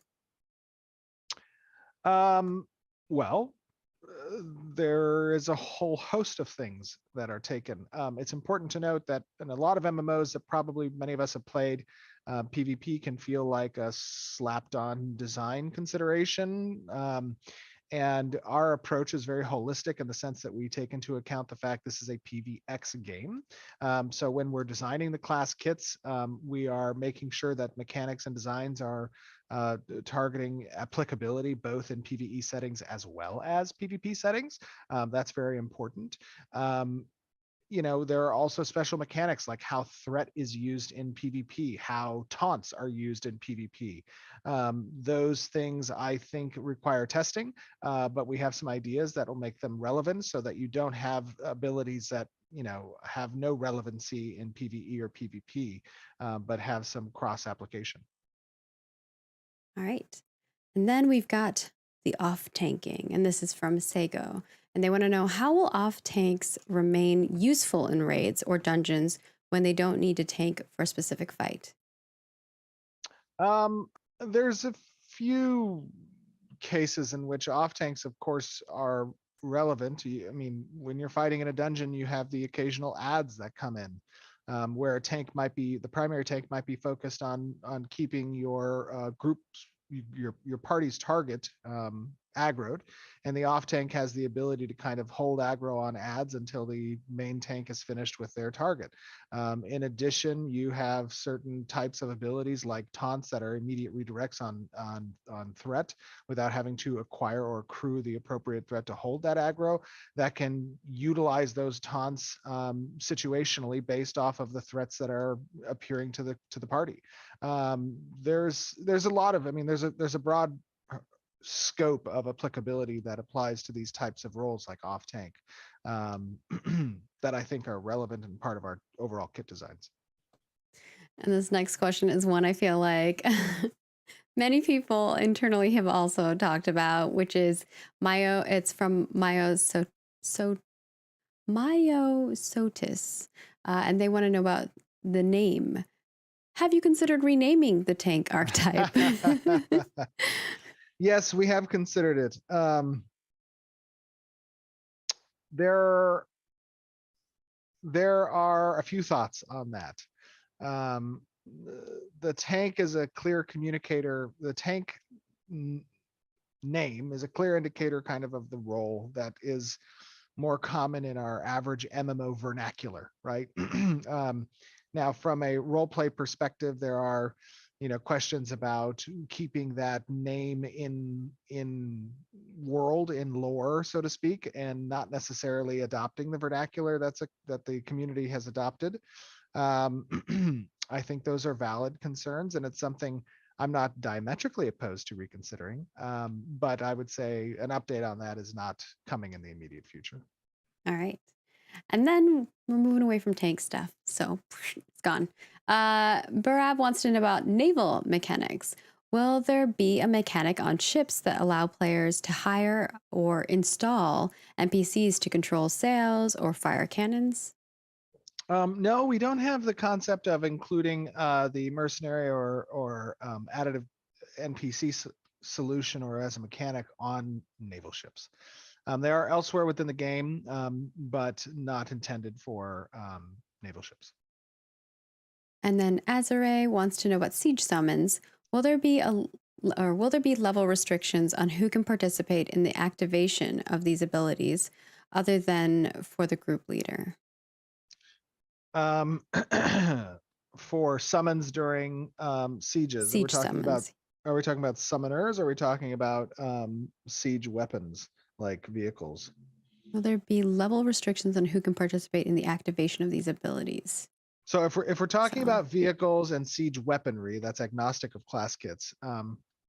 Those will be predicated on individuals who have the items within their inventory in order to summon them, and who are registered as part of, in the castle scenario, a registered guild, or in the node scenario, an attacker, a valid attacker. With regards to the summoner class and abilities that exist within class kits, those types of summons will require that the summoner is an active participant in the siege or in the node siege, castle siege or node siege, in order to utilize that ability. And then if we're talking about the group summons, then the group summons would be utilized solely by the party leader. So that's an activation that occurs from the party leader. The party leader has to satisfy having that ability as part of their class kit, and then having the necessary additive components from other classes that part of their group. All right. And then Jamie Chaos wants to know about raid bosses. It was stated that raid bosses would change difficulty based on how fast a group was clearing them. If the raids are supposed to be open and not instance, how does this work, or do rooms lock once a boss is pulled? And this was something you had stated a long time ago. Yeah, so raid bosses are aware of the number of combatants within an area in proximity to them. And that awareness is part of an indicator to which behaviors they're going to utilize as part of their behavior tree. So as it's assessing the types of combatants that are facing it, the number of those combatants, the position of those combatants, the abilities and life totals of those combatants, it weighs certain actions in its behavior tree, and then it acts on those actions. And in the scenario where you're bringing overwhelming odds to a particular fight, that might weigh heavier the AoE options that the boss has access to where they're utilizing a lot more AoE abilities during an engagement due to that overage of players. So in that sense, it's a bit adaptive. It's a bit dynamic based on the encounter scenario. And you haven't really seen our full AI encounters yet. We're very much in our core loop state as we're showing this showcase. So for people being like, we don't see that right now, it's because we're not showing that quite yet. And then Serena Venport wants to know about player housing, and this is our final question from the forums today. What limitation will we have with placing items we find in the world as decorations in our houses? There is a few limitations. Some of those limitations are specific to the type of housing that you own. Some of those limitations are at the recipe and workbench construction point as well. Like, you need to have the necessary components to make those things. Placing them, there is an allotment quota that's based on the type of housing, and there is a grade restriction based on the type of housing. So if you have a mansion in Node, housing, you can place the best furniture, right? And furniture has mechanical components to it, right? Game mechanics associated with them. They're not just visual or cosmetic. In addition, there might be limitations around how many of a particular type of furniture piece or decor item you can place inside of a property. So you might only be able to place one of a certain type. So there's a few rules around that. All right, and that's it. We wrapped it up. For those of Wow, you we who did are it. watching this on YouTube, we've probably made some edits because we're going to re-record the gameplay section to showcase that a little bit better. And for those of you who are watching us watching this live with us, thank you for joining us and giving us a lot of feedback. We appreciate that. And of course, as always, head on over to our forums.ashesofcreation.com. Give us feedback. We have Tank thread up there as well as a looting UI thread up there. So if you have thoughts, get them over to us. We always love seeing those. And as Stephen mentioned before, we do make reports on these and we send them to the development team. And sometimes we have meetings regarding these. And it really helps us ensure that we're always on the same page. And usually a lot of the feedback that you guys have is stuff that we're already like, yeah, we want to move forward in that direction anyway, or we're already working towards that, Absolutely. which is nice. Good validator. Absolutely. Yes, Yeah. exactly. It validates that we're on the right track. And of course, we would love for you to check out our Featherstone Royal Expeditions cosmetics. They will be swapping over February 8th, 2023 at 11 a.m. So if you want those, grab them.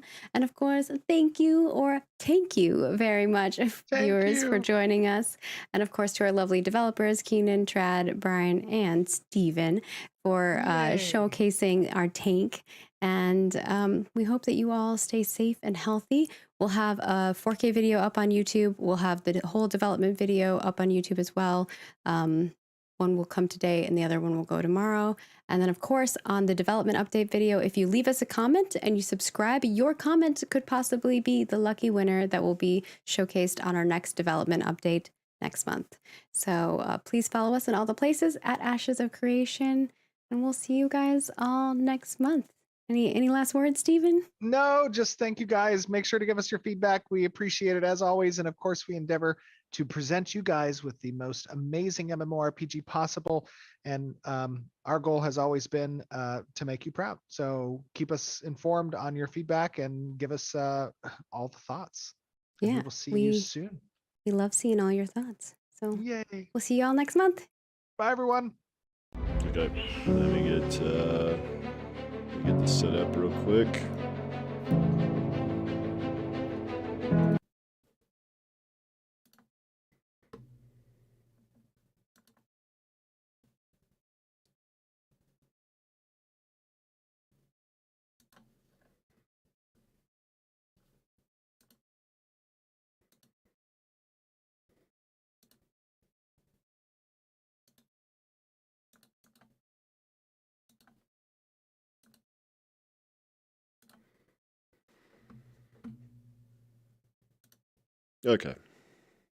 Okay, quick thoughts before I head in the stream. I gotta go get my son. It was a good live stream, I think, overall. I think they could do way better on these showcases at actually showing the skills, and because some of the skills I didn't even really see what they did, and part of that's because I wasn't paying real close attention with watching chat and everything.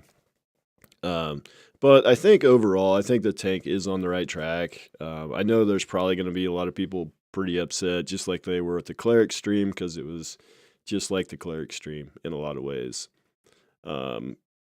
Clunky, just a lot of deaths and a lot of Steven having to cheat and a lot of things like that. So I think there'll be people upset. Me personally, I think it was just fine. I think it was a pretty good stream overall. I think the tank looks pretty good. I liked the Aegis skill a lot. I thought that was an excellent skill. I like those kind of positional type skills with the tank, and I think in PvP that's going to be a pretty interesting skill. The UI, big improvement on the UI. We saw a hunting certificate, not a big deal there. The threat generation, they mentioned that they will be balancing that, and they're low level, and obviously they don't have all the skills and the threat builders and stuff yet. And we saw a little bit of an armor set. The grit Animation looked pretty good. I thought the animations and stuff are improving. There's just a lot of improvements across the board in the animations, I thought, with this one.